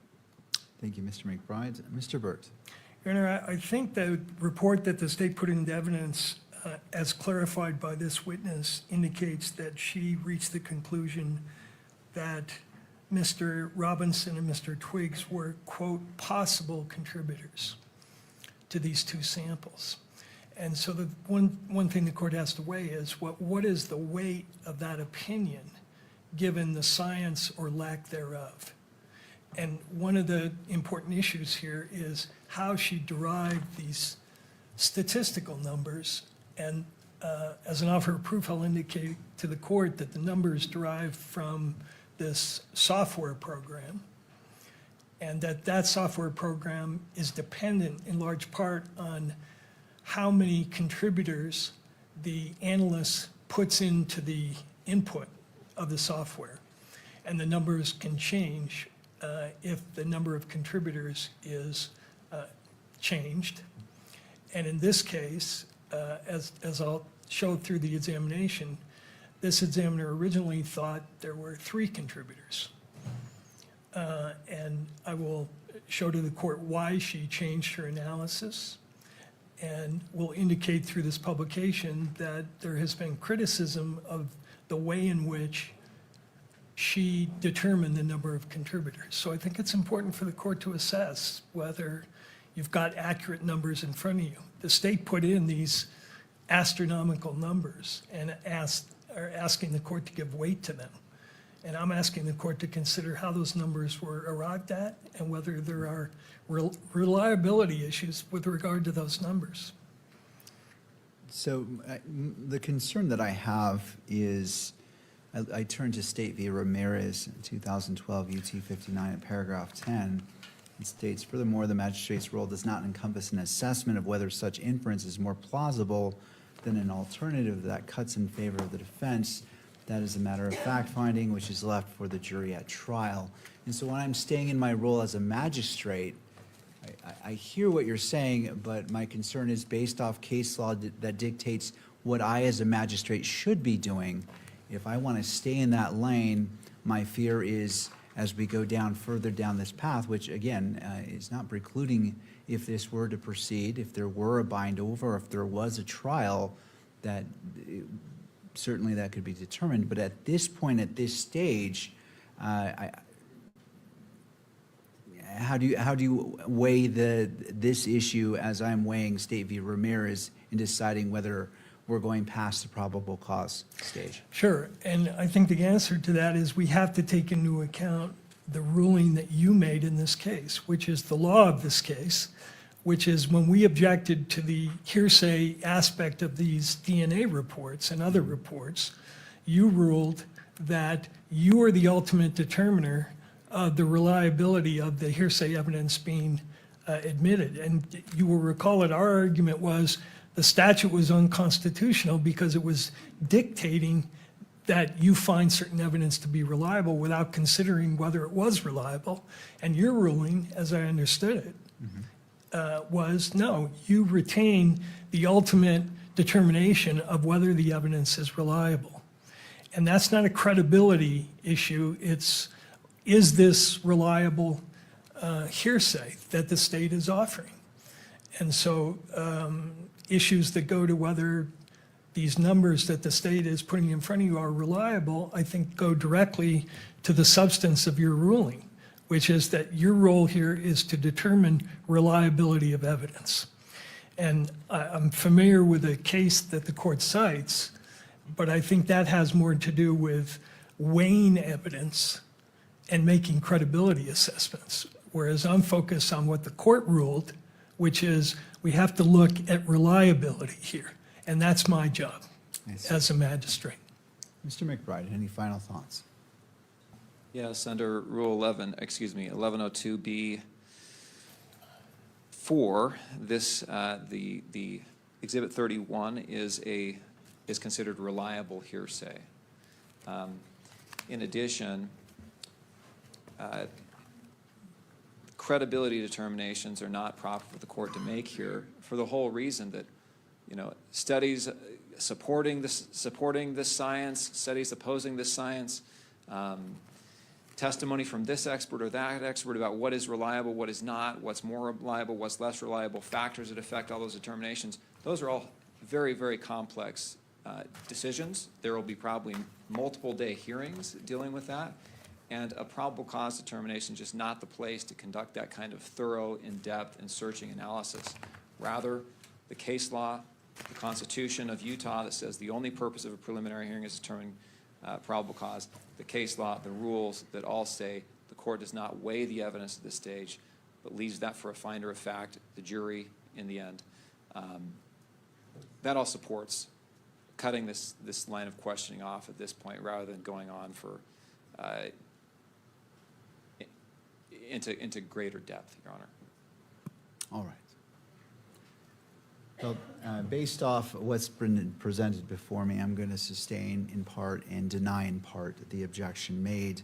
I'm going to allow this question to be asked, and so that is denying, but sustain in the sense that this would be the last question, and if Mr. Burt would chooses to, may go on to a different subject or a different line of questioning.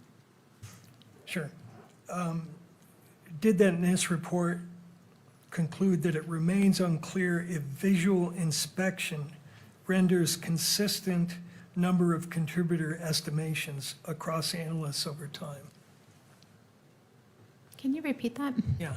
Did the report, the NIST report that you referenced, conclude that it remains unclear if visual inspection renders consistent number of contributor estimations across analysts over time? I think that goes to the DNA evidence. Again, we never truly know the number of contributors in a forensic sample. So like I mentioned before, you could have DNA mixtures that are made up of 2, 3, 4 individuals. I have training, I have experience, I followed standard operating procedures. So I'm making the best determination based on the evidence, the DNA evidence that I have as far as number of contributors goes. Now, if I could, I'd like to return to your case notes. And could you display for the witness page 365 of tab number 4? And while he's doing that, by the way, it's true that if you change the number of contributors, you're going to get different numbers from the software program.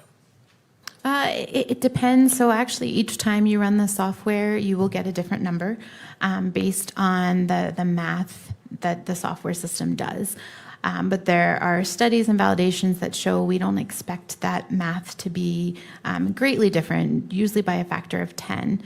Changing the number of contributors, it depends. If you have a major contributor, someone who's made up who's made up most of that DNA profile. If I originally interpret something as 3, calculate a statistic, if that major contributor is the individual that I'm comparing to, if I change the number of contributors to 2, based on the studies and based on my own experience, it doesn't change the likelihood ratio of that major contributor by much. But it does change it, correct? Yes. And you just said, I think, that even when you put in the same parameters, you don't get the same answer if you run it through STR mix more than once, right? That is correct. Based on how StarMix utilizes math and distributions, you will never get the same answer twice, but it will be no more than a magnitude of 10. So that test is not reproducible in the sense that you can run it, a sample, or your assumptions in there 10 times, you could get 10 different answers. That is true. Again, all within the first time I run StarMix, I'm not going to get a likelihood ratio of 10, and the second time get 10 quadrillion. I might get 10 quadrillion the first time, 2 quadrillion the second time, but even if I run it 10 times, I'm still going to get around the same likelihood ratio value. Now, could you look at tab number 4, your case notes at page 365, if you could bring that up for the witness?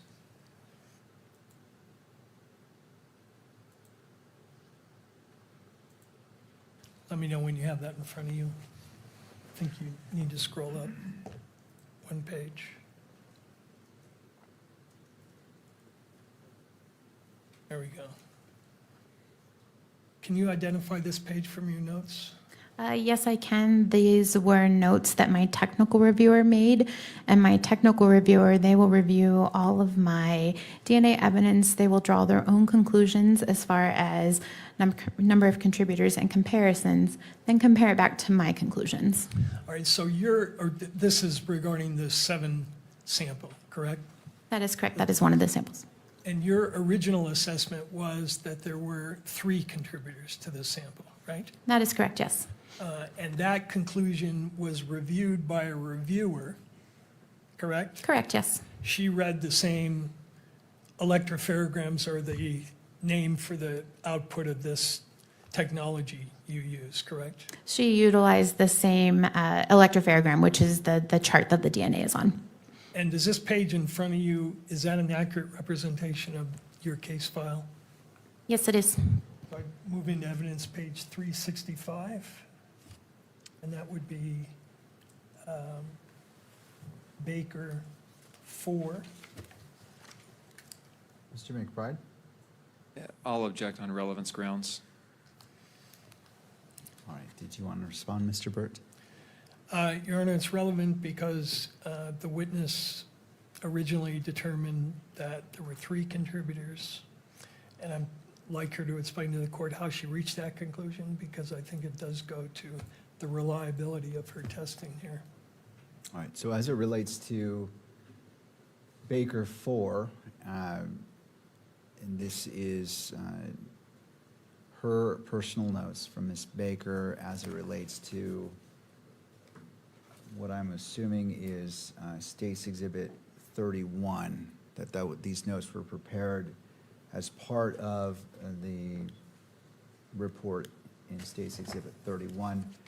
I will find that it is Your Honor, relevant Your and Honor. that it is admitted into evidence. As regards to publication, what is the request? Your Honor, Mr. Byrd? if I may clarify, I think the testimony was that this was not her notes. That these were the notes of her technical reviewer, is what I heard. Please correct me if I misheard that, from both sides. I want to I make did. sure, are these Ms. Baker's notes? Could I clarify that? Absolutely. Ms. Baker, these are notes in your case file, correct? These are notes in my case file, but they're not my notes. And the way your lab works, you're not the one that does all the different steps in the testing process, correct? That is correct. Other analysts have input that then all goes into the case file, which you have access to and rely upon in rendering your opinions. That is correct, yes. All right. And this particular page is a note written by your peer reviewer that you relied upon. Correct. After I made my interpretations and drew conclusions, my technical reviewer then reviews the data and draws their own conclusions. So this was created after I had already drew my own conclusions.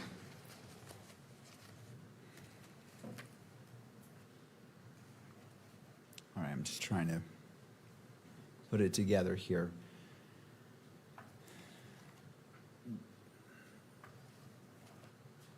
And so the question I'm trying to get to, counsel, is, was this particular, I recognize it as it being prepared by someone else, but as it relates to State's Exhibit 31, was this relied upon in order for State's Exhibit 31 to be put together as the report?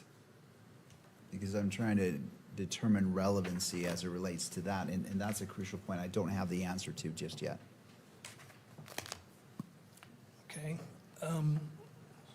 Let me lay a more adequate foundation. The case file notes are assessed by you at every step of the analysis, correct? Not necessarily at every step. Before I issue a report, before I write a report, I review all of the case notes. So that will be any communication log entries, any documentation from the laboratory, the biologists that perform the DNA testing. I will review all of that, write a report, and then give that to a technical reviewer. They will draw their own conclusions to determine if they agree with me. If they do, they will sign off, and then my report and my case file will go for an administrative review to make sure that the laboratory number is correct on all the pages, that if there's any crossouts, there's dates and initials and so forth. Those two reviews have to be done before I can actually make it a final report and case file that gets submitted and sent to the field. And in this case, correct me if I'm wrong, but the sequence was you originally determined in sample 7, that there were 3 contributors. That conclusion got reviewed. Then you ran some further testing, and then you change your conclusion, correct? That is correct, yes. Right. And before you change your conclusion, you of course go back and look at what the reviewer said about her review. We would have a discussion. If I say a number of contributors was 3, he or she notated that it was 2. We had that discussion. She agreed with 3. So for that step of that process, because again, we're piecemealing this. Typically in a normal case, we will work all of the evidence. I will write a report. For this situation, I had DNA evidence coming to me throughout the day, throughout the night. So I had reviewers at different steps, which is not usual for a case. Usually I have one reviewer. So in this case, at that particular time, I had a reviewer. Then when I was submitted additional known samples and used those for comparisons, then I did have additional conclusions and additional reviewers. But you certainly took into account this notation on this page before you changed your conclusion, correct? I don't know that I would agree that I took into account. We had already had that conversation, and again, once I received additional known samples and additional information from the field, I then did amend my conclusion. And these notes are kept in the ordinary course of your business? Yes. And they're part of the case file that you rely upon in reaching your conclusions? They are kept with the case file after I draw my conclusions. So, Your Honor, I think there's a foundation for this. The state has offered all kinds of hearsay here, and certainly this is, there's no question about the reliability of the entries. All right. Anything further from the parties before I weigh in on, make my ruling on Baker 4? No. The court finds that it is relevant, and as it relates to State's Exhibit 31 and Baker 4 is admitted into evidence. In regards to publication, Mr. Burt, what is your request? That it be published. All right, in the courtroom? In both the courtroom and to the cameras. All right. Any objection, Mr. McBride? All right, go ahead and publish that to all screens and may be captured by the media. So these notations at the top there, 7-1 male, discuss 3 NOC and okay with 3. Could you translate that for us, what that means? Sure. So when my technical reviewer took a look at the DNA evidence, she determined that male DNA was present, and she concluded that she would have called it a number of contributor of 2. She compared it to my conclusions. I said number of contributor 3. So we had a discussion as to why she thought it was 2, why I thought it was 3. And she said she agreed with me calling it 3 based on our discussion. Okay, so was that an extended discussion you had with her, or just? No, this was a quick discussion, and this is not unusual. We have discussions like this during the technical process quite often. And the stamp on the bottom, approved by Tara Benson, is that the reviewer? Yes, it is. Talking about? All right, thank you. Now, I want to ask you to look at page 128 of that same exhibit.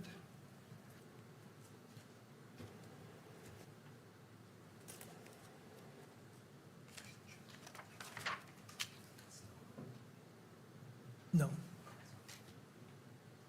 Is this an electropharogram that is a part of your case file? Yes, it is. And is this an accurate representation of what's depicted on this page? I'm sorry, there's nothing on the screen. Am I? Yeah, 128.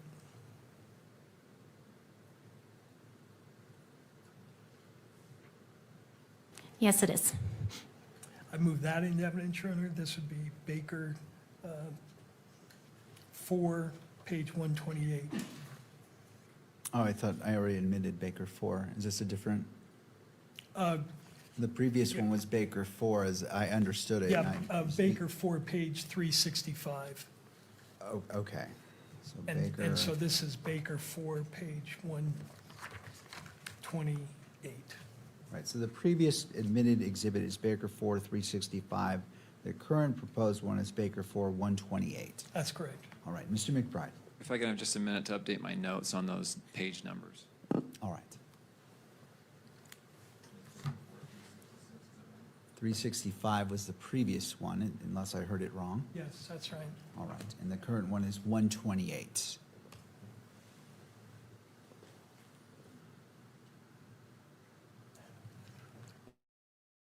This is the first I'm seeing these as exhibits. Of course, I have this file, but I was unaware that we were going to be, these are going to be offered as exhibits, so I'm looking to find them in my file as we go. Second, again, I'm going to object on relevance grounds to the probable cause determination. We're going through the finite details of the analysis here, and once again, I think these are appropriate questions to raise in a 702 hearing, but when with the standards that apply at the preliminary hearing that I've already discussed, I think we're beyond the scope of probable cause determination as we dive into this evidence. All right, Mr. Burt. Your Honor, I think this exhibit is particularly important because the court does not yet have in front of it what an electropharogram is and how it's interpreted. And this particular page will illustrate to the court how the analysts interpreted the peaks on this electropharogram to reach the conclusions that she reached, that there were 3 and not 2 contributors. And I think it will assist the court in determining exactly how this comparison process works and what the output looks like, so the court can see exactly how the interpretations are being made. And is this the dose that were relied upon so I'm viewing today's Exhibit 31 as a summary, and this more of showing the work of how the summary was reached. Am I misunderstanding how this fits in? This fits into how the analyst originally was of the opinion that there are 3 people here and not 2. And she will go on to explain how she changed the interpretation from 3 to 2. And the point of this is to illustrate to the court that this is a subjective process to a certain extent, and that people can read these things in different ways. And so I think it will help the court understand exactly what's being compared here. You've got peaks on a line, she will say, and just to let the court know in responsive to Mr. McBride's statement that he was unaware that this is going to be an issue, he and I met with this analyst before the preliminary hearing. The analyst pointed this page out to us as being illustrative of why she originally concluded that there were 3 contributors.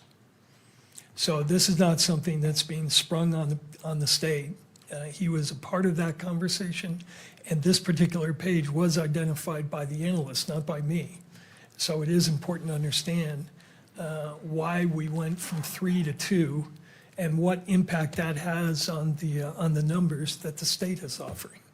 All right. Anything further? No. All right, under Utah Rule of Evidence 1102, B4, it says scientific, laboratory, or forensic reports and records. I find that this is admissible and is admitted into evidence as Baker 4, page 128, and is a request to publish this document. Okay, you can, Was that a yes? Oh, okay. yes, All right, so published, I'm assuming to that Yes, screen as well? All right, correct. it may be published. Counsel, just as a reminder, as this is a probable cause, I understand and I appreciate you give me a pointer of where it's going, but just as a reminder, as probable cause, it is admitted, and you may discuss it, but I definitely want to keep this within the track of probable cause. understood. All right. Thank you, Mr. Burt. Okay. Is it true what I just told the court, that you pointed this particular page out as illustrating why you originally thought we had 3 contributors? Yes, that is true. So explain to the court, is this an electropharogram? Yes, this is an electropharogram. Each of those rectangles at the top, for example, D2S441, that is that small segment of DNA that I referred to earlier. And each of those peaks has a corresponding number that is the allele, so that corresponds to the number of repeats that an individual inherited. And this is what you ultimately, after, you get this electropharogram not through running it through STR mix. There's a different device that you use to produce these electropharograms, right? Correct, yes. During the DNA process, this is the last step of that process. So what it's doing is DNA is found in cells of our body. We're taking those cells, we're breaking them open with chemicals to release the DNA from those cells. We're making photocopies of those pieces of DNA so that we can essentially see them. And then the last step is to separate those pieces by size, and the ultimate output is this electropharogram. Okay. And is it true that you set the parameters for what the machine will pop up in terms of numbering the alleles? Personally, I do not set that up. That was done during our validation of the chemicals and the software and the instrument that we utilize, but there are parameters. So the output of the DNA lets me know, for example, the different types of alleles, but that's not a parameter I set. I want to make sure you answered that. You set, or your lab sets, what the machine does in terms of labeling particular alleles, correct? Yes, that's part of the whole process and the validation, yes. So you could tell the machine, give me all the peaks at whatever level and label them as whatever the alleles are. I see. So yes, so during our validation, we determine our thresholds, our analytical threshold, and that stochastic threshold that I mentioned before. The analytical threshold is a threshold that was determined during validation that we input into the software that I utilize that says, for example, our analytical threshold is 150. Any peak that is 150 or greater, the software system will give me that allele call or that number for that peak. Any peak that's below the 150, the software system will not give me an allele call for it. Even though it might be a true allele. Correct, yes. So you could say, and you referred to a measurement, you refer to that as RFUs, right? Yes, that is the unit. What does that mean? It stands for relative fluorescent unit. So in your lab, you tell the machine only label peaks that come above 150 RFU. The software that utilizes the information from the machine, yes. However, it's true, is it not, that in determining the number of contributors, you look below that 150 RFU level. And that is true, yes. All right, now on this is only showing 4 different locations, right? Correct, yes. And you see a number of peaks at each one of these locations. Some of them are labeled, some of them are not. Correct, yes. So tell us how you originally looked at this and said there's not 2 contributors, there's 3. Sure. So first what I do is I count how many labels that I see, so how many of those little squares under each of those locations. So for example, at D2S441, there are 3 squares. Knowing that one piece of information comes from mom and one comes from dad, if it's a single source profile from one individual, I expect to see no more than 2 squares. Because I see 3, that gives me an indication that there's at least 2 individuals.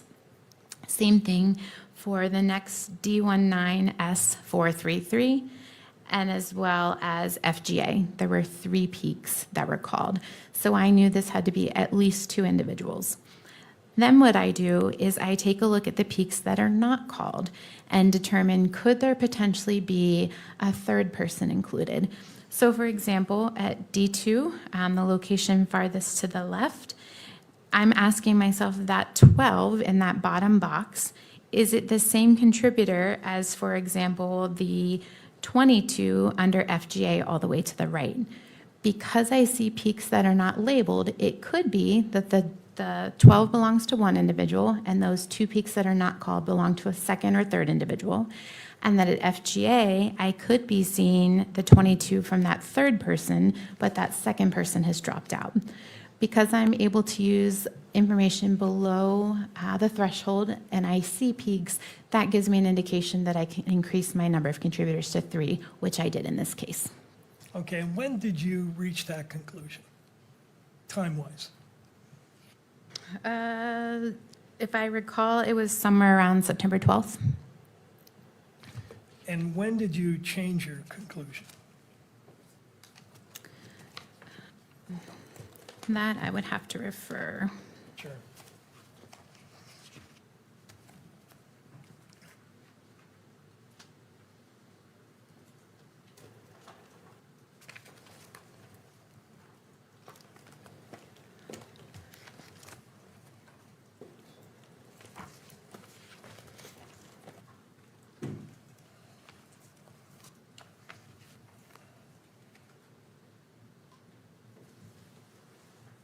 I changed my conclusion on September 13th of 2025. And explain to the court why you changed your conclusion? I was submitted an elimination sample from Mr. Twiggs, and an elimination sample is a sample in which it's from a known individual, and then there's an expectation that the individual's DNA might be present. In receiving that sample and talking to the investigators, it was decided that Mr. Twiggs should be used as an elimination. When I compared him to this sample, all of the DNA, unlike that major contributor, matched to Mr. Twiggs. So because of that, I determined that there's actually only 2 individuals because those small peaks, there was nothing left for a third individual to be compared to. You use the phrase elimination sample. That's typically used, is it not, in a situation where you're testing a sample that has more than one contributor? Not necessarily. An elimination is just simply an individual that we're expecting their DNA to be there. So for example, if we have a stolen vehicle, I will request an elimination sample from the known driver of the vehicle so I can subtract out their DNA to see what I have left over. It doesn't necessarily have to be more than one individual. There certainly has been times where I only detect that known expected individual. And you said you had a conversation with the investigators as to whether Twiggs should be included as, or you talked to them about whether you should get elimination samples? I talked to them with regards to if I should utilize Mr. Twiggs as an elimination versus comparing him and offering a statistic. Okay, but in your report, you concluded, did you not, that one of the contributors to both samples was Twiggs? That is correct, yes. Right. You didn't just assume that, you reached the determination that he was the source of both those samples, one of the sources, right? I don't want to use the word source, but knowing that there was an expectation that his DNA could be present, when I compared him to that DNA sample, I did see his DNA types present. So using the word assumed, that's verbiage that we use when we calculate our statistical calculation. I'm letting the software know, I know this individual is there. I'm assuming that they're there. Based on my comparisons, I did see evidence that that person was there. But I guess what I'm confused about is we talked before about how your language should never imply an absolute identification. But in the body of your report, you say that one of the contributors is Twiggs. You don't say he's a possible contributor like you do for Mr. Robinson. You say he is a contributor, do you not? I do, and with elimination samples, that's slightly different. So for example, let's say I have a sexual assault case and I have a vaginal swab from a female. She has a consensual partner. I can request an elimination sample from that consensual partner. If I see that they're present, I can say they're present and say the DNA foreign to that victim and that consensual partner is one person, for example. So it's different than comparing a known individual. If they're an elimination sample, I can say that I expect their DNA to be there, and based on my interpretation and reviewing that data, they are present. And based either on your conversations with the agents or other people, why did you think that Twiggs was someone whose DNA you would expect in those two samples? So from what I recall, in speaking with the investigators, Mr. Twiggs was a roommate of Mr. Robinson, and it was thought that those items came from potentially Mr. Robinson's home. And I don't recall exactly if it was a situation where a particular towel was known to have been in that house. I don't remember that exactly, but in talking to the investigators, based on their investigation, it was important to assume potentially Mr. Twiggs was present. Right, did any investigator ever tell you that the towel did not come from Mr. Robinson's home, but was found in a bush out at the university? I was aware of that, yes. So you knew that that towel was not found in a place where you would expect Mr. Twiggs's DNA to be present? That is correct. It was found outside of a home, but again, based on speaking with the investigators, they had information to suspect that that towel came from Mr. Robinson's home, and I should utilize Mr. Twiggs as an elimination. All right. And again, you didn't assume that, you actually concluded it based on the match, right? Based on reviewing Mr. Twiggs' DNA profile to what I developed from these items, I used him as an elimination sample. Now, you did various STR mix, what I'll call runs, correct? That is correct, yes. And the way this works is you input the number of contributors. You determine that.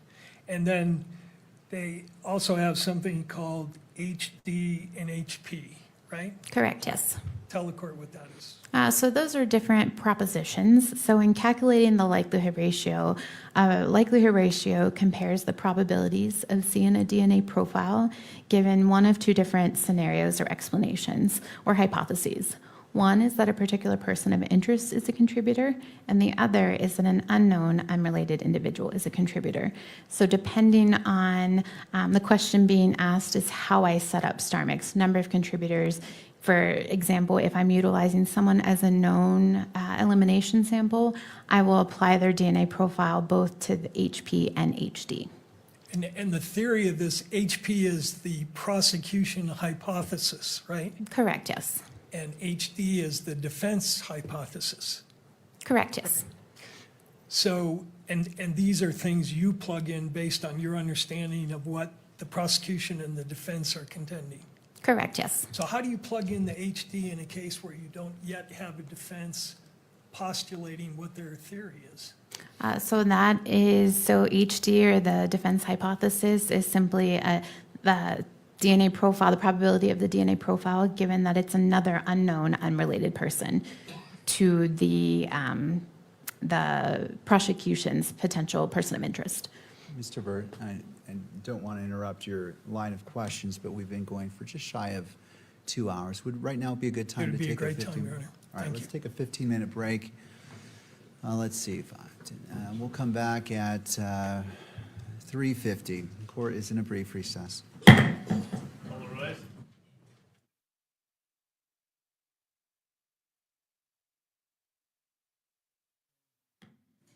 We're still with Mr. Burt and Ms. Baker, direct examination. Thank you. Mr. Burt, your witness. Ms. Baker, would you take a look at, in your notes, page 24 of 379?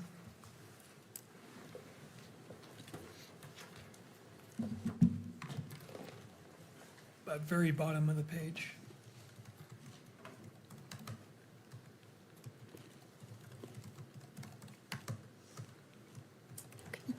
Did you write there on the 15th of September 2025, spoke with Special Agent Folger, gave update on report timeline, discussed it upon review, it was decided that additional statistics needed to be run.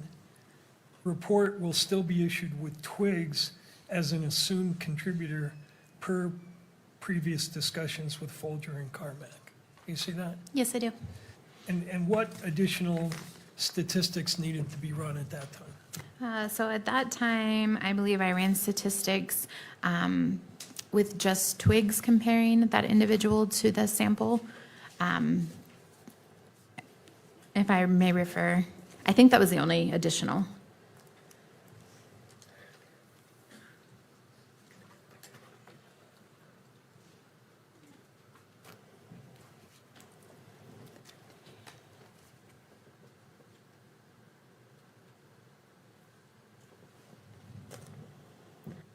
Yes, after discussion with my reviewer, it was determined that I was also going to calculate a statistic or compare Twiggs by himself, comparing him to the evidence, and having that run in my case file.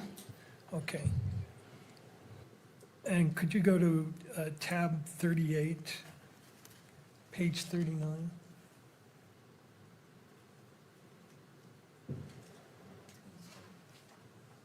Oh, Yeah, it should not be on the screen. let's pull it down from the screen. Thank you. Thank So you. just to the monitors of the attorneys and the witness, Mr. Burt? Just for the witness, Your Honor. Okay, just for the witness. 39. And this is page 39. Is this the DNA report, I'm sorry, the star mix report that was produced as a result of your inquiry that involved a comparison of the sample to Mr. Twiggs alone? Yes, it is. And is that a 6-page report? Yes, it is. And is it a true and accurate copy of the STR mix report for that particular sample?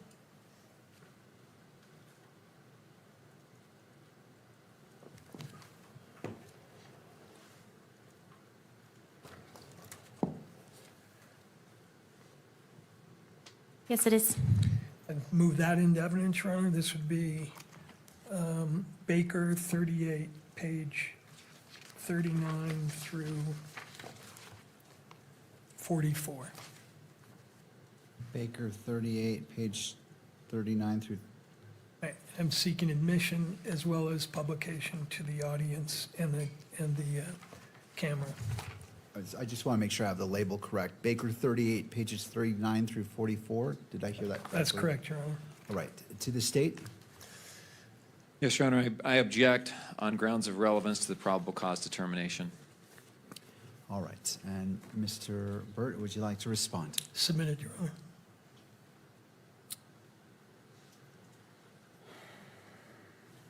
So I'm not exactly sure what this is in order to Sure. determine Let how me- it fits into the probable cause analysis.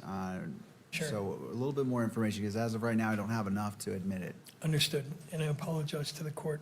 So the report that was admitted into evidence has the conclusion in it that both samples were contributed, that Mr. Twiggs was a contributor to both samples. And this is the report that the analyst ran in order to make that determination, I believe. All right. Did these reports, were these made prior to State's Exhibit 31 being prepared? Yes, that's correct. All right. I will admit, Baker 38, pages 39 through 44 is admitted and may be published. Again, as a reminder, for all attorneys, this is a probable cause standard, so if all parties can just keep that in mind as we're moving forward on this. Sure, Thank you. thank you. And so it may be published to all screens.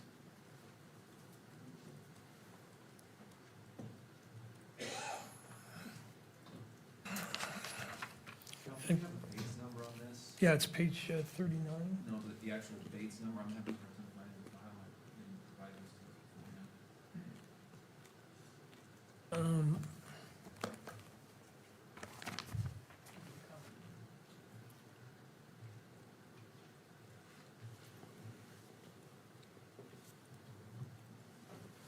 So is this the report that you referenced in your notes that you needed to run the sample through StarMix?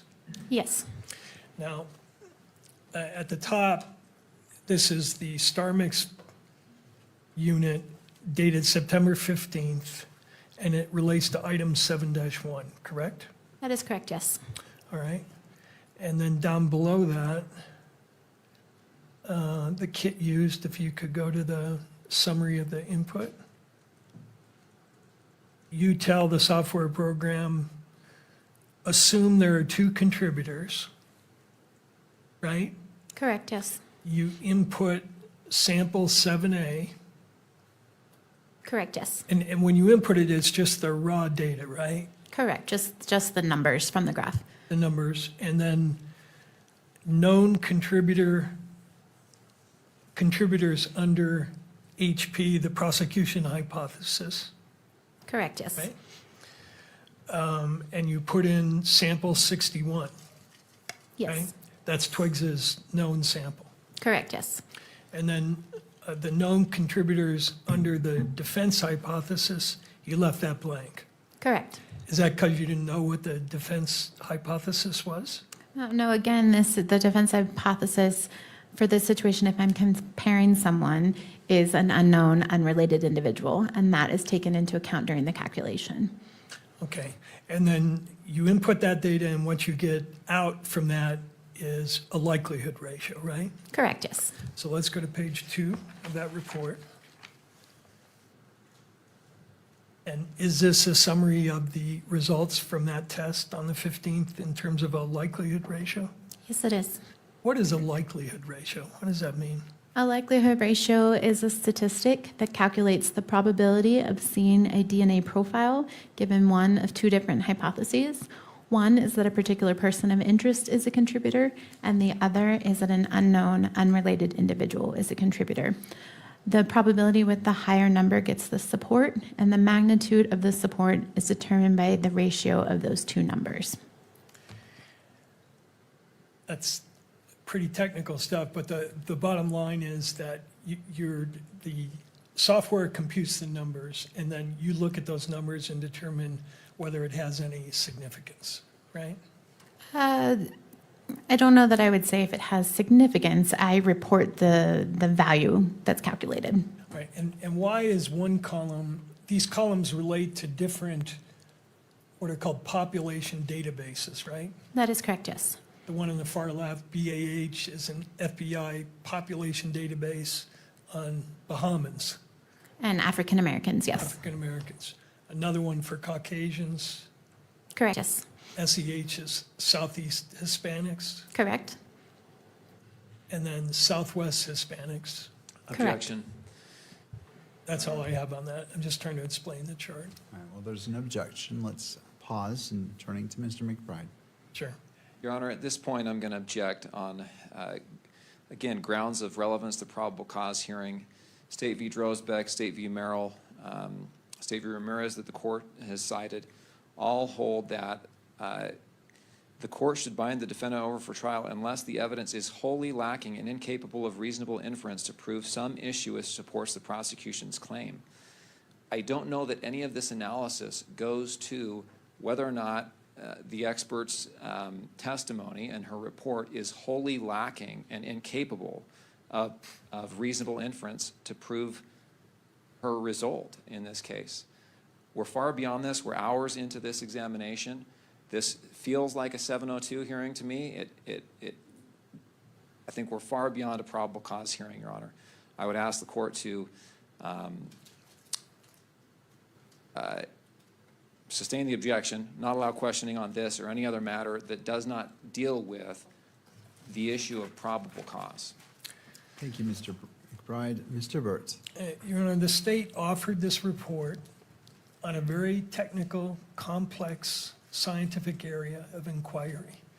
And they offered to the court a conclusion in that report that Mr. Robinson and Mr. Twiggs were contributors to 2 samples that were found at the crime scene.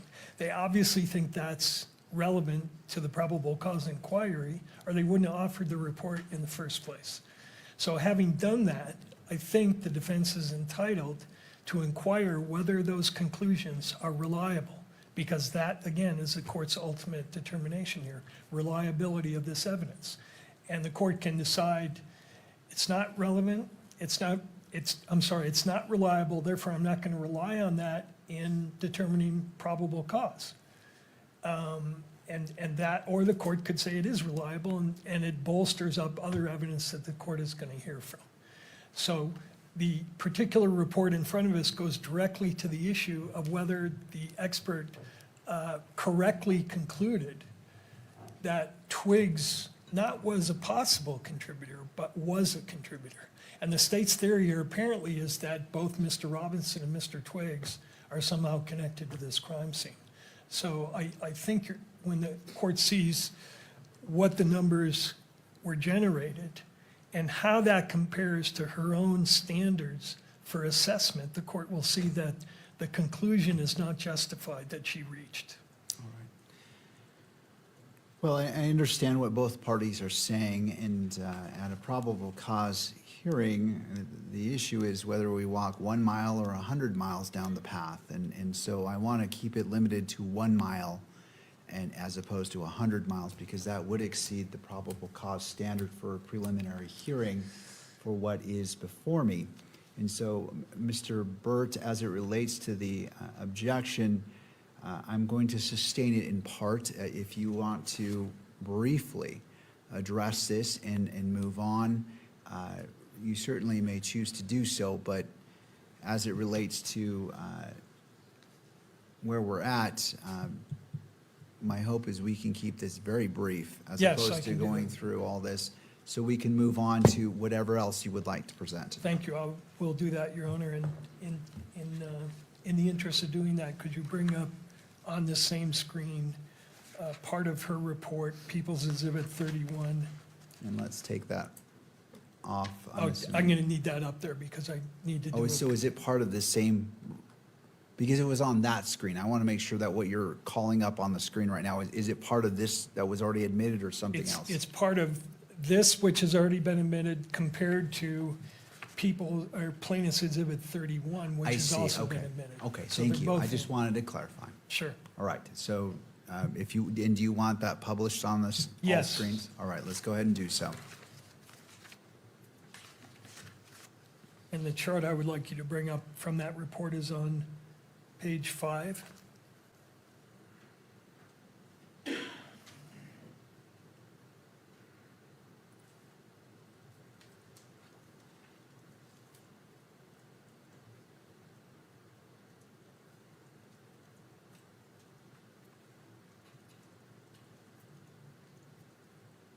Yeah, and just highlight that.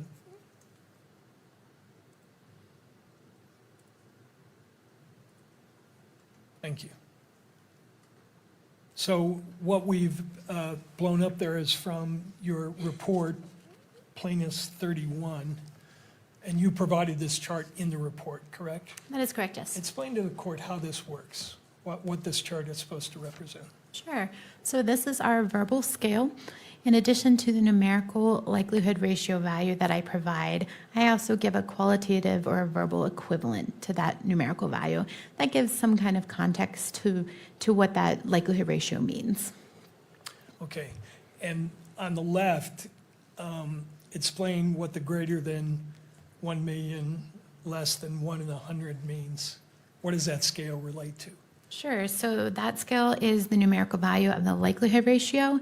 So if I have a likelihood ratio that's greater than or equal to 1 million, I designate that as very strong support for inclusion. The next example, 10,000 to less than 1 million, I would say that's very strong support for inclusion, and so forth. So you need to reach a likelihood ratio of 2 in order to get even limited support for an inclusion, correct? Correct, yes. Okay, if you could not reduce that.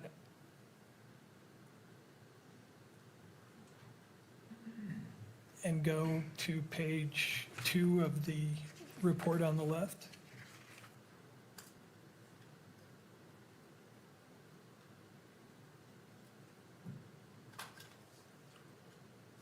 So from this chart, when you ran Mr. Twiggs against the sample, what was the likelihood ratio that you determined?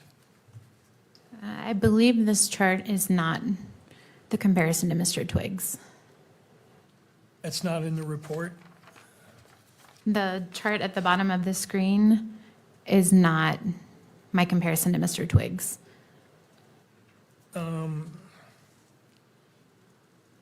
Let's verify that if we could. Take that down, the highlight.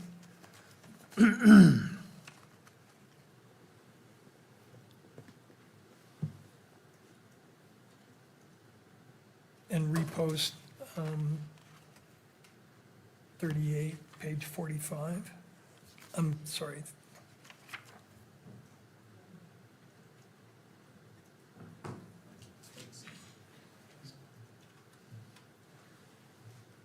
Page 39, that is in evidence. There we go. Second page.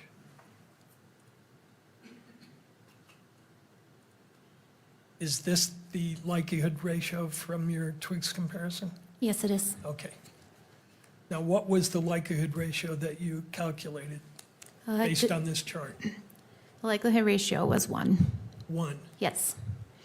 So that doesn't rise to the level of even limited inclusion, correct? Correct. It would fall under an uninformative. Uninformative, and yet you concluded that despite this STR mix reading with a likelihood ratio of 1, that Mr. Twiggs was a contributor to both item 7 and item 8, correct? I did. So actually, I didn't utilize this calculation to determine that Mr. Twiggs was a possible contributor, or that I could use him as an assumed contributor. I visually looked at the DNA sample, and the DNA, unlike that major contributor, he also had those peaks. So that was one proposition or one hypothesis that I determined that he was an assumed contributor. There are multiple different ways. We don't have a threshold. I don't have to see 2, 4, 8 peaks to determine I think an individual is present. Given that the field submitted him as an elimination, I assumed he was a contributor. When I compared him to that data, I did see his DNA present. So when I calculated the statistic for Mr. Robinson, I used Mr. Twiggs as an elimination. Let me see if I understand that. The STR mix that you relied upon to include Mr. you relied on the STR mix to include Mr. Robinson as a possible contributor, correct? Correct, yes. But when you ran Mr. Twiggs's sample through STR mix, the result you got was that he was not a contributor, correct? Or that it was of not even of limited value in including him. Based on the star mix run, it was uninformative, but I did use my own knowledge and training to determine that I was going to utilize him as an assumed contributor. Okay. Your own knowledge and training.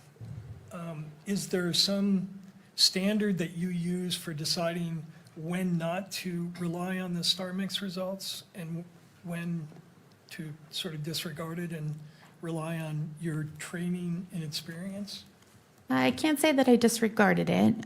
When I'm comparing someone, that's my first determination. Do I think this person is potentially included or excluded? If I determine that I think they're included, I will run star mix to give weight to that inclusion. Elimination samples are different. If I'm told that an individual is submitted as an elimination sample, I can assume they're there. Visually, I'm able to look at the DNA evidence and determine, yes, I think there's enough evidence there to assume that individual, which is what I did here. Okay. At D16, Mr. Twiggs was a 912, right?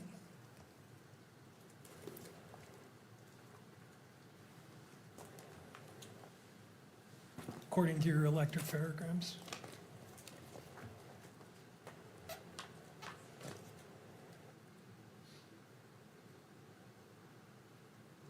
That is correct, yes. Mr. Twiggs was a 912 at D16. 912. And did you find 912 at that location in the 8-1 sample? I'm sorry, the sample 8 or sample 7? Sample 8.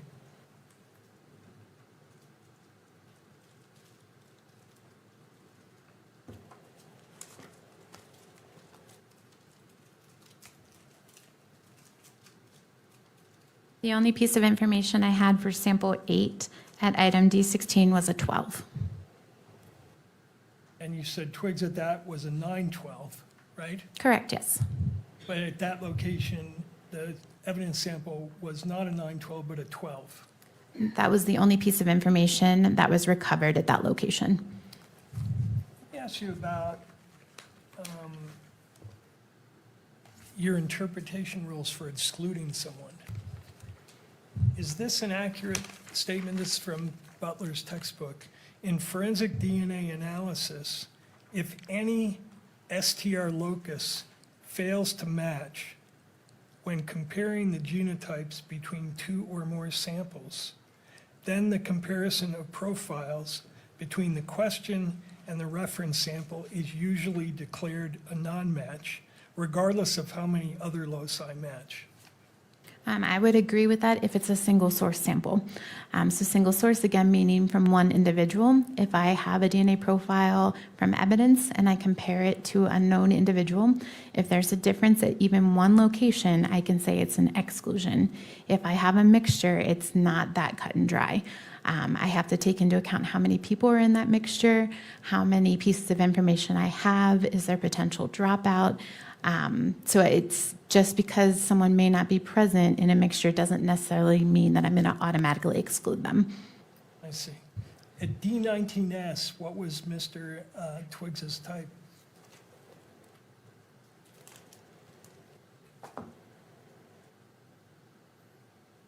It was a 14-16. Did you find a 16 allele in the 8A sample? No, I did not. Okay. At Tho, what was Mr. Twiggs's type? He was a 7, 9.3. Did you find a 7 allele in the 8-1 sample? No, I did not. But again, this is a mixture and there is some dropout. So just because I didn't see a 7, for example, does not mean I would automatically exclude someone. It's a mixture, so there was some dropout. So did you assume that at that location that the allele that dropped out matched his allele? At that location, no, there's only one individual represented there. So when comparing an elimination, I would essentially ignore that location. I'm looking at the other locations where there was 2 individuals present. Okay. Now, a couple more topics and then we're done. When you received the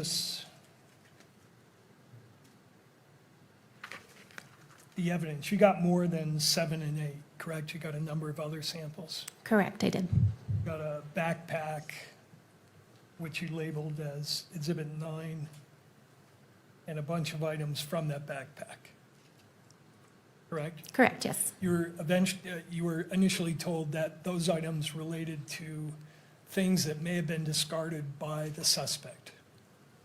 So initially, we didn't have any information. So we processed that. Those are items that are good for DNA. Not having any information from the investigators, we process them for DNA. As the investigation continues, it was determined that that backpack was potentially left behind by a bystander, and there was no comparisons needed at that time. Well, left behind by a bystander, or according to your notes at page 20, the backpack belongs to Kirk's detailees.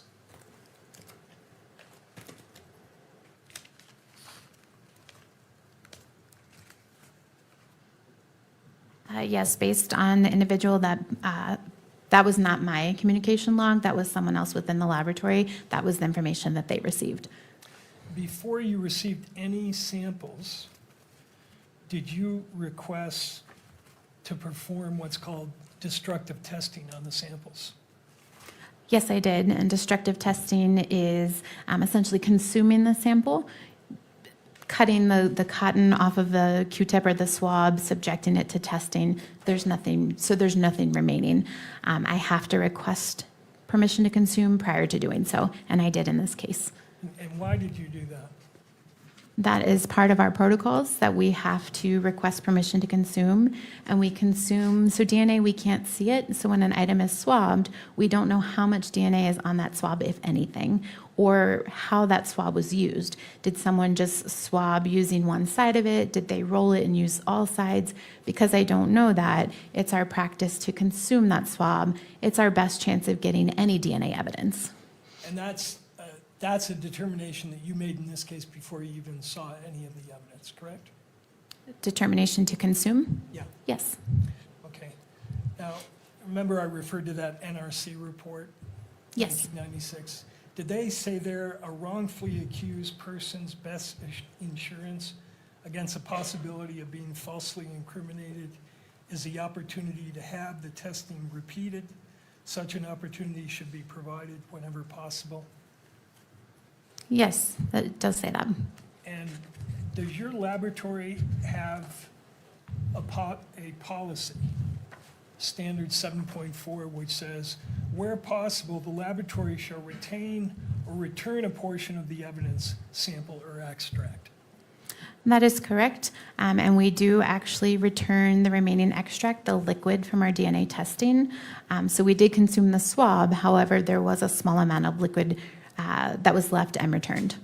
On some of the items, right? I believe on all of the items. Well, we'll get to that in a minute. And that policy that I read is from your lab policy, right? The Yes. FBI's lab policy. Yes, it is. And then is there also a similar policy from the quality assurance standards, the FBI quality assurance standards, which says the laboratory must have a policy on sample consumption. The policy is expected to provide instruction for if and when the laboratory may or may not consume a sample, and any documentation that the laboratory requires. That is correct, yes. Okay.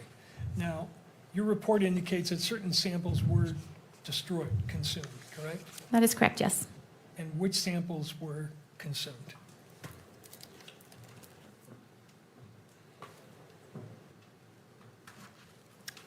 Items 1 through 6, which were swabs from possible smudge, swabs of hand swipe, swabs from possible sweat drop, swabs from possible smudge, swabs of possible smudge, and swabs from possible sweat drop.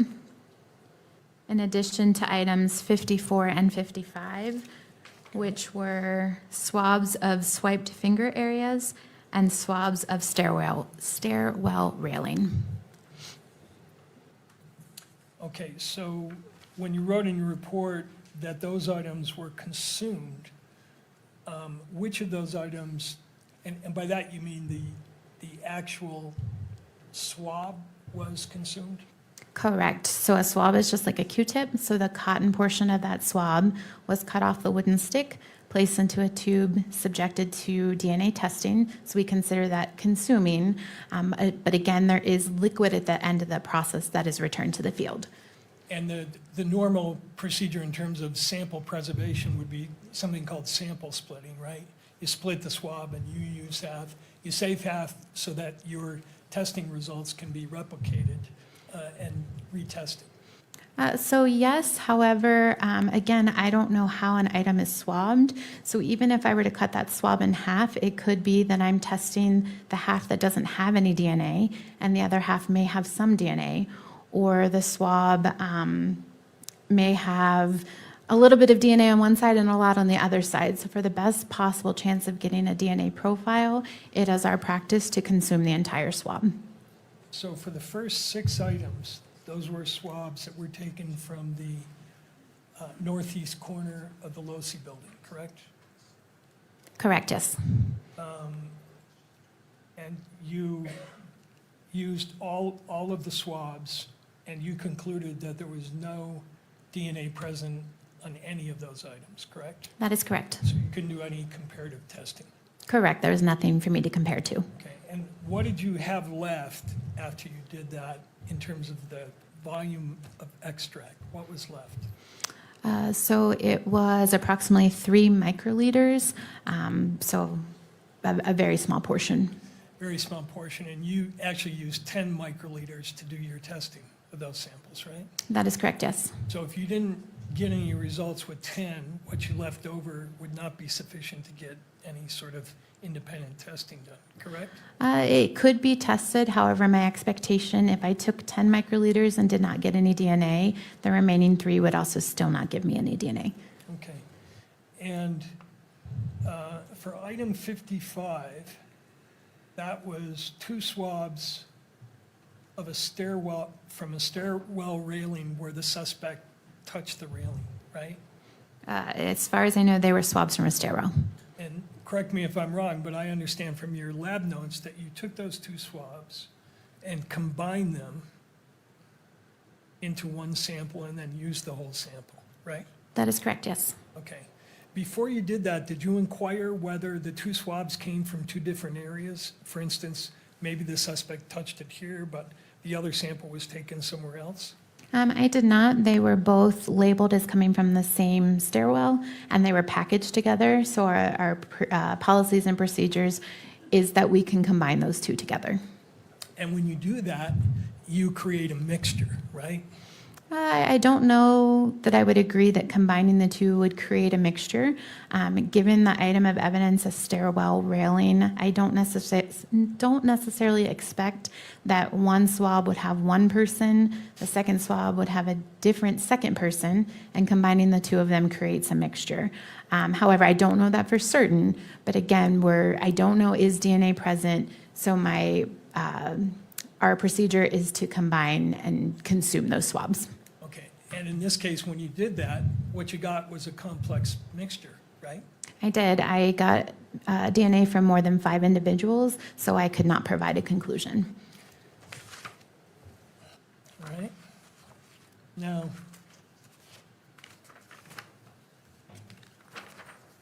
Mr. Burt, and we are at the 4:30 point. I just want to inquire, with not I just applying have- pressure. One Just trying to area left. understand. Okay. I'll be done with her. We talked earlier about your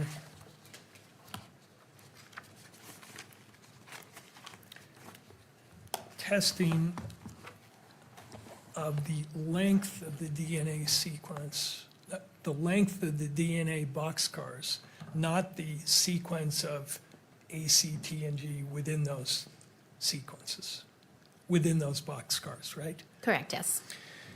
And is it true that there are different alleles that have the same length when you measure by STRs but have different sequences? Yes, that is possible. And I'd like to show you a chart that you have reviewed, I believe. This is, could you bring up 34?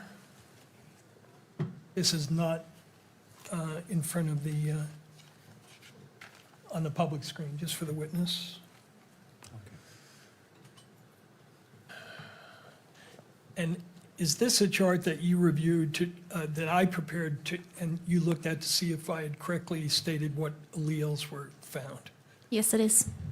And does it, as it's presently existing, accurately state what the alleles are at each Yeah. location? Yes. Okay. I would move that into evidence. It's 5 pages and it's Baker 34. Mr. McBride?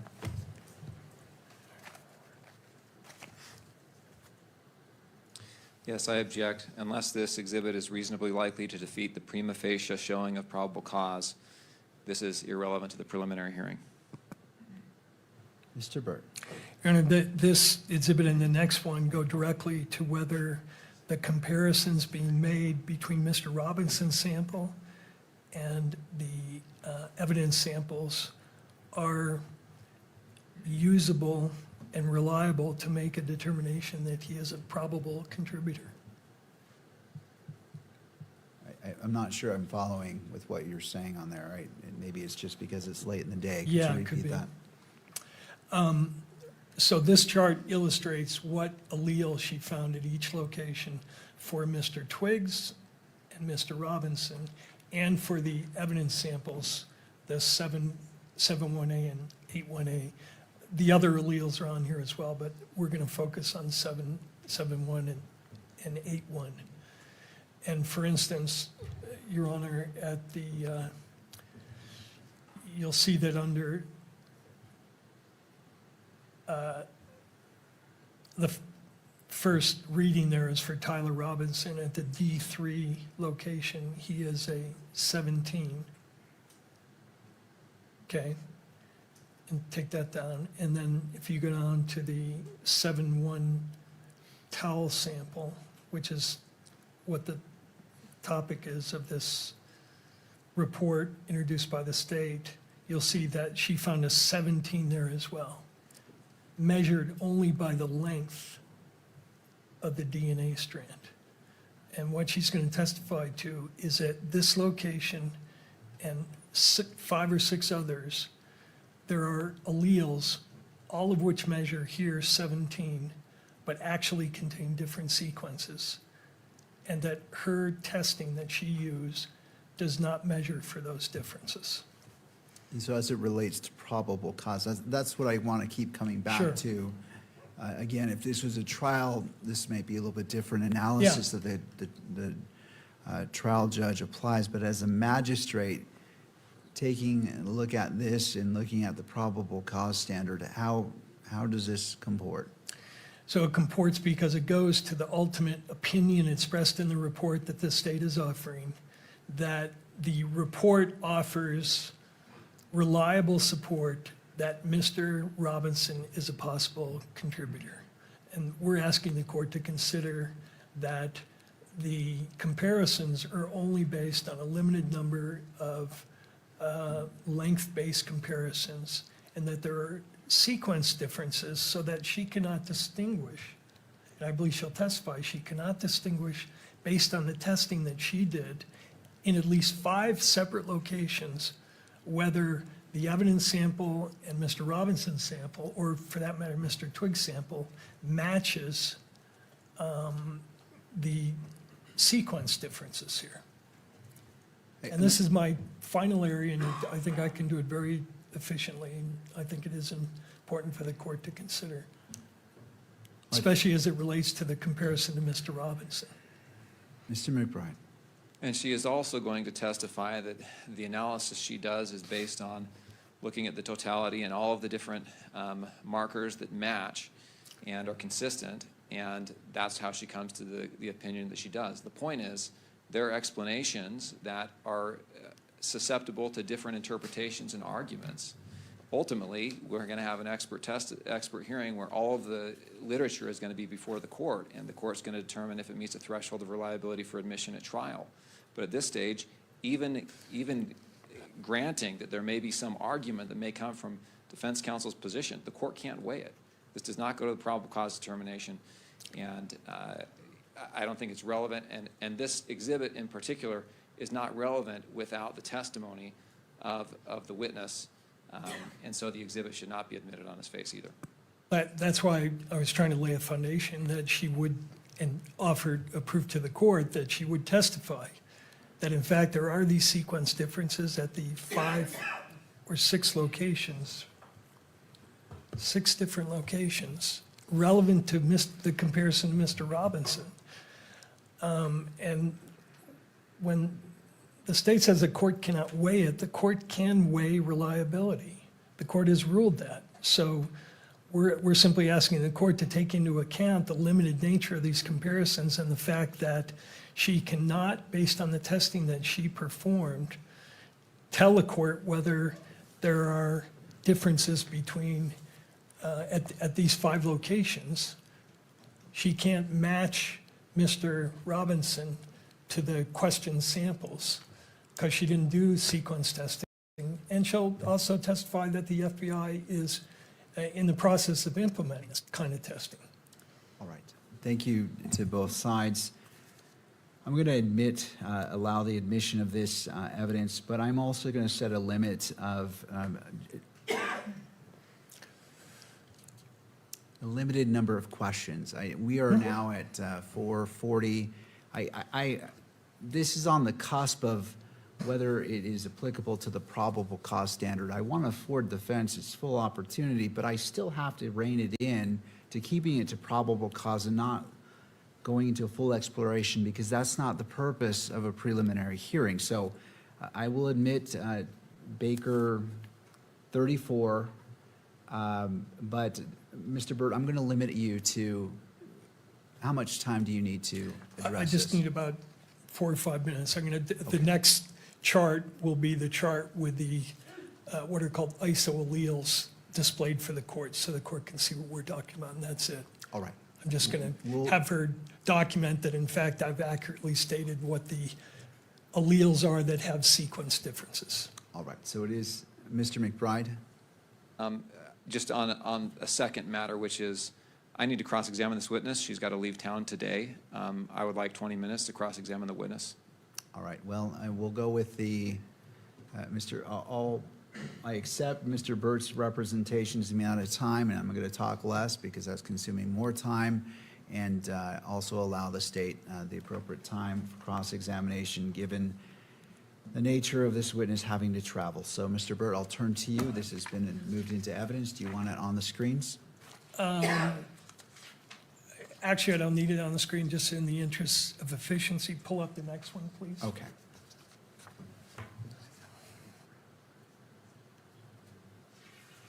I want 35. Take that one down. And is this exhibit the same chart with what are called the isoalleles indicated? Yes, it is. And isoalleles is a term used to refer to these alleles that have different sequence but the same length. Correct, yes. So across the top there for allele 17 and D3, there is a allele 17A, allele 17B, allele 17C, all with the same length, but different sequences for each of those three. Correct, yes. And similarly at VWA, where you say that Mr. Robinson is an 1819 and 1819 in the evidence sample, there's an 18A, a 18B, a 19A, and a 19B. Correct, yes. And similarly for the other areas I've indicated there, I've accurately stated what the different sequence alleles are, correct? Yes. So I move this exhibit into evidence, Your Honor, and for publication. Is this Baker 34? Yes. 35. Baker 35. Same objection, Your Honor. All right, I'll admit it into evidence under the previous statement as it relates to Baker 34. It may be published.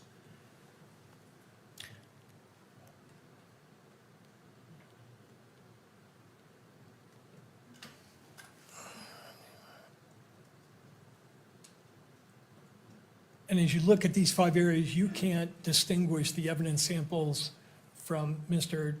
Robinson based on the sequence differences, can you? Correct. I only utilize length differences, STRs in this case. The FBI laboratory does not use sequencing for nuclear DNA testing, nor am I qualified in it. All right, what is NGS?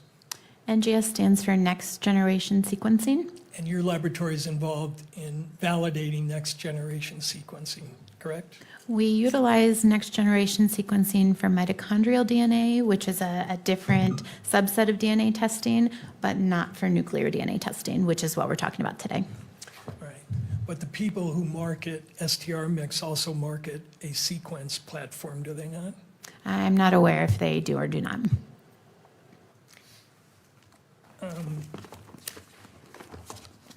Last question, take a look at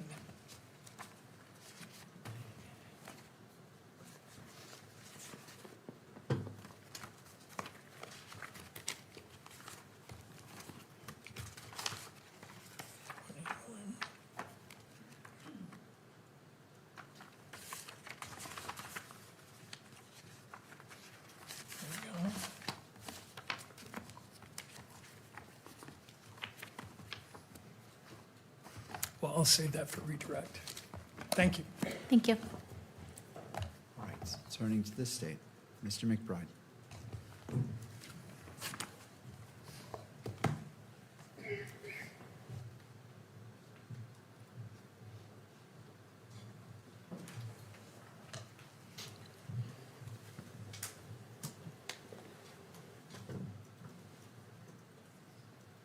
Oops.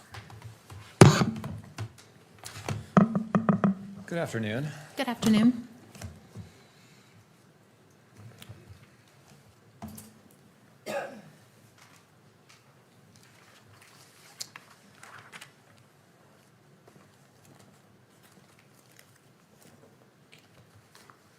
I want to start by asking you what your training and experience is. First of all, do you have any education?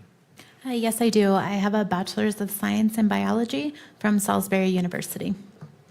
And do you, after your bachelor's in biology degree, what did you do for your career and in further education? Upon graduating from college, I began working at the FBI laboratory as a contractor. I was assigned to the Federal Convicted Offender Program, which was a program under the DNA unit. During that time, I did that for approximately a year and a half. It was my responsibility to open and inventory and barcode DNA collection kits sent in from federal agencies across the United States. I then became a biologist in the DNA casework unit. I did that for approximately 6 years. During that time, I did the actual testing of items of evidence, so swabbing, cutting those swabs, producing the DNA profile. And then in 2015, I accepted a position as a forensic examiner, which I am still today. I'm sorry, what year was that? 2015. So 11 years you've been doing more or less the same duties you have now, is that right? Correct, yes. I want to ask you about your lab's accreditation. What is accreditation for a laboratory? Accreditation is a formal recognition that our laboratory is following a very strict set of standards. We're accredited by ANAB, the American National Standards Institute National Accreditation Board. And our accreditation shows that we have to follow standards such as I have to have a certain education background, how we process evidence, how we store evidence. Every 4 years, we're audited to those standards, meaning an outside body will come into our laboratory, look at my training records, look at our standard operating procedures to ensure that we're following those standards.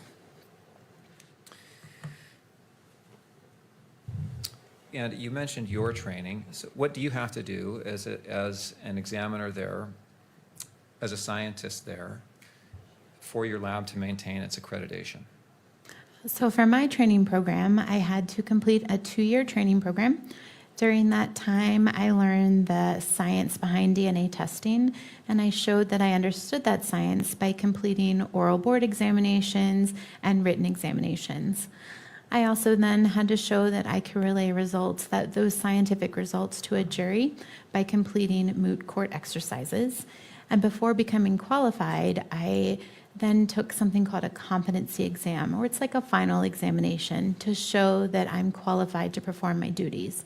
During that accreditation or that audit process, my training records were reviewed to make sure that I had the proper coursework, the proper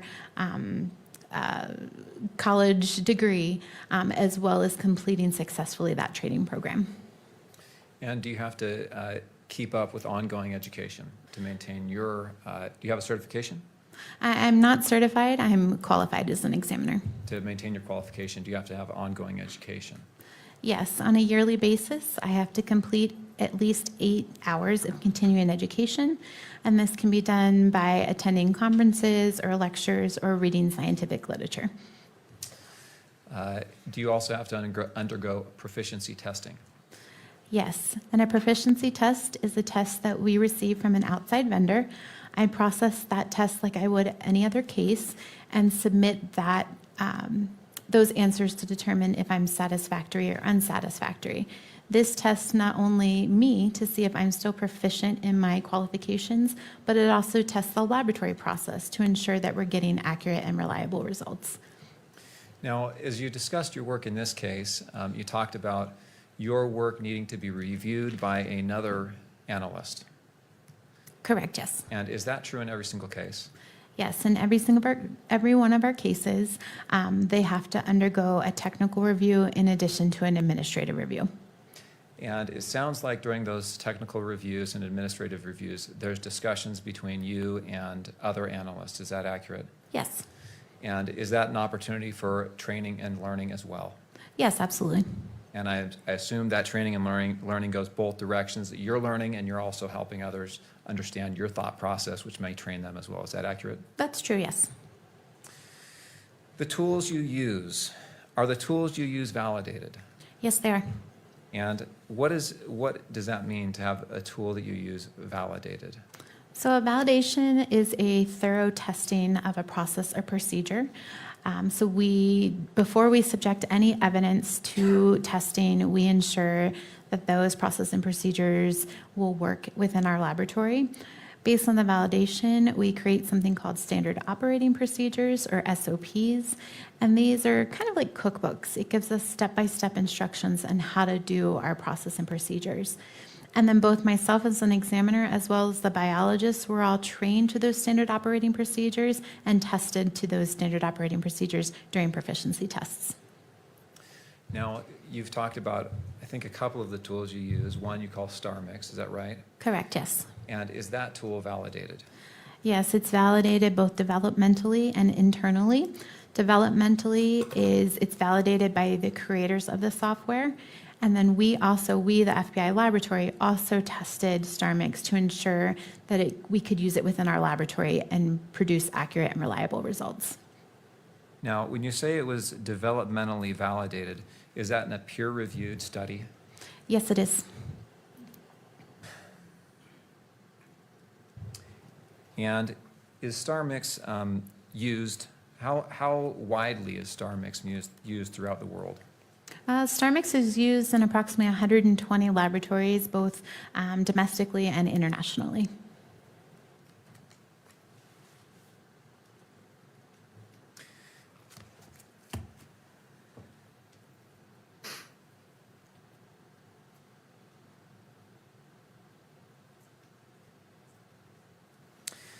I want to go back to some of the questions that you were asked on direct examination.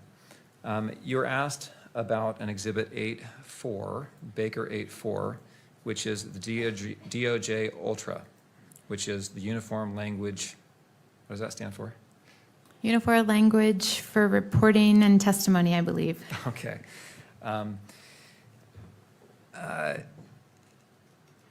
It talks about language that you should use and language that you shouldn't use as an examiner and a scientist, correct? That is correct, yes. Now, I want to ask you a little bit about what you do when you have a conclusion, like you did in Exhibit 31. Do you know, let's see, the directive from the Department of Justice limits the adjectives you can use to describe the evidence and the conclusions that you reach. Is that accurate? Yes, it is. And the thinking behind that is to submit the statistical number and let others decide, meaning the reader decide how they want to describe that number. Is that accurate? Yes, it is. So for example, if we can look at Exhibit 31, if you don't mind publishing that.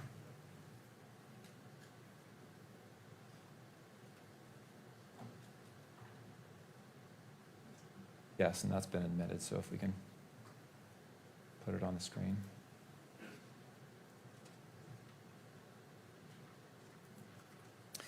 And Kimberly, if you could scroll to page 3 when that comes up.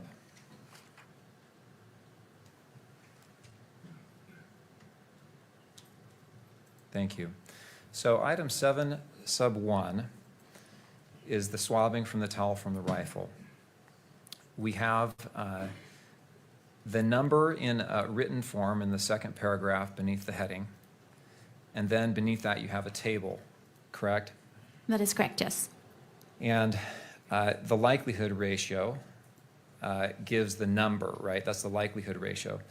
And that's stated in sentence form in the paragraph preceding the table, correct? Correct, yes.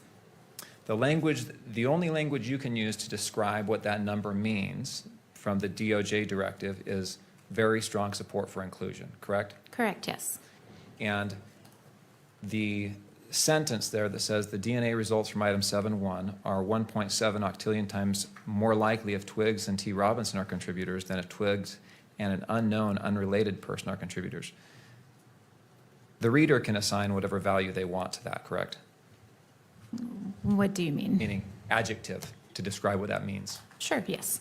The adjective you can use is very strong support. For inclusion, yes. Okay, for inclusion.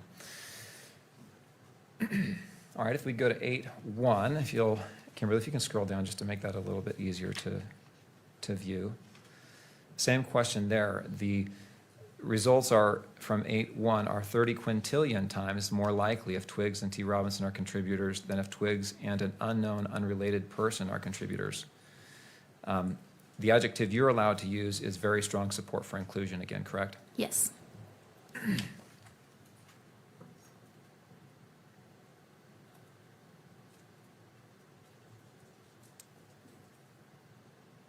Okay, we can take that exhibit down, thank you.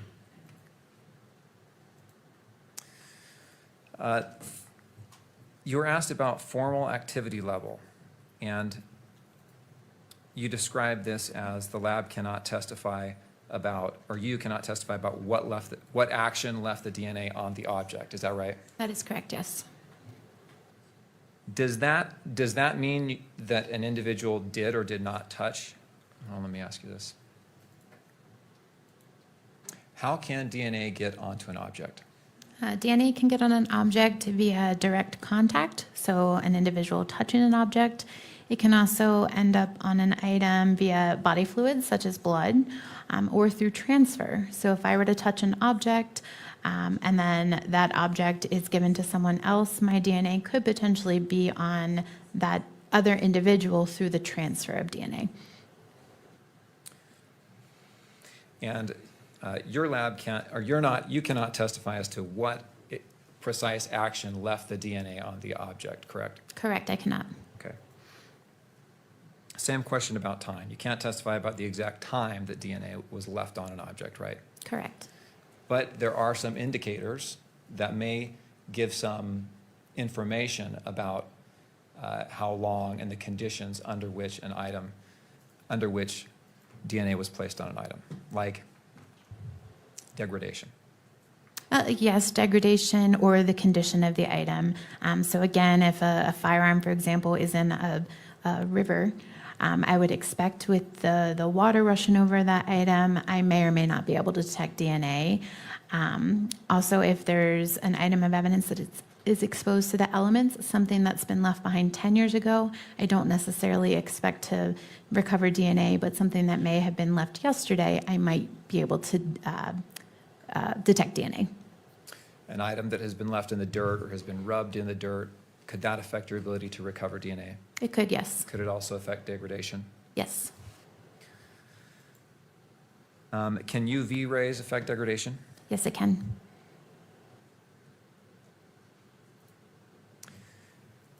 Does degradation keep you from doing your work?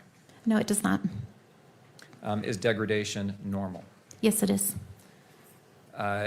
Does all DNA degrade? It does, yes. I imagine if it's kept in a pristine environment, it would degrade less than if it's kept in, or if it's found in a less or out in the open. Is that accurate? Yes. Okay. You said with regard to the screwdriver, there was some degradation. Did that affect your ability to reach conclusions in this case? No, it did not. You said on item 7, the towel, or the swab from the towel, there was slight degradation, not as much as Exhibit 8. Is that accurate? Yes. Did that degradation affect your ability to reach a conclusion here? No, it did not.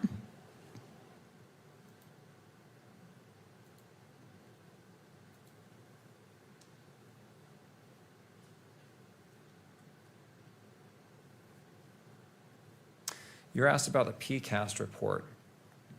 You testified that that gave guidance on different areas of forensic science. Do you know what year that report was published? I don't recall the year. Do you know if it's been within the last 5 years? No, it is not. Meaning it's older than that? Yes. Do you know if it's been the last 10 years? I think it was 2016, but I'm not entirely sure. I would say within the last 10 years. Let me ask you this. Has the science in your area, can I refer to it as probabilistic genotyping? Probabilistic genotyping is the math in my area, yes. The science in your area and in your field, has it developed over the last 10 years? Yes, it has. And have there been studies that have made suggestions which have been implemented in the field? Yes.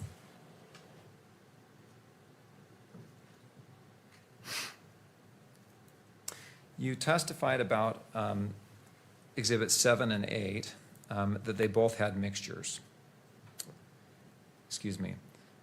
Yes, items 7 and 8. In your testing of these items, that they both had mixtures. And you stated, I want to make sure I understood this. You stated, I believe, that the minor contributor was less than 20%, and that it was actually 5%. The ratio is 5% to 95%. For one of the samples, yes. Do you remember that? Yes. Does that mean the 5% was from Twiggs and the 95%, that 95% is assumed from the defendant, the Robinson? When I calculated the statistic, Twiggs's DNA profile aligned with the 5% contributor, and Mr. Robinson's DNA profile aligned better with the 95% contributor. Okay. Same question with regard to 8. I think you said the ratio was 11% from the minor and 89% from the major. Is that Twiggs being the 11% and Robinson being the 89%? Yes, Twiggs better aligned with that 11% contributor, and Mr. Robinson better aligned with that 79% contributor.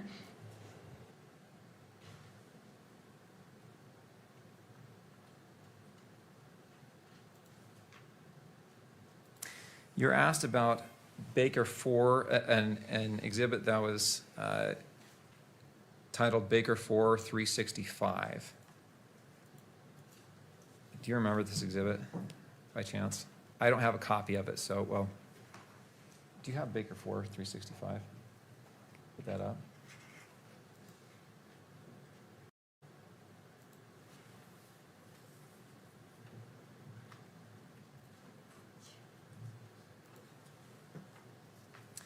And item 7 is the towel, right? Yes, Item 8 is the screwdriver. correct, yes. Thank you.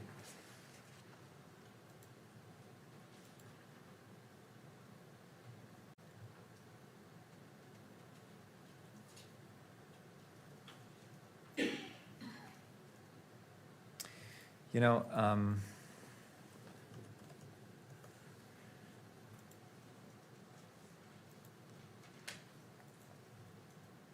it's 5 o'clock. I'm going to wrap up. We can go ahead and take that down. I'm sorry. Thank you for helping out with that. In reaching your conclusions, did you follow the protocols of your accredited lab? Yes, I did. And based on your training and experience in following those protocols, did you in fact come to the conclusions described in Exhibit 31? Yes, I did. Thank you. Right, Mr. Burt? And how much time are you anticipating? Right. You referred on cross-examination to your training and experience, right? Yes, Do you agree with this statement in the PCAST report? Experience or judgment cannot be used to establish the scientific validity and reliability of a metrological method, such as a forensic feature comparison method. Moreover, a forensic examiner's experience from extensive casework is not informative because the right answers are not typically known in casework, and thus examiners cannot accurately know how often they erroneously declare matches and cannot readily hone their accuracy by learning from their mistakes in the course of casework. Do you agree with that statement? I don't. I think experience, they're right in the fact that we never know the true answer. However, my experience means that I've seen a lot of different DNA. I've seen a lot of validation data, so that does help me come to a conclusion. Do you agree with this statement by that same report? Good professional practices, such as the existence of professional societies, certification programs, accreditation programs, peer-reviewed articles, standardized protocols, proficiency testing, and the code of ethics cannot substitute for actual evidence of scientific validity and reliability. I don't think I agree with that either. The science has been heavily validated and tested to show that's reliable. Following protocols that are based on validation, again, shows that my results are accurate and reliable, as well as being proficiency tested. By the way, you said that that report was not authored by experts, but the head of that group was Eric Lander, who is one of the foremost experts in the area of forensic biology, is he not? That name does not ring a bell. I don't know who that individual is. You don't know who Eric Lander is? No, I do not. Okay. When did you go to school? What years? 2003 to 2007. You said that STR mix was widely used and that it's been validated. The PCAST report said the problem is it's been validated by the people selling the product, right? Developmental validation, yes. Internal validation, no. A laboratory that's going to utilize STAR mix has to validate within their own laboratory. And the PCAST report said that we need validation data not by the people selling the product, but by independent scientists in order to make this reliable, right? They do, and that's exactly what happened. There was 31 laboratories that came together in response to the PCAST report and gave their validation data on how they internally validated STAR mix. And then after that information came forward, the PCAST committee reviewed it, and they said PCAST was unpersuaded by those studies While likelihood ratios are a mathematically sound concept, their application requires making a set of assumptions about DNA profiles that require empirical testing. Errors in the assumptions can lead to errors in the results. To establish validity with a range of parameters, it is thus important to undertake empirical testing with a variety of samples in the relevant range. And they specifically address the studies you're referring to, did they not? I believe they did, yes. Yeah. And then lastly, you said that STR mix is widely used, but as I understand your testimony, you didn't use it and rely upon it for your conclusion about Twiggs, right? The software told you there was no support there for including them, and you ignored it and decided otherwise, correct? I did not ignore it. Again, given the type of sample, it was an elimination sample. I compared that individual to the DNA profile that I developed and determined that I could conclude that I could utilize him as an elimination sample.